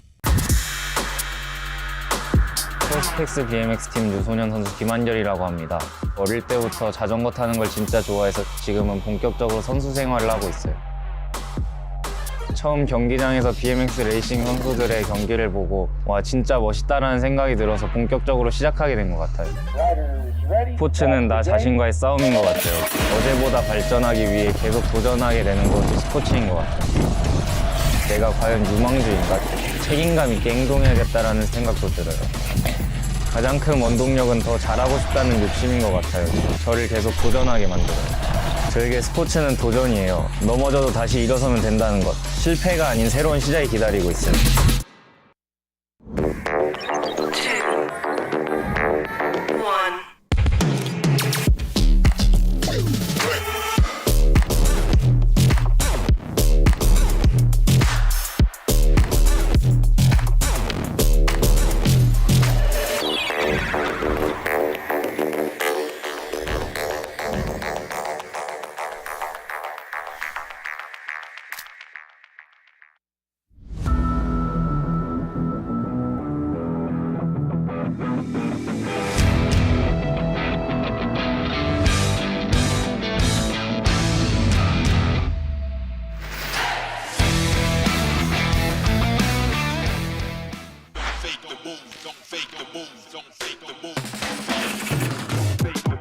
Smooth and original, straight from the underground. Listen to the real funk. Hold on. Watch out, the furious. Better be focused.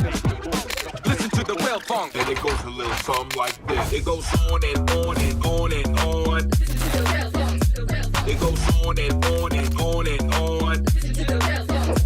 It goes on and on and on and on. Listen to the real funk. 혹시 모델워킹 좀...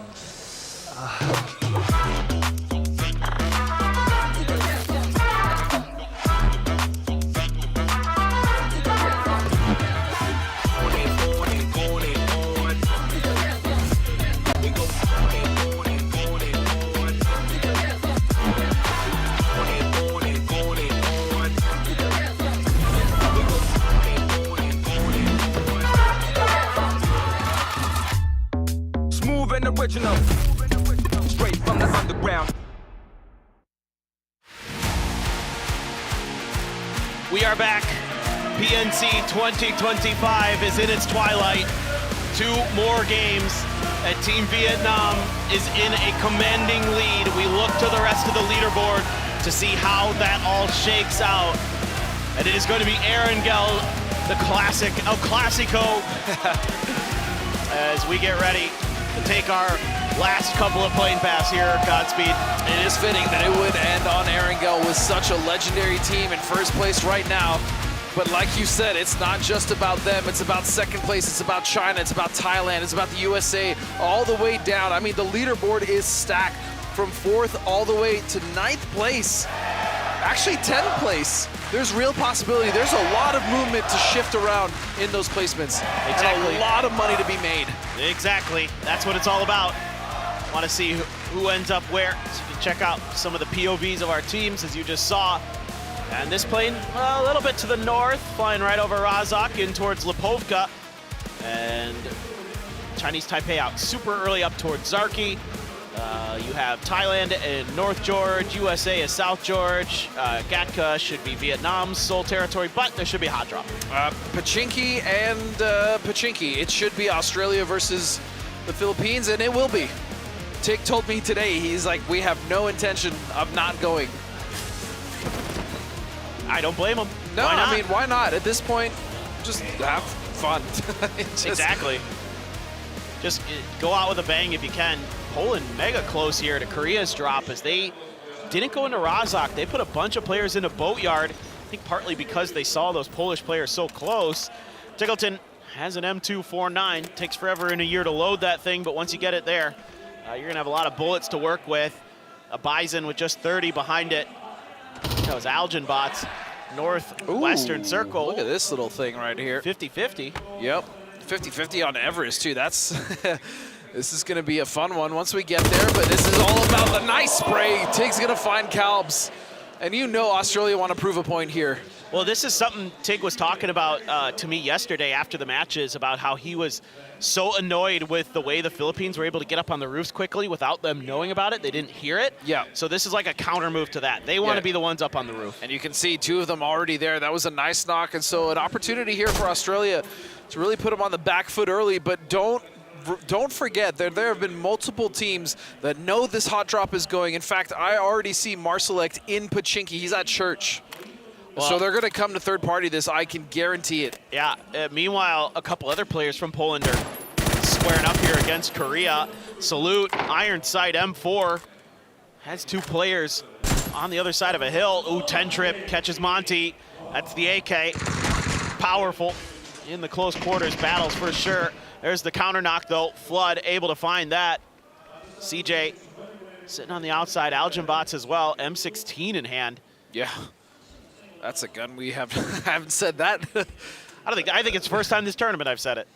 I think there was like one in survivals in like an early highlights because that's just all that was available. You can see Tig right above 10 trip. 10 trip can hear that, and vice versa. So they know and are aware of each other's positions. Algenbot, and look at this, Sololzi cruising in, the silent killer as Tig is gonna find 10 trip. That is a big knock for Australia. Yeah, that was a tough one for 10 trip. Tried to take the tight angle, but couldn't get the spray through in time, and Tig was able to respond. Again, having all those extra bullets in the back pocket gives you a little bit of extra ability to take fights, to go for those extra peaks. Sololzi into the ditch.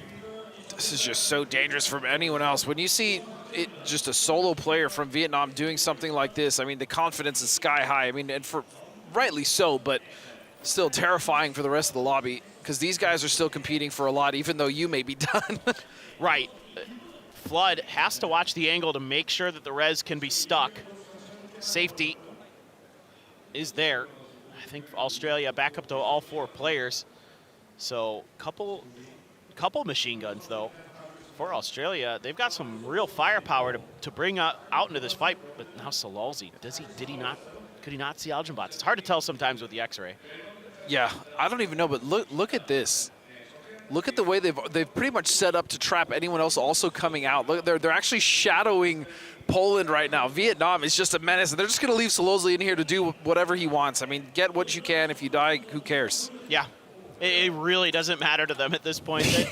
They can just have some fun. Okay, I was going to say, I'm pretty sure you can see him. Easy knock, easy as you like. That's going to be a free kill for Sololzi. Oh, Flood just barely able to scooch back behind the building.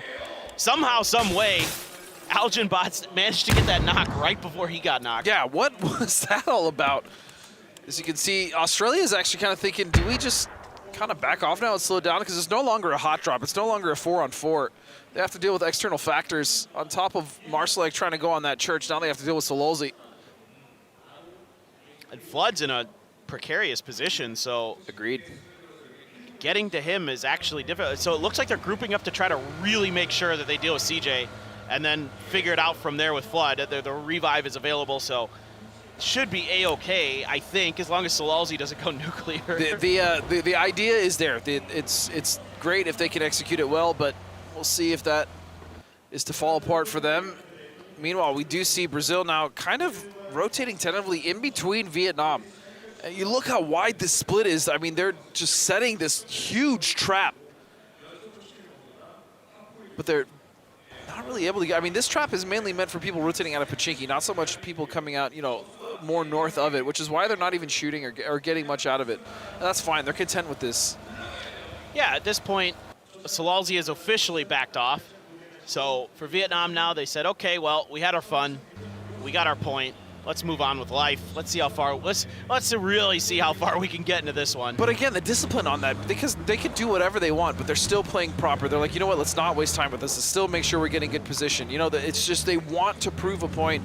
I mean, they've already proven it, but now they're just hammering it. Exactly. Again, I am all about it. I want to see the best of the best, and I want to see the best, like, just never give up. Just bite down and never let go. And Flood, that timed extremely well there by Tiggleton.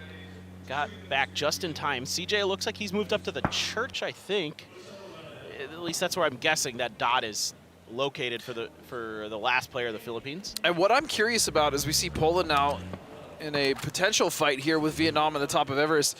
Is Australia willing and content to just camp this out and make sure that the Philippines don't get to res? I bet.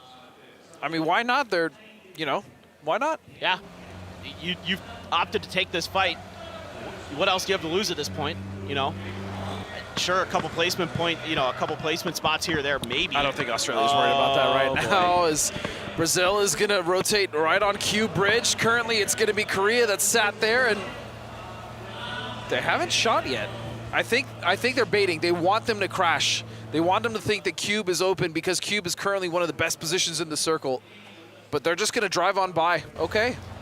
So you can already see a bit of difference in decision-making versus day one to now. Brazil crashed that against China on day one, and now they're like, okay, we learned our lesson. Let's try something else. Yeah, it did not work out for them too well, as now we're going to see Norway's ItzzChrizZ finding a spray on the Fex. Some damage going out, but not enough to make them slow down, and they're just going to drive on by. But look at Michael. He's right underneath Hyman. Yeah, he took a bunch of damage. Michael thinking about the grenade. ItzzChrizZ, whoa, he just saw him immediately spun, but James out there. 4x spray is good. Finds the knock, even though Michael did find one of his own. Tanbu just destroys Cappy. Didn't even take any damage there. Now ItzzChrizZ sitting, but looks like they're going to be able to get this res, I think. Yeah, it was the off angle there that really hurt Michael. Otherwise, that was a great engage, a beautiful spray to get the first knock. But again, it was James with a counter on that backside and a beautiful 4x spray of his own. Now Vietnam swinging in behind Poland. I see Himas down there. braex trying to lead the charge. Is it hard to find a glider? I don't understand. Germany has one every single game. They have hard spawns. Not this game. Yeah, but it's been every. I know. They're obsessed. They must know where every hard spawn is. Oh, I mean, for sure. surely. No, they know. They're obsessed. Like that's why they're always dropping edge, so they can just make sure that every time they have what they need. What in the world happened here? No way. Oh, they drove at him. Well, that's okay. That's just asking for it. I thought he was going to keep driving by. That's Marsalek right into the open arms of Seoul and Raining. Yeah, I mean, he has to know it. Like, surely Cube would be taken, right? Maybe he thought because he didn't hear anything when Brazil drove by. That's actually a very good point, which, again, gives credence to that's a good strategy by Korea. I mean, able to bait at least someone in there, but yeah, Brazil being the wiser. braex got to be careful now. I mean, the good news is, again, it actually is pretty hard to hit people in those things, even at the pro level. But ItzzChrizZ is like, oh, you guys are shooting? That's cool. I've got a machine gun. And I don't think, I doubt the UK has any idea that Chris, and this is the night, oh, wait a second though, Vard sniffed it out, he landed a headshot. And what is that shift? Woo! North George with the Bay of George pull still in. These are like 90% ending in those fields. Oh, yeah. Like north of North George. That's almost where they always end. Every once in a while you get lucky and it ends somewhere else. T-Bone. Oh, no, no, no. What a grenade from Chris. He had a blue zone in hand, too. braex's glider is in that state you were talking about earlier. Doesn't actually blow up, just can't fly any further. Just has to glide to the ground. What in the world was that nade? That was disgusting. Yeah, that was a gross nade as Germany now putting the screws to the UK. Just 2 members now, Fex and Vard may opt to back off. Just get out of dodge. A nice pre-fire on the angle, but he wasn't there. It's just going from bad to worse there for the UK.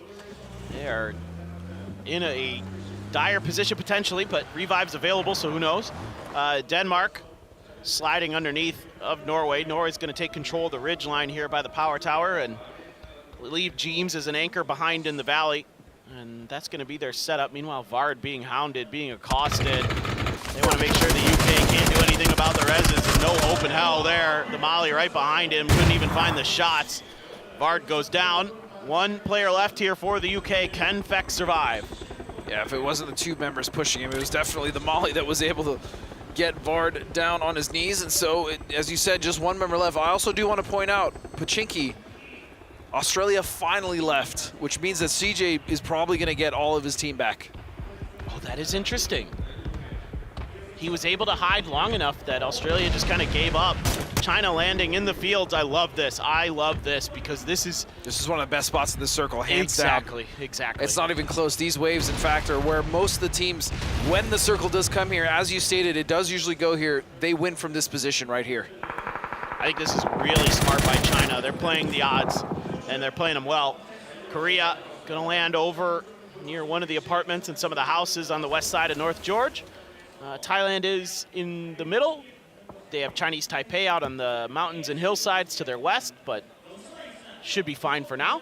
There's a crate there. I don't know if anybody's picked it up, but could be some good gear in there. Who knows? Probably, maybe a Lynx. We've actually seen a healthy amount of Lynxes since the change to it being added to all maps, and I'm so glad because that gun only being on Miramar was kind of a travesty. It's so fun to use. It really is. Sucks getting shot at, though. Yeah, no. It is like so scary. It's more scary than the of course, so it's like, oh my God. So at least Poland, again, they've been consistent in the crazy thing is they found a lot of consistency, but they still find themselves in 15th place, even after a good day yesterday. Yeah, they had some rough ones here today where it kind of felt like some of the stuff that was going on. They just didn't win their team fights, man. They were getting shredded in a lot of those, and that was the issue. And then we saw in that first Miramar game where they had the opportunity to win, but again, they lost Pufa early, and that pretty much spelled the doom. But Pufa at least able to get his members back. And now the rest of Germany coming in the circle after their successful fight with the UK, and they're going to be running right into, it looks like, Argentina as the circle is going to shift again. And not so much on the fields as we thought. Yeah, actually a little bit off center. By the way, I think Master is about to get killed by Delwyn. Delwyn's just creeping up right behind him, but yeah, this is, now you have a tough decision as China. They actually lit up an emergency airlift. What are they going to do about it? What are they, maybe just, Lil Ghost has been using those to get info sometimes, so maybe they're just going to do that. Yeah, they could just send up one and then bring him right back. I mean, they could actually see that such a good position to play here is actually where Argentina is. If they can hold out this edge, then you can take this fight all the way up this mountain, and then you can work your way around that ridge. And there's such a beautiful area to fight on foot around where we currently see Denmark as well as Norway. But again, you need to do that late. You can't be the first teams there. Denmark at least has a compound that they're in, so they can hide from all the fighting, but Norway's out in the open. Yeah, Denmark's compound can be pretty good for just getting into the late game. ItzzChrizZ, a menace with the machine gun. Makes Capitan sweat a little bit. Is he going to be able to get any more done? Kind of spraying underneath, hoping. Capitan actually gets in the vehicle and backs up a bit. The vehicle, some of the tires already gone there. Oh boy, out in the open, Capitan caught flat-footed. Mika was right there. Germany is on the hunt this game. Yeah, Germany more aggressive than, I mean, not too much more aggressive than they usually are, but able to find some teams here to hunt down. It's going to be UK first, now Argentina, and it looks like Indonesia has found Australia. Australia was trying to make a wide wrap after their late leave of Pachinki. Xerath trying to hope the Dragunov will find a head. Doesn't find it. There you go, Australia right into Germany. Oh, no, this is bad. And Flood's able to at least back Xerath off the angle, but you're out of the frying pan into the fire because Indonesia's next up to bat. You can see Luke 12 was trying to get some sort of a reprieve, and oh no. Oh no. Well, just denying. Yeah, I mean, denying from what? Vietnam, though? I mean, really? I don't think denying them is going to do much. Oh, he's going down. He wants to punch him. He wants to punch him. Is he that's okay. Even that one even got Avenger to laugh a little. Well, now Germany's actually in trouble because they're kind of surrounded. Korea's dying. One of them from fall took a knock. Germany gone, yep, that didn't take long. Tiggleton went nuts there for a second. Yep, and then immediately went down to, looks like Indonesia and Argentina.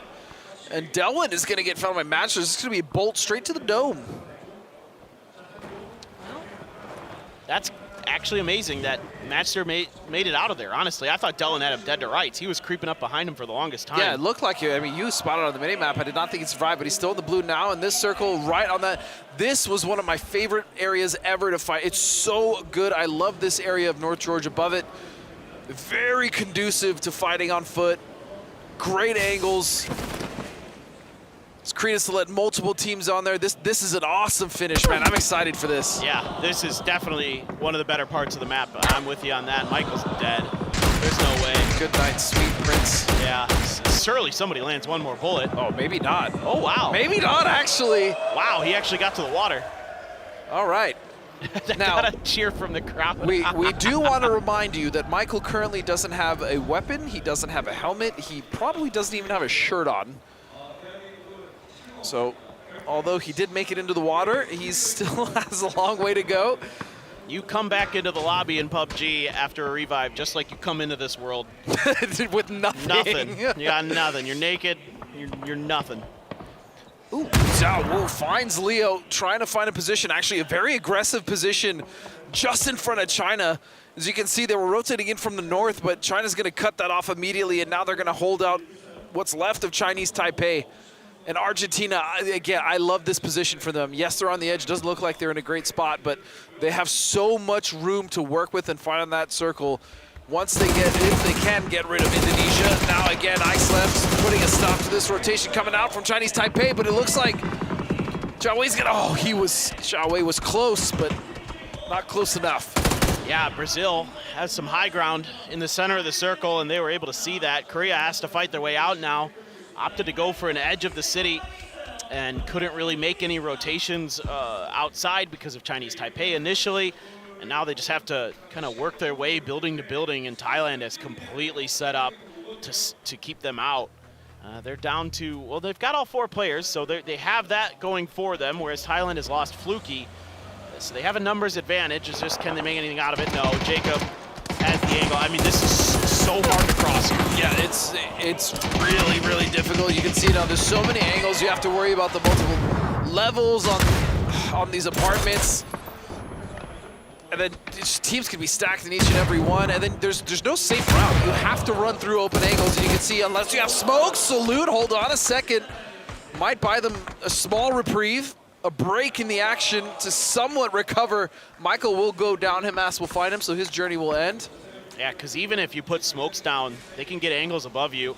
Kiss might have read this beautifully. He knows the timing. I was just going to say that you're so susceptible to nades because it just makes it a target. Okay, he's got to be in the smoke. They're so screwed now. They're in the blue. Thailand has them dead to rights. Circle gonna end on that hill. That's a really fun finish we have in store for us. It's Kiss. It gets hit with a little bit of damage. Korea has to make a move. Now they're able to leapfrog a little bit further forward, but you don't have many first aids left that I see, and Jacob cooks a grenade. Here's the footsteps, lets it loose. Doesn't actually connect, and quickly to fall. Korea gone. And the issue now, if you look at the leaderboard, Korea has fallen to 6th place. That's crazy. And they could slip even more. Look at this. Denmark, Argentina, and USA are all less than 10 points behind. And Indonesia are just straight up 10 points behind. They just can't really get it together the last couple of days. First day looked like they were going to be right as rain. Yeah, it really did. Right as raining. Nice, Sorry. nice. No. That was in the spirit of toffees. I had to. No, it's okay. I'm also a dad joke enjoyer, so you are well in your rights to make them. I mean, I'm even though toffees is bigger on them than me. That's true. I'm also getting there in age, so you know I'm not a father. So I guess it's natural as we see how exactly Germany was taken out by Australia. Before then, Australia went down. Brazil now with good amount of control on this ridge, but again, being here early sometimes can be a detriment. Fortunately, USA is not going to push out of their safety zone quite yet, which means that Brazil has some breathing room. Grenades are actually pretty tough to get to land for Brazil. Yeah. The hill's just a bit too steep. So China holding on for now, and they're also doing damage to Argentina in the meantime.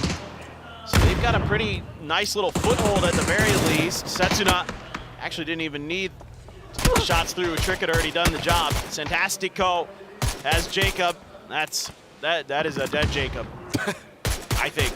Yeah, definitely so. Again, another point, Brazil just maintaining that 5th place spot, maintaining the consistency. Another kill in their bag, which means they're now 3 points behind Germany in 4th place, and they're in a position to pass them.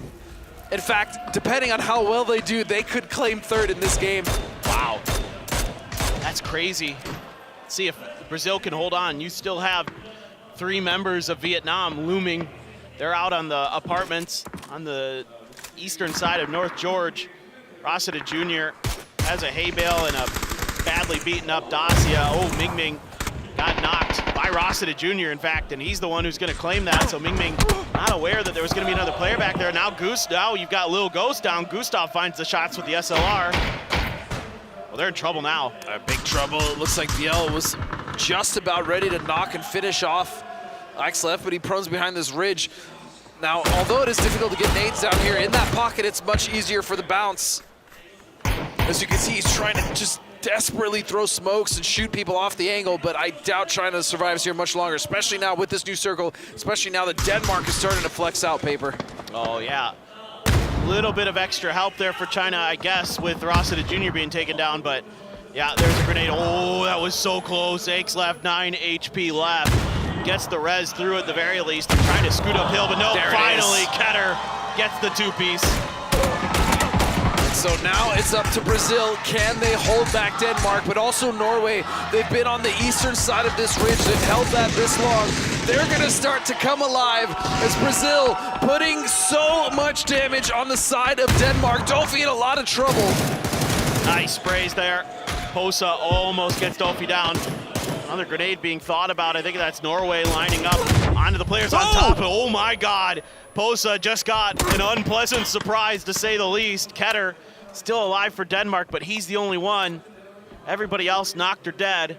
So he's gonna have to take a moment to go for the heal. And Norway could play spoiler here for Brazil. They could, but if they're not careful, Vietnam actually really dictates what happens in this game. Whether they go for USA or whether they wrap to the right, they go to the east side and they come up behind Norway because they're currently distracted by what's going on with Denmark and with Brazil, which means that they could potentially backstab to get even more points. And then that would open the door for the USA to then wrap towards the west. Again, it's the butterfly effect. It all depends on what Vietnam decide to do here, or they could just stay put and let the fight to the north happen. It's good to be king. It is. You get to make decisions. You get to kind of decide what happens in the game. If they play for the win, I'll be curious to see what they think is the better option between all of those.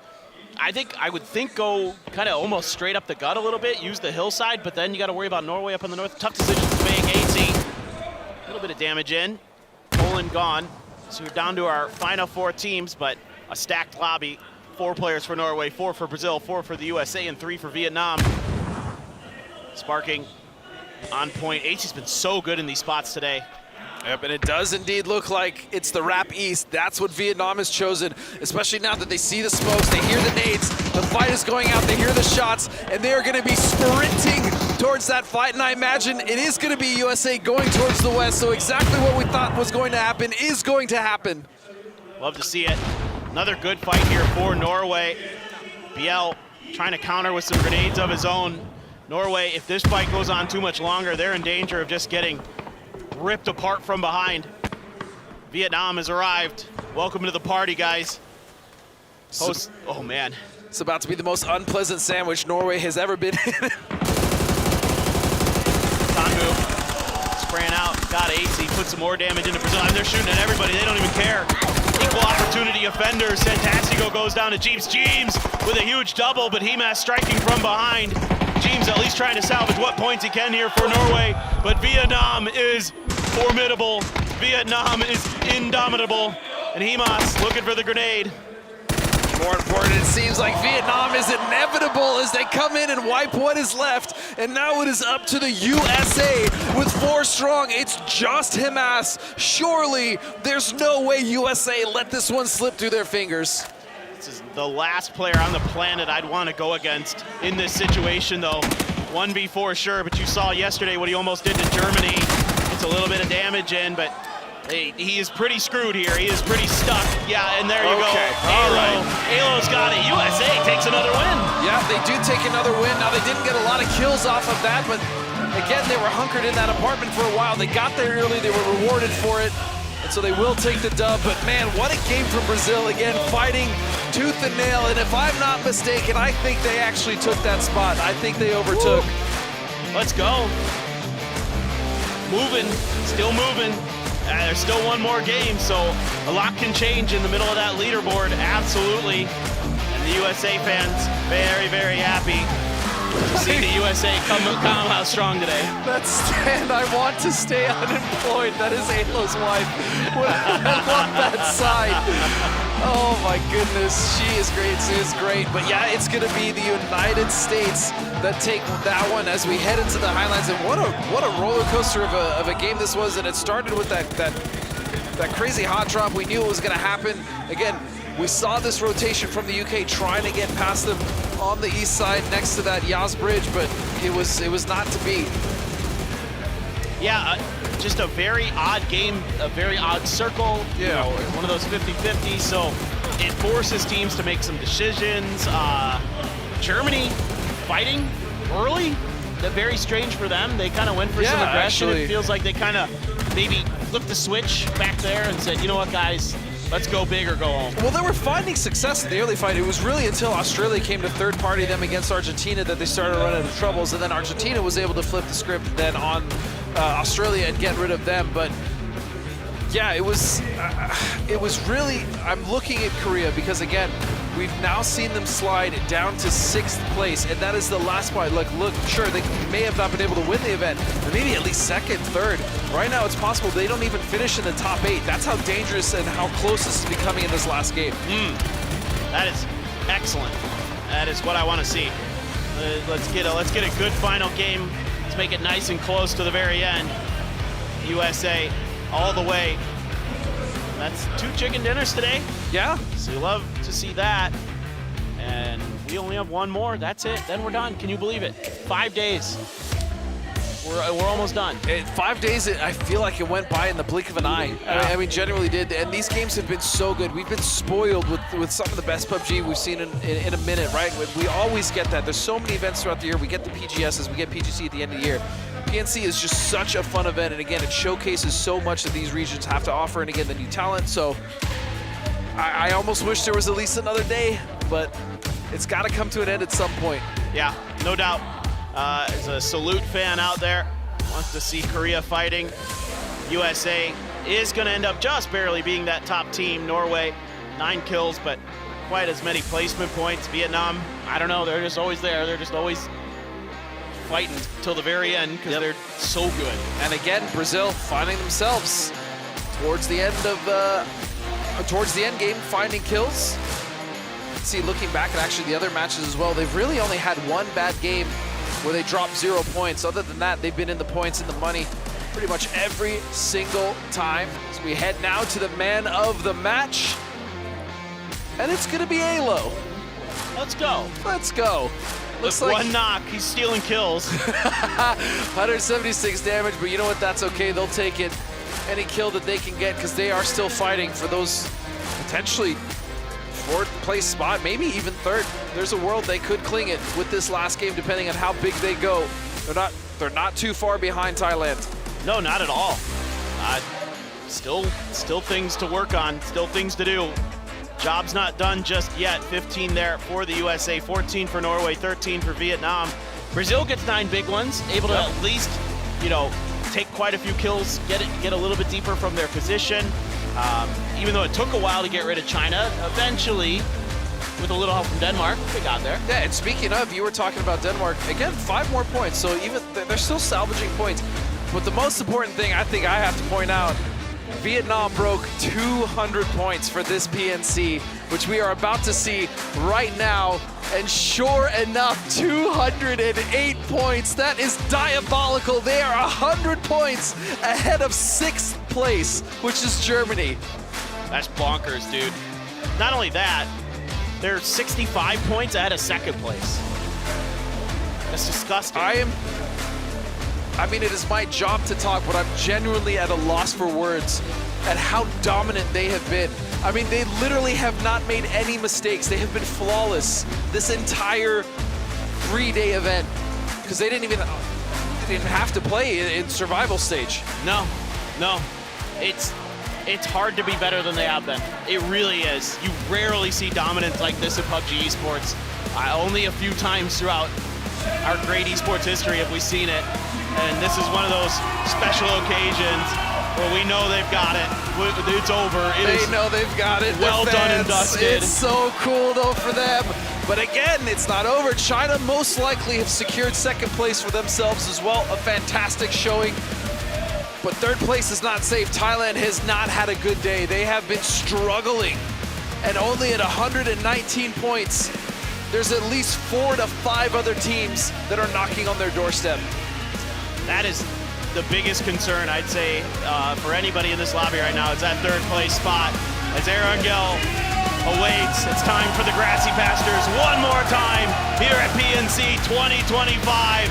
Let's get into our final game. And the beautiful thing about this is we know we're gonna get our appetizer. We know we're gonna get a hot drop once again between Australia and the Philippines. And so we'll see who's able to close out that series. I think so far, Philippines have gotten the better of them, but in the last one, it was Australia.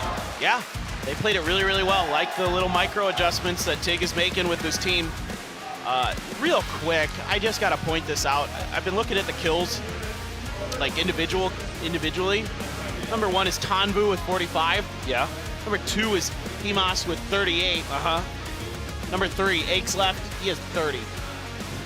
It's an 8-kill drop between 2nd and 3rd, and both of those top 2 players are on the same team. That is bananas. Yeah. Absolutely bananas. Lord help all the teams that have to face them after this event. Dude, all of a sudden now you look at PGS and you're like, the Expendables? HEG server, I mean, that whole region just filthy good. As here we go, this is the hot drop we were promised. We knew it was coming. Oh, that's gonna be an early pistol for TIG. That's gonna be a nice knock on 10 Trip. A good start yet again for Australia. That was fancy. With that M9, yep. Put that into his highlight reel. That was pretty nice. Oh, all the way over to the other side this time. Eastern. Oh, there we go. Oh my God. Australia chose violence this time. They're on the hunt. Yeah, talking to TIG today, he said, we just want to prove a point. Felt a little disrespected, and we're not going to stop. Tell it, brother. Oh my goodness, of course. Nothing. He ran straight here. Oh my God, I saw it so Sololzy too. And you have to expect this if you're Australia, right? And the Philippines at this point. And what I expect to happen here is the other 2 members of the Philippines are just going to wait. Is this just like Vietnam being like, we're anti-hot drop, so we're coming in here to like the King Charles of the lobby, you know, they're just putting a stop to all the fights around it. spreading their dominance throughout the field. Yeah, they're like the Holy Roman Empire right now. Just like nobody else gets to fight. This is our territory. And you said it though. It was Australia that said they wanted to make sure they held the high ground in Pochinki, and in these last 2 games at least, they've done just that. It's a big part of the equation here. Not seeing the greatest in terms of helmets and other things. So Algenbots, some of those targets don't have helmets, and you've got a 7.6 sniper. That looks juicy, but they actually come down. TIG gonna clear out some windows. They do have the side-by-side here for Luke, and they're hunting, but Philippines has tried to hide themselves. They've kind of fanned out a little bit. Vietnam might just be looting. They haven't even moved. Yeah, and this is kind of devastating for the Philippines, and I almost wish they didn't choose to hot drop here, because we know Australia would have gone there, but I mean, you see Philippines in 13th place. They're only outside of 11th by 3 points, so 4 points. Why not try to go? I mean, that's extra money instead of the hot drop. Maybe they thought they could get those points and recover while taking the fight to Australia, but we've seen now, even more recently in the last game and even at the end of yesterday, not only was it Chinese Taipei willing to come third party, but now it's going to be Vietnam, and that's the last team you want to deal with after already dealing with the hot drop. So this might be a small mistake on the part of the Philippines, where they could have maybe gotten more out of it. I mean, they had a crazy game. They could have maybe even taken 10th. I'm usually with you, but sometimes the players are just, you know how they can be. They're bullheaded. I do, yeah, and that's fair. I'm not upset by it. I'm just saying it may be a missed opportunity. That's all. I'm the coach, I'm agreeing with you. If I'm in charge of that team, I am not, because they're probably at least like 2 or 3 placement or spots on the leaderboard ahead if they don't do the hot drop. I think. Yeah, I think. I think I would agree with you. As we can see again, yeah, CJ's going to hide, and as is Algenbots, and they've actually rotated all the way around Australia. You can see that Vietnam, again, the same setup to punish them if they try to leave Pochinki. They have 2 members in. You can see it's going to be Himas and Ton Vu over at Gatka proper.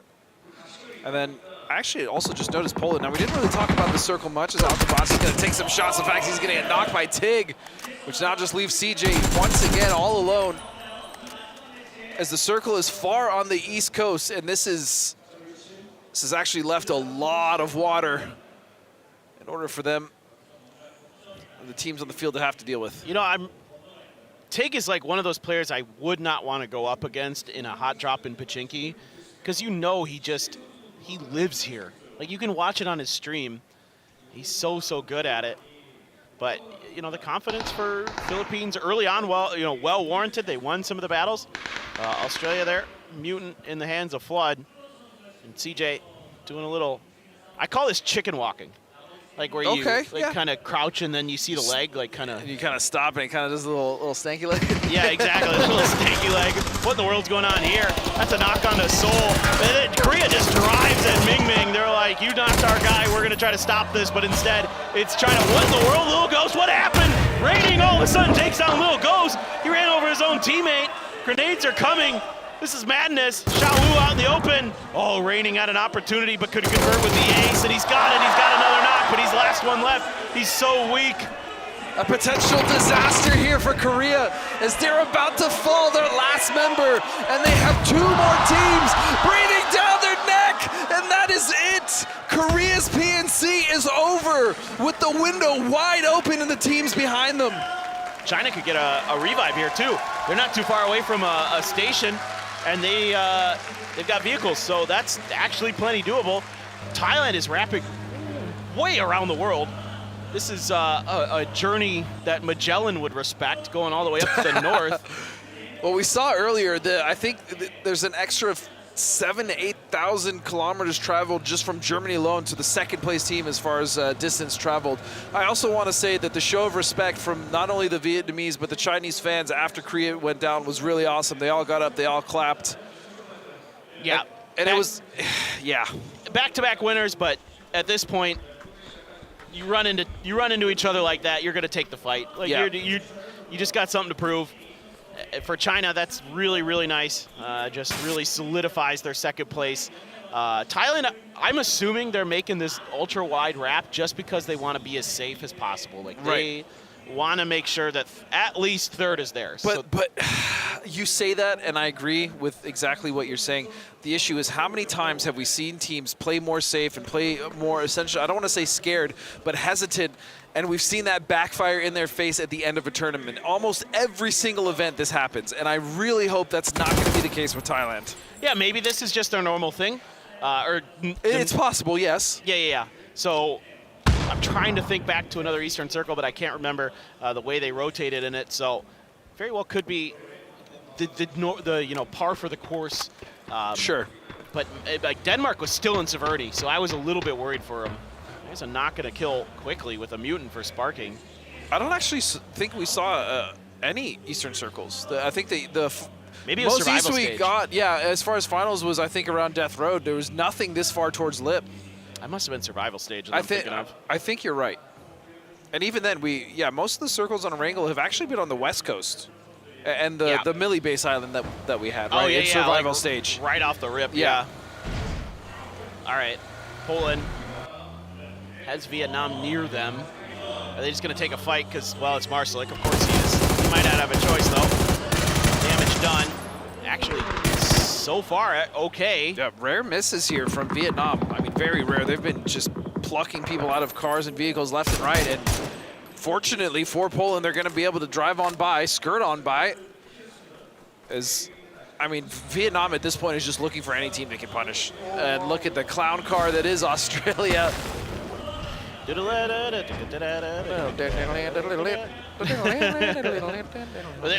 wisely, they heard those shots, I think. Yeah, they're going wide. And they're like, nah, let's do something else. They're going to go all the way down to Crossroads and probably even further south if they can and just kind of ride the edge there on the coast. Well, Poland is there, though, in the way. What? They turned around. Yeah, Did Tig just go, do you guys just want to fight? And they went, yeah, let's do it. Yeah, probably.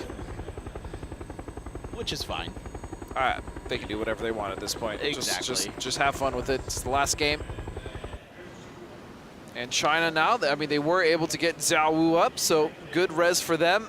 As that was sketchy for them, even though they did take out Korea, it was almost down to a 1v1. In fact, I think it was. It was close. Yeah. It was not comfortable for China by any stretch.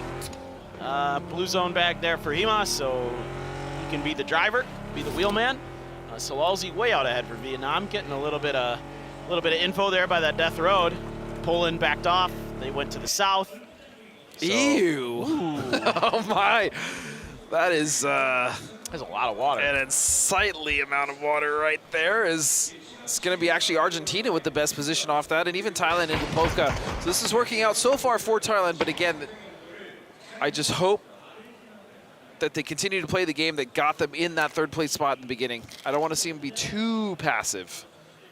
I've never seen an esports game end in Lipovka. Like, I've seen it to the hills to the west of it, but never inside It's the city. very rare. I'm trying to think if I ever played one or cast one, but nothing is coming to mind. Yeah, I want that now. I've had Primors. Yeah, we've had those. Those happen. We've been pretty much everywhere. Also, I don't ever think we've been up at Kameshki. I don't think we've had one end in. I feel like I had one. It feels right in my gamer bones. I'll trust you. Yeah. But Thailand is actually the team that's going to be in Lipovka proper. Argentina out to the west. Germany as well out there. Prison going to be surrounded by Norway. USA now taking a mansion split. Vietnam just driving on in. Brazil is busy harassing Chinese Taipei. And I like what Indonesia do. They're actually, it looks like they're setting up a trap on that south road. So any of these teams that want to come in from the south, specifically looking at teams like UK, looking at teams like maybe even Brazil or Chinese Taipei, they're going to be able to cut that off. And it's going to be Xiao Wu that gets a knock onto Luke, but Tig is there for the trade. Looking to try to buy a little bit more time here in the blue, as the rest of Australia is very late to this. They're just getting here now. So Tig trying to hold on, trying to buy some time, seeing if they can maybe find a good angle. But Ming Ming trying to give him the opportunity. Doesn't matter. Tiggleton, man, he has been sharp these last couple games. Flood could just run Xiao Wu over if he sees him. I think Tig is just happy to get in some fights here, just get a little scrappy. They really haven't had the chance. Flood's going to flush out Xiao Wu. It's going to be Poland now that's taking the fight to Vard in the UK. Michael on that ridgeline with Dragunov, but not going to be able to save their teammate at this point. And yeah, Vard's going to go down. Now it's just down to 2. Michael and T-Boat. Well, this is annoying for the UK. Very. I was just thinking back to one of the games in the survival stage where Michael tried to go for a revive at Mill to Power. Oh, T-Bone, that was nasty. But Indonesia did the same thing where they camped right on the outside of Mill to Power and they killed him right after he put the res through. So I'm sure that was in the back of their heads. I think that's why they were being a little more cautious here. And then Poland just showed up out of nowhere. Yeah, Poland didn't really care about what their plan was. No. Because now you can see China's just down to 1, and it's going to be Aixleft. Australia doing well for themselves to win that fight, so they're going to be cruising on by. But I imagine Aixleft is going to try to get his teammates up. He's going to try to go for those blue chips. You can tell he's being cautious as well. He's like, are they gone? Is it safe? No, it's never safe. That's a pretty safe rule of thumb to go by in PUBG. It's usually never safe. No. We can see now the circle is about to close. We're going to see what phase 3 looks like. And it's going to be CJ from... It looks like they got one back on him. Oh, no. Come on, man. This is hilarious. Now Australia's like, really? Really? Of all the players, it was CJ, of course. And he's just driving right by. He's just like, thanks, guys. I'm out. Aixleft still alive for China. He's actually, are they going to revive again? He is, yeah. They're going to do it again. He's going to go for it. Unbelievable. Well, I guess Lipovka actually is still in the circle, so whenever this comes through, actually, they might have some ability to get some stuff back. They could. They could also opt for Mansion. They could even go for J compound just above if they think it's clear. But Tan Vu is just going to get rid of the Philippines, and so their run will end. But it's been a wild and fun ride. They're going to go out in 13th place. Still an absolute pleasure to have the Philippines at PNC for the first time. Truly just a real treat to watch them play. Some great players, some names out there that are going to be on the lips of PUBG players. Yeah, it's been a pleasure to watch them. I'm so happy they made it to the finals. They made the Survivor stage an absolute blast. They made the start of this stage an absolute blast. And I'm glad they're going to be rewarded. Dude, this is so annoying. Look, they're driving to try to distract for Delwyn. Look at this. This is so good. This is so good. Oh, Delwyn! That is ridiculous. Santastico's in trouble, and he's down. It's not even fun anymore. They're just bullying the lobby. I'm having fun. I mean, it's fun for us, but yeah. not for them. Not for the players. Yeah, not for them. I mean, it's fun for Vietnam. No one else. As you can see now with a Lynx, dude, it's so lousy, bro.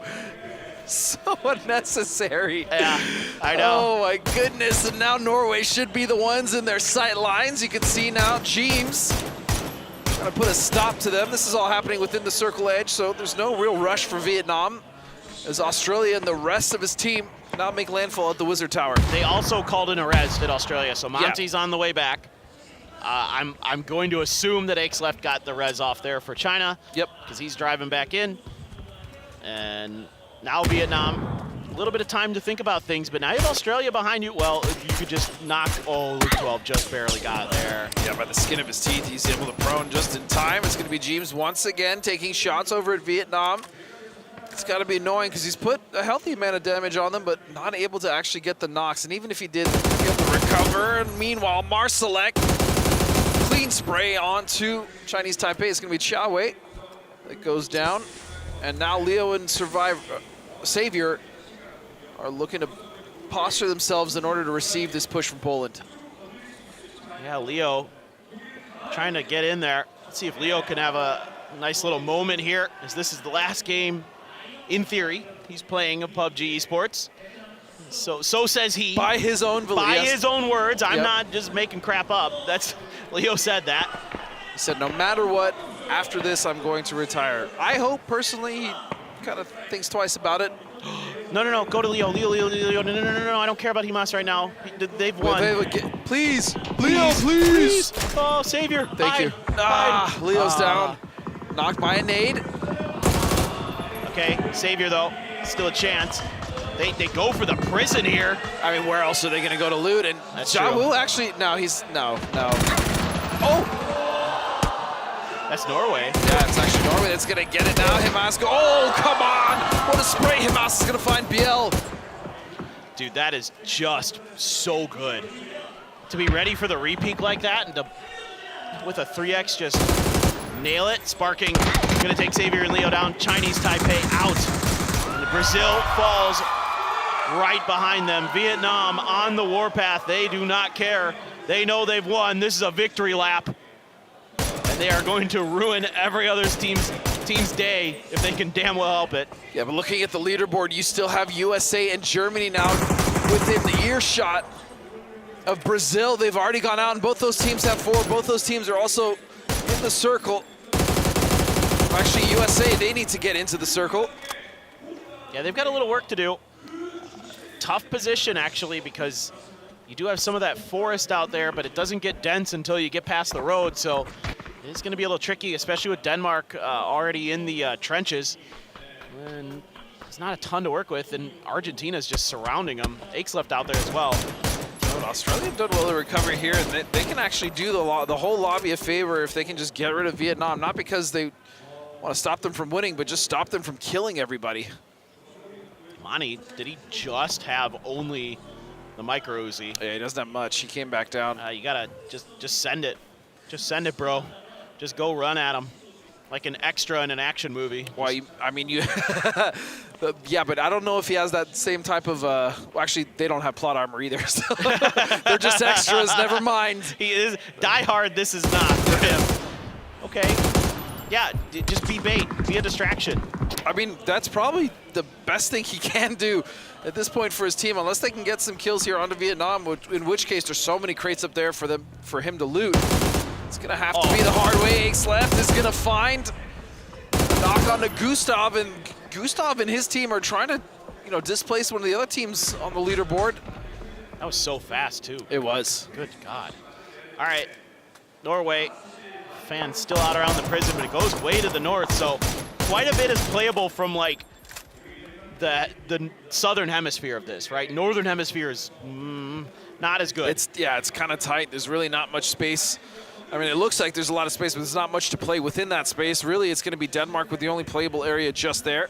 But there's this like plateau that Norway can fall back to right around here that is super defendable. Those ridges are incredible, especially in this circle. That's arguably the best position. Even though Germany has the compound, if they have to get out of it, it's much easier to work that ridge than it is to get out of that compound. So we'll see either way. Germany fighting currently to get into 4th place.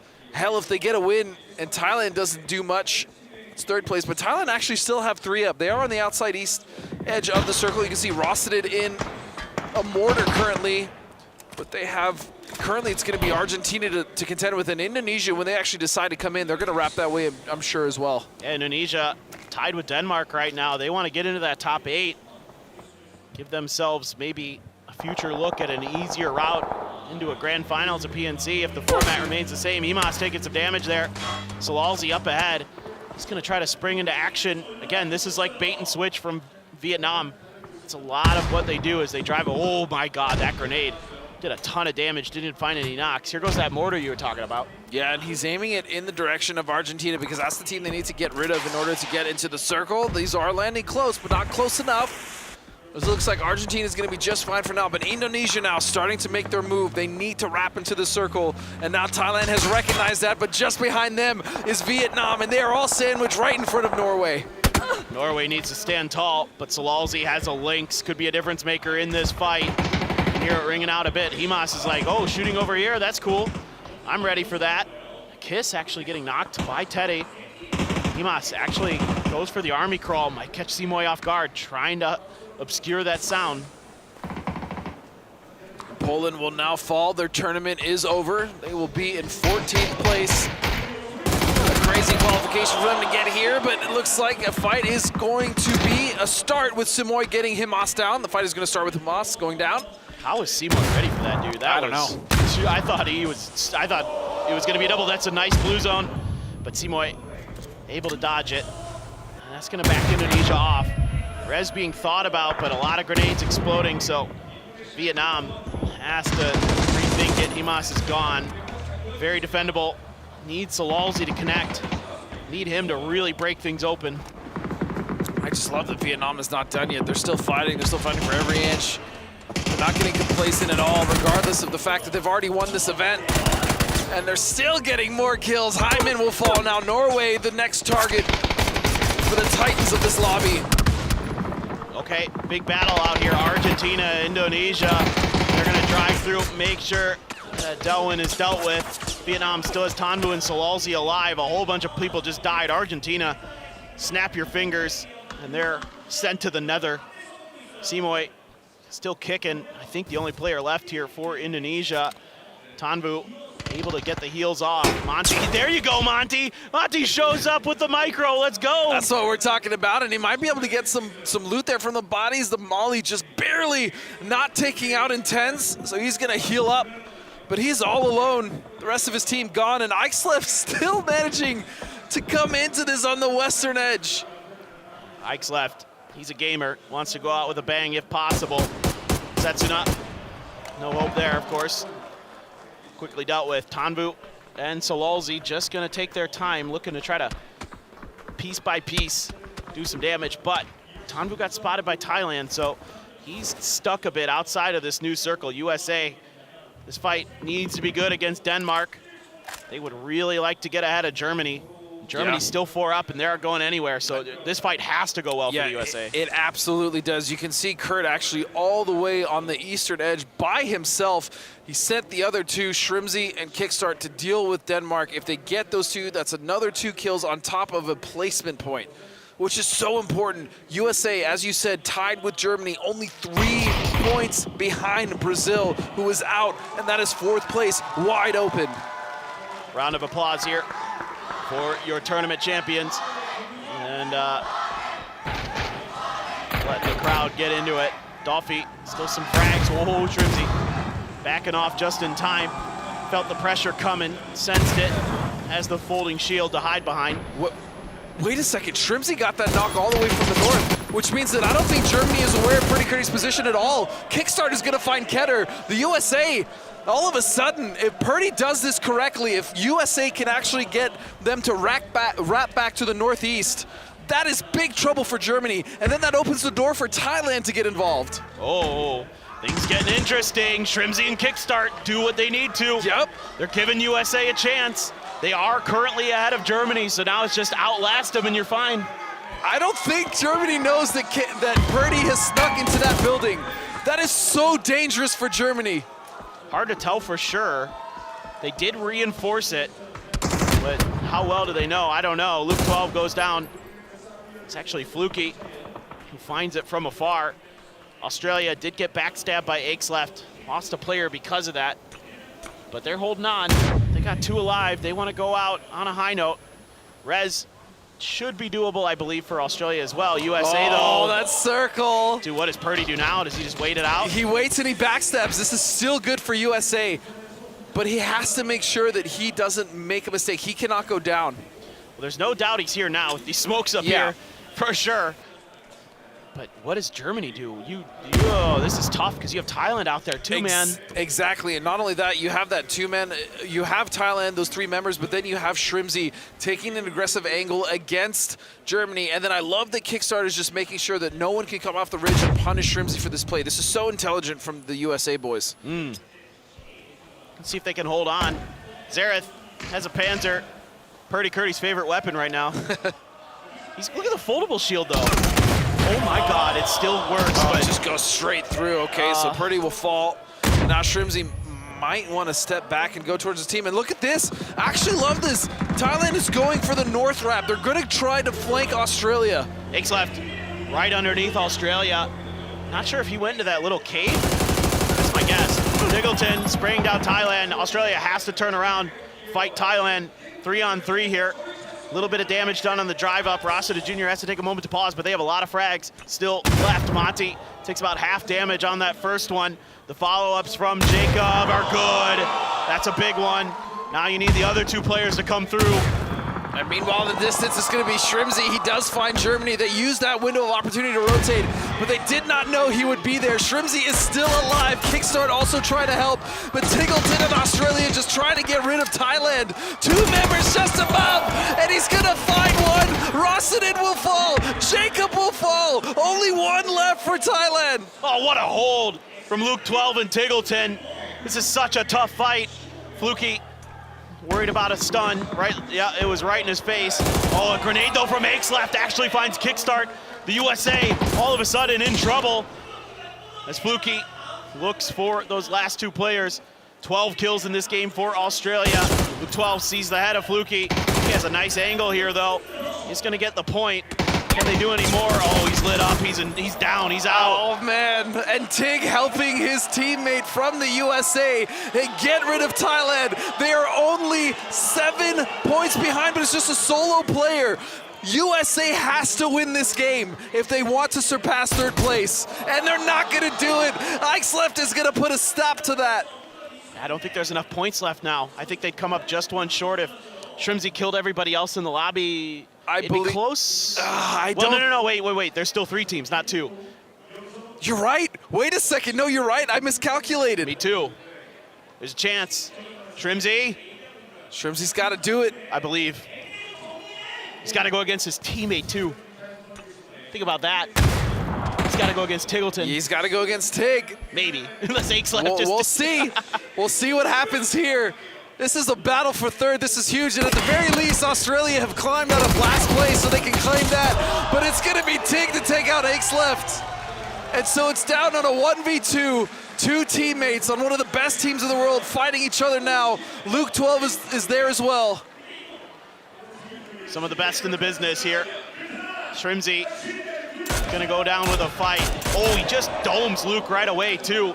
Nice opener for him, but Luke still has some heals. Not sure if he has a helmet anymore, doesn't look like it.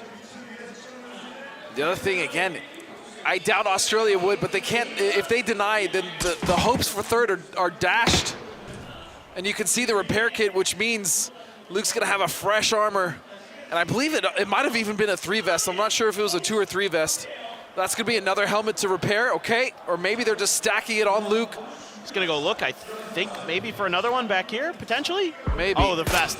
He re-upped the vest. Nice. Oh, TGLTN! TGLTN! That is nasty. Can he do it? Can he actually can he slip into 3rd place? He's got a chance. He's got a chance. Out in the open, though. Good timing there from Luke, but the tree, just enough. Frag out. TGLTN's got to be so careful of that. Is it going to be good? Oh, he just dodged it enough. And you have to think, yeah, TGLTN's just going to keep pushing. He knows that the opportunity for the res is there, and he makes it under the ridge. He's going to get the heal off, but the res may come in time. I don't think TGLTN, I don't know if he has any util. I don't know if he has any nades. No, he doesn't. He doesn't. He has nothing but 6 bandages. That is it. He has to go absolutely giga, as the Australians say, in order to save his team in 1 more placement. Oh, Luke, though, has a grenade. He's buying a little bit of time. Oh, what was that, TGLTN? The nade! Oh, so close there. Australia ends it on a high note. Keeps the USA just a little bit further down on the leaderboard. An incredible finish there. Wait. What? Wait, it says USA no, won. I don't think that's right. No, that can't be right. I think we might have missed it just a little bit, but that's A-okay because there is a much bigger tale to tell here. There we go, Australia. Okay. I was like, surely. I was about to panic. I was like, did my eyes deceive me? And as you're saying, even though Australia was the winner, man, the story was, of course, about Vietnam, the flawless champions here at PNC 2025 paper. And there can no longer be any doubt. This is the best region in the world. It is going to be Team Vietnam as your 2025 PNC champions. Domination the whole way through. Never let off the gas pedal. Led from day 1, from game 1 until the very end. And they left no chance for any of the other teams. We thought it was going to be a fight with China. We thought they were going to be able to push them. But Vietnam had different ideas, and they made damn sure that nobody had the opportunity to dethrone them. And as you said, 100% the best team currently and the best region in the world without question. Disgusting. Unbelievable. Stellar. There is not enough adjectives in the thesaurus to define this team with how well they played. The fans came out in force and they were well rewarded. But let's go down to the stage. Bella has an interview with our championship team. PUBG Nations Cup 2025 우승을 차지한 팀 베트남과 바로 인터뷰 만나보겠습니다. 다시 한번 우승을 축하드립니다. Hi guys, congratulations. You are the PNC 2025 champions. If you could join me up here, and our translator Daisy is here with the translating help. Thank you. All right. What a year. All right. Okay, well, Delwyn, we have the best PUBG players here in the lobby, and you take the best Nations Cup title. How does that make you feel? And also, who comes to your mind first? 일단 델위 선수 전 세계 최강자가 모인 PUBG 네이션스컵에서 팀 베트남이 타이틀을 가져갔습니다. 우승 소감과 함께 지금 가장 떠오르는 사람이 있는지 한번 들어보고 싶어요. Đội tuyển Việt Nam của mình đã giành danh hiệu là đội tuyển quốc gia xuất sắc nhất thế giới, thì không biết là bây giờ em đang cảm thấy như thế nào, và ngay tại khoảnh khắc này thì em có suy nghĩ đến ai không?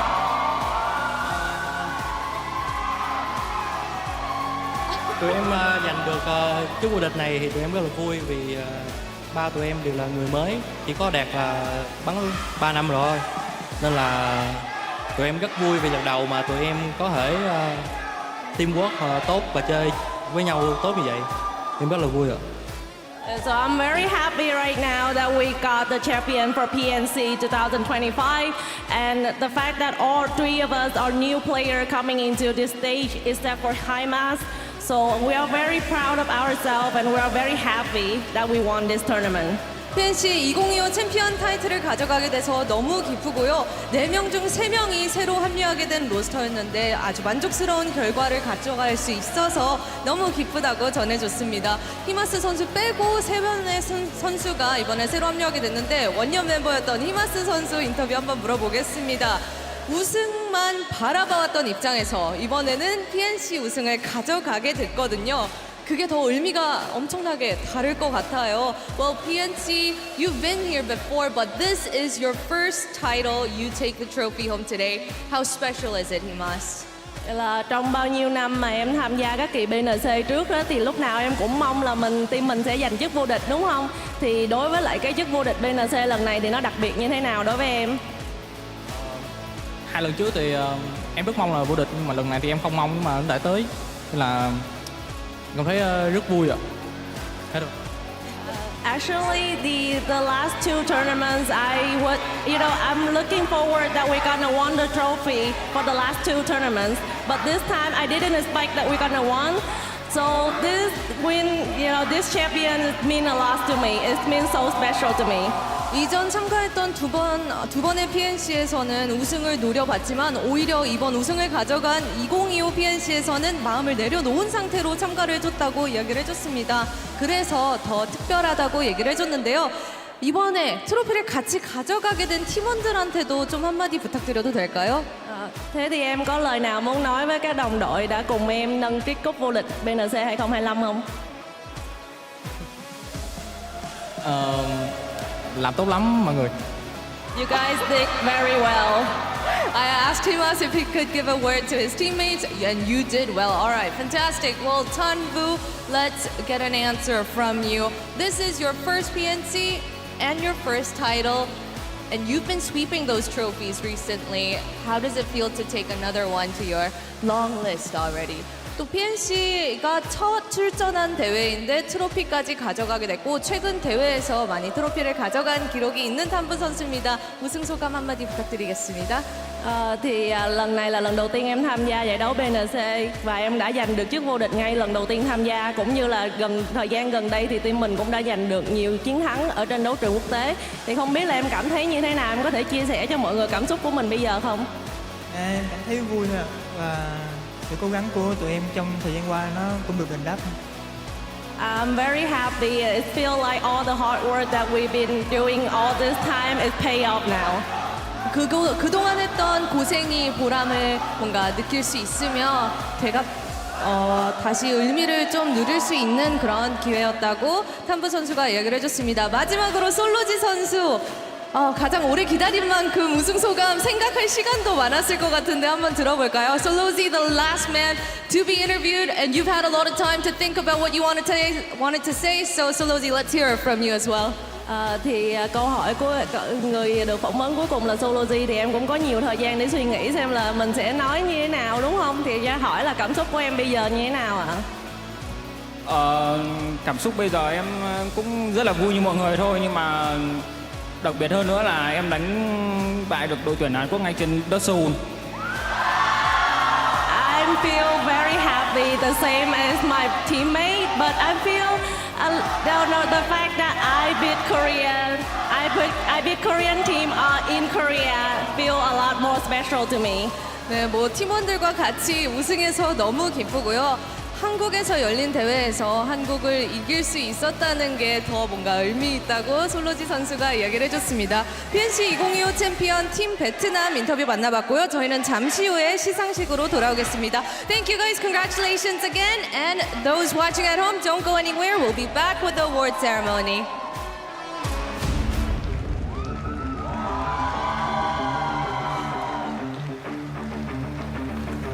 All right, well, we got to hear from the team, just unbelievable players that they are, and just really humble in victory there, just very happy to represent their region, happy to beat Korea on their home turf. I was gonna say, yeah, I love that Saloy's like, you know what? Korea was pretty much unbeatable coming into this, and even that first day where I was like, man, Korea might actually three-peat this, but it was Sololzy, it was his team that were able to stop this. And every single map, every single play, there was almost, I mean, I have to nitpick going back on some of these plays to watch these games, even find any mistakes that they made. It's just that dominant of a performance here. And I don't know if we'll see something like this in PNC again, to be completely honest with you. This seems like this was a really special moment with a special team. I agree. Every other PNC has been really close, like for the most part. I mean, last year was separated by 1 point, right? Yeah. First one was the same, like came down to the last game. All of that, this is an aberration and a welcome one to see Vietnam come through with a performance like this. Again, from the very first game to the very end, they were in the lead the whole time. Last match here, we did it. You know what? Shout out to Australia, baby. Let's go, Tig. That's my boy. So they do climb out of last place. You love to see that. USA, man, TGLTN with such an effort just fell short. China as well securing their spot in second place, and we do have to talk about China, man. They were close. They really made it. They made it a fight all the way up until the end of yesterday. Even when they won that last game, it just seemed like Vietnam was too far ahead. But they were so strong. This is, I think, the strongest Chinese team we've ever seen at PNC. Yeah, I think it's their highest finish, if I'm not mistaken. It is, I believe, yes. I'm pretty sure. So that's really encouraging. Again, the team I had coming into this is my pick to win. Came very damn close. Congrats to Thailand, third place. That really great showing. Actually huge. That is a massive placement for them. And they're going to be very happy with the prize money that they're going to get. Of course, we'll talk about here in a moment. USA, fourth place.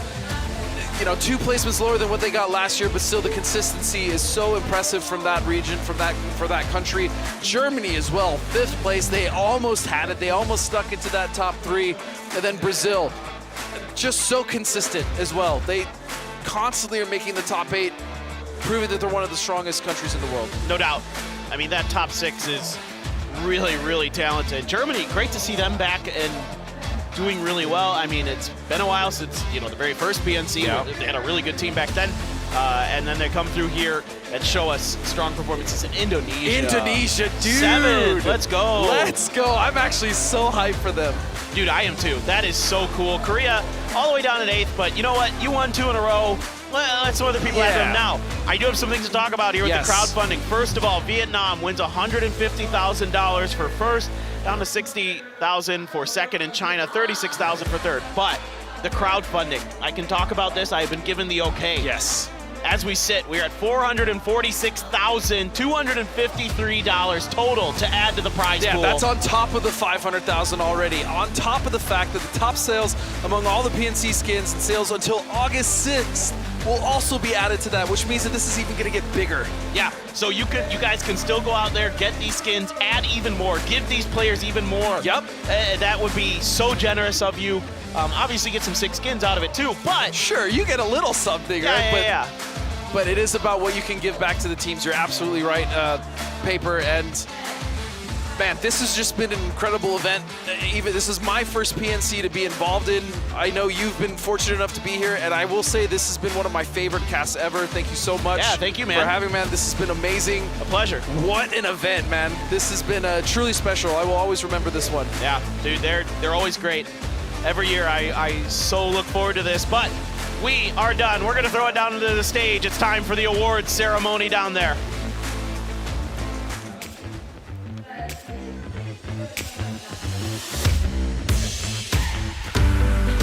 네이션스컵 2025 서바이벌 스테이지부터 해서 파이널 스테이지까지 정말 멋진 경기가 펼쳐졌습니다. 다시 한번 최선을 다해준 선수분들께 깊은 감사의 말씀을 드리겠습니다. Well, 24 teams here have played their hearts out over the 5 days, and we want to say good job, well done to all the teams and players here today. 베트남 팀이 에이펙 지역의 심장이 맹주에서 이제는 전 세계 최고의 팀으로 등극하게 됐는데요. 다시 한번 베트남 선수분들에게 축하의 말씀, 팬분들에게 감사의 말씀을 드리겠습니다. Congratulations to Team Vietnam for taking that PNC 2025 champion title. 네, 이제 가장 먼저 MVP 시상을 진행해 보도록 하겠습니다. 지금 베트남 팬분들은 축제 분위기거든요. 오늘 여기서도 누가 주인공이 될지 지켜보도록 하겠습니다. 시상에는 레노버 컨슈머 세일즈 임철재 전무님께서 도와주시겠습니다. 뜨거운 박수로 모시겠습니다. First up, we're about to meet our most valuable player and our guest of honor, head of Lenovo Korea Consumer Sales, Mr. CJ Lim, will be joining us for the award presentation.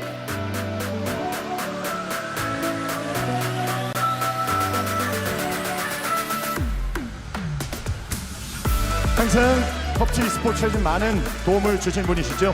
자, 올해부터는 PNC가 24개 팀으로 확대되면서 MVP 경쟁이 굉장히 치열했습니다. This year we had 24 teams and only one player out of them can take the MVP title. 네, 그래서 가장 중요한 부분에 있어서 킬, 거기다가 데미지, 여러 가지 데이터들을 합산하는 과정이 굉장히 오래 걸렸다고 하는데요. 이제 MVP를 불러보도록 하겠습니다. PUBG 네이션스 컵 2025 MVP 베트남의 히마스!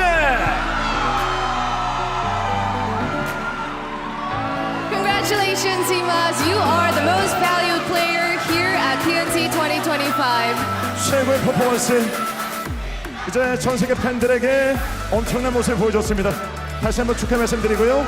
기념 촬영을 진행하도록 하겠습니다.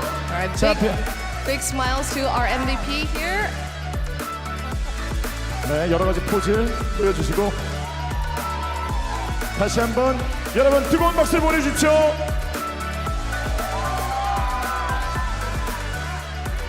그리고 시상을 도와주시고 이렇게 대회 후원해 주셔서 너무 감사합니다. 레노버 컨슈머 세일즈 임철재 전무님께 뜨거운 박수를 보내주십시오. And special thanks to our guest of honor, Mr. CJ Lim, head of Lenovo Consumer Sales, for helping us with the MVP award presentation. 정말 멋진 선수입니다. 지금도 활짝 웃으면서 역시 최고의 선수다운 그런 면모를 보여주고 있습니다. 자, 이제는 파이널 스테이지에서 활약한 팀들을 하나씩 만나볼 차례인데요. 시상에는 PUBG IP 프랜차이즈와 PUBG 스튜디오 총괄 장태성님께서 수고해 주시겠습니다.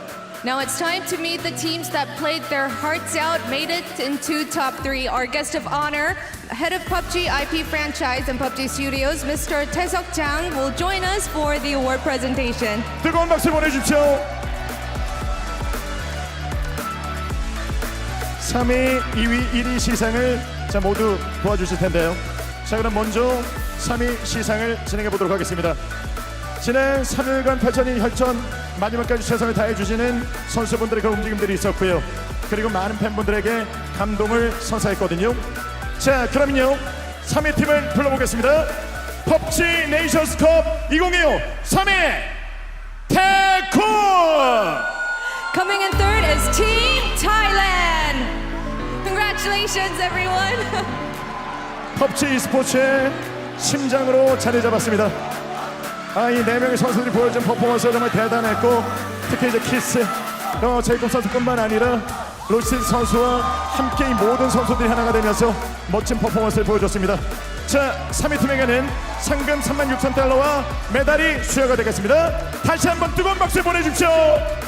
Team Thailand takes home $36,000 and of course their PUBG Nations Cup medals. Congratulations to Team Thailand once again.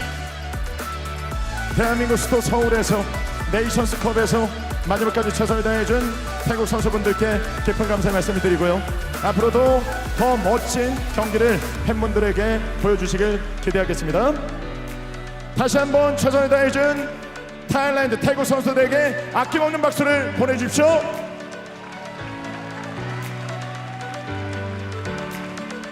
이어서 기념 촬영을 진행하도록 하겠습니다. 선수분들 앞에 카메라 보시고 활짝 웃어주시기 바라겠습니다.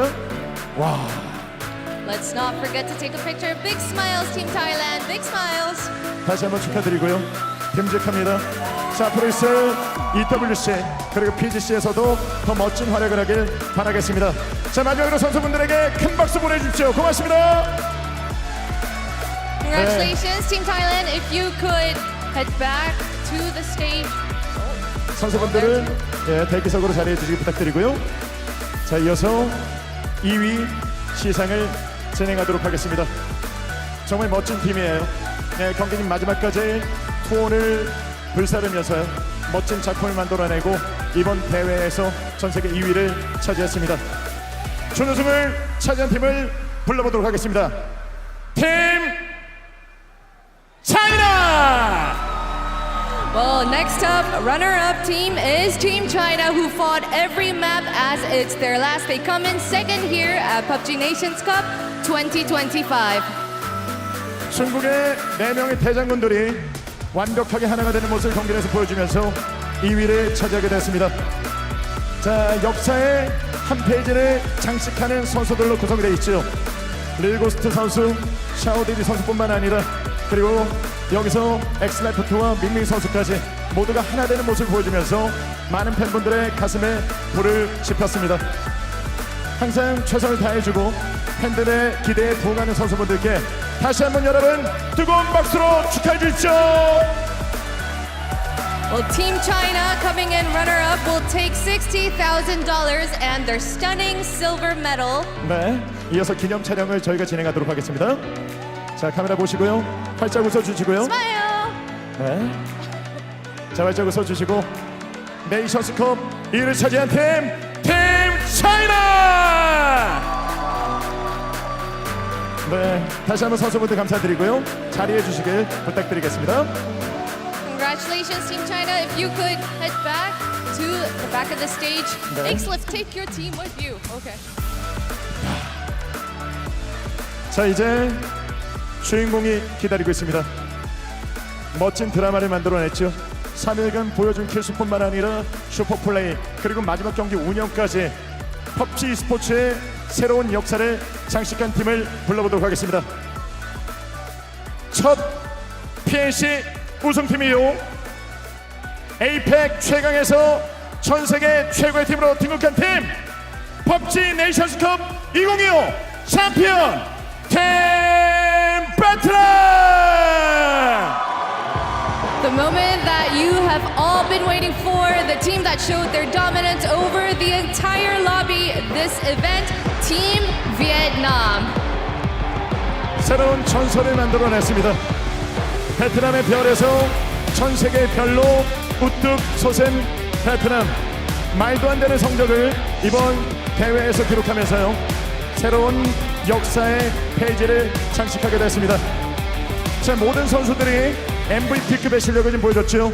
게린 선수, 솔로지 그리고 오늘 같이 경기 펼쳤던 히마스 선수뿐만 아니라 경기 내에서 이 탐부 선수까지 혼자서 멋진 플레이를 여러 차례 보여주면서 7킬, 6킬, 8킬까지도 선수들을 서슴지 않고 계속해서 킬수를 보여줬습니다. 수많은 전세계 PUBG 팬분들에게 감동을 선사한 팀 베트남! Well, Team Vietnam takes the champions title and $150,000 champions reward and the beautiful golden medal. 네, 15만 달러의 주인공이 됐고 앞으로도 이 우승이 얼마만큼 이어지게 될지 계속해서 지켜보도록 하겠습니다. 다시 한번 선수분들 축하드리고요.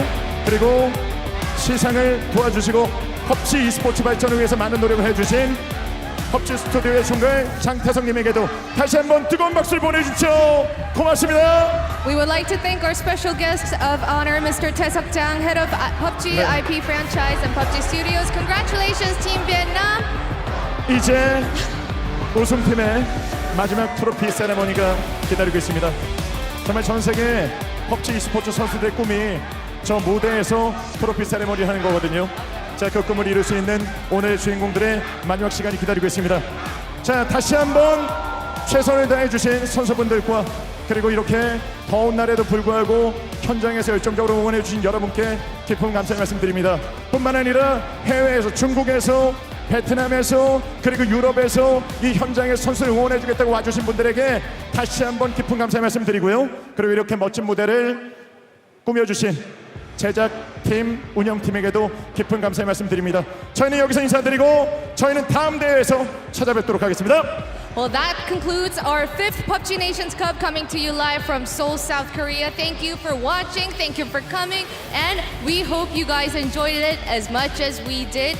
And we will be back soon with more PUBG actions. Congratulations, Team Vietnam. Let's say bye-bye. 저희는 여기서 인사드리고 이제는 트로피 세레머니로 찾아뵙겠습니다. 여러분 고맙습니다.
It's so exciting seeing 24 countries again. It's so different than before. I come to another tournament of PUBG, and this tournament is very big for me. I won't lie, it's my first time and I'm nervous. 非常的羡慕，然后很向往，所以这一次能参加 PNC 还是对自己挺骄傲的。I enjoyed playing the game with you guys and enjoyed the nice trip to Korea.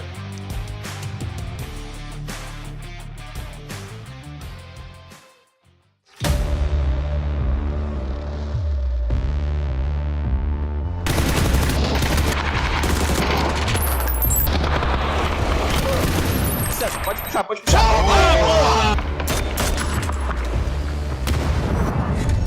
I mean, the boys thought that we didn't qualify. We all were happy because we know that we play finals. The most memorable is probably just the people you get to meet, a lot of new faces and a lot of new people you finally get to meet face to face. 今年はちょっと自分がオーダーをしていたんですけど、やっぱオーダー経験がちょっと浅くて、そう味方をうまく動かせなかったっていうのが。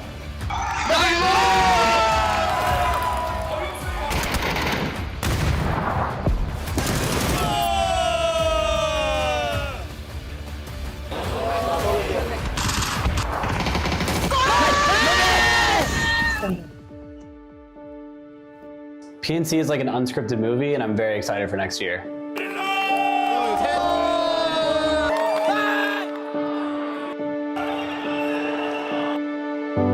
Thank you guys very much for supporting us, and hopefully we'll be here again next year. Thank you to all the fans from all different languages and cultures. I think it's wild that we have such an intersection here. 就大家辛苦了吧，就是感觉这次是个就很棒的比赛。It's been a difficult 5 days for us, but I'm thankful to my teammates and all the fans for supporting us the whole time. Y estoy muy orgulloso de mi nivel. We really appreciate the invite. I hope there will be Philippines on next year. 我的 PNC 也结束了，那我希望你们还是一样可以继续支持 PNC。 Participating to PNC as team friends is really nice. 이번에 처음 나온 나라들도 있고 처음 나온 선수들도 많을 텐데 재밌게 경기력을 보여줘서 고맙다고 생각하고 있습니다.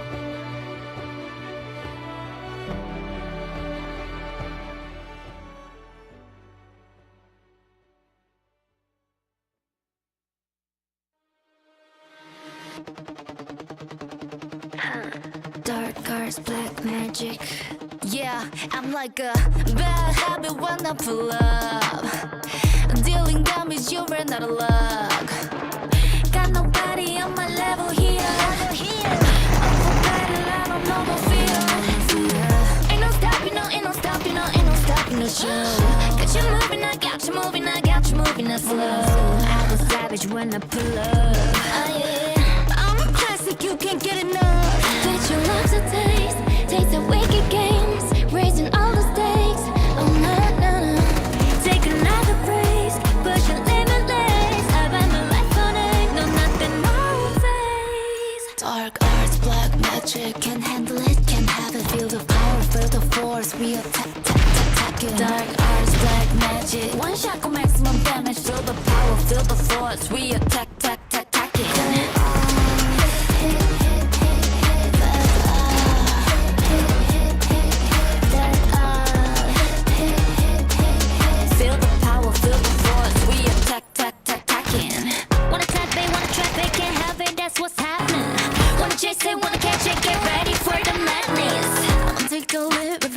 Follow my live yeah. If you put in work, I'll make you what the best believe. Bet you love the taste of wicked games, raising all the stakes. I'm not raising all. Take another risk, push your limitless. How about my life on it? No nothing on face. Dark arts, black magic, can't handle it, can't have it. Feel the power, feel the force. We attack it. Dark arts, black magic, one shot maximum damage. Feel the power, feel the force. We attack it.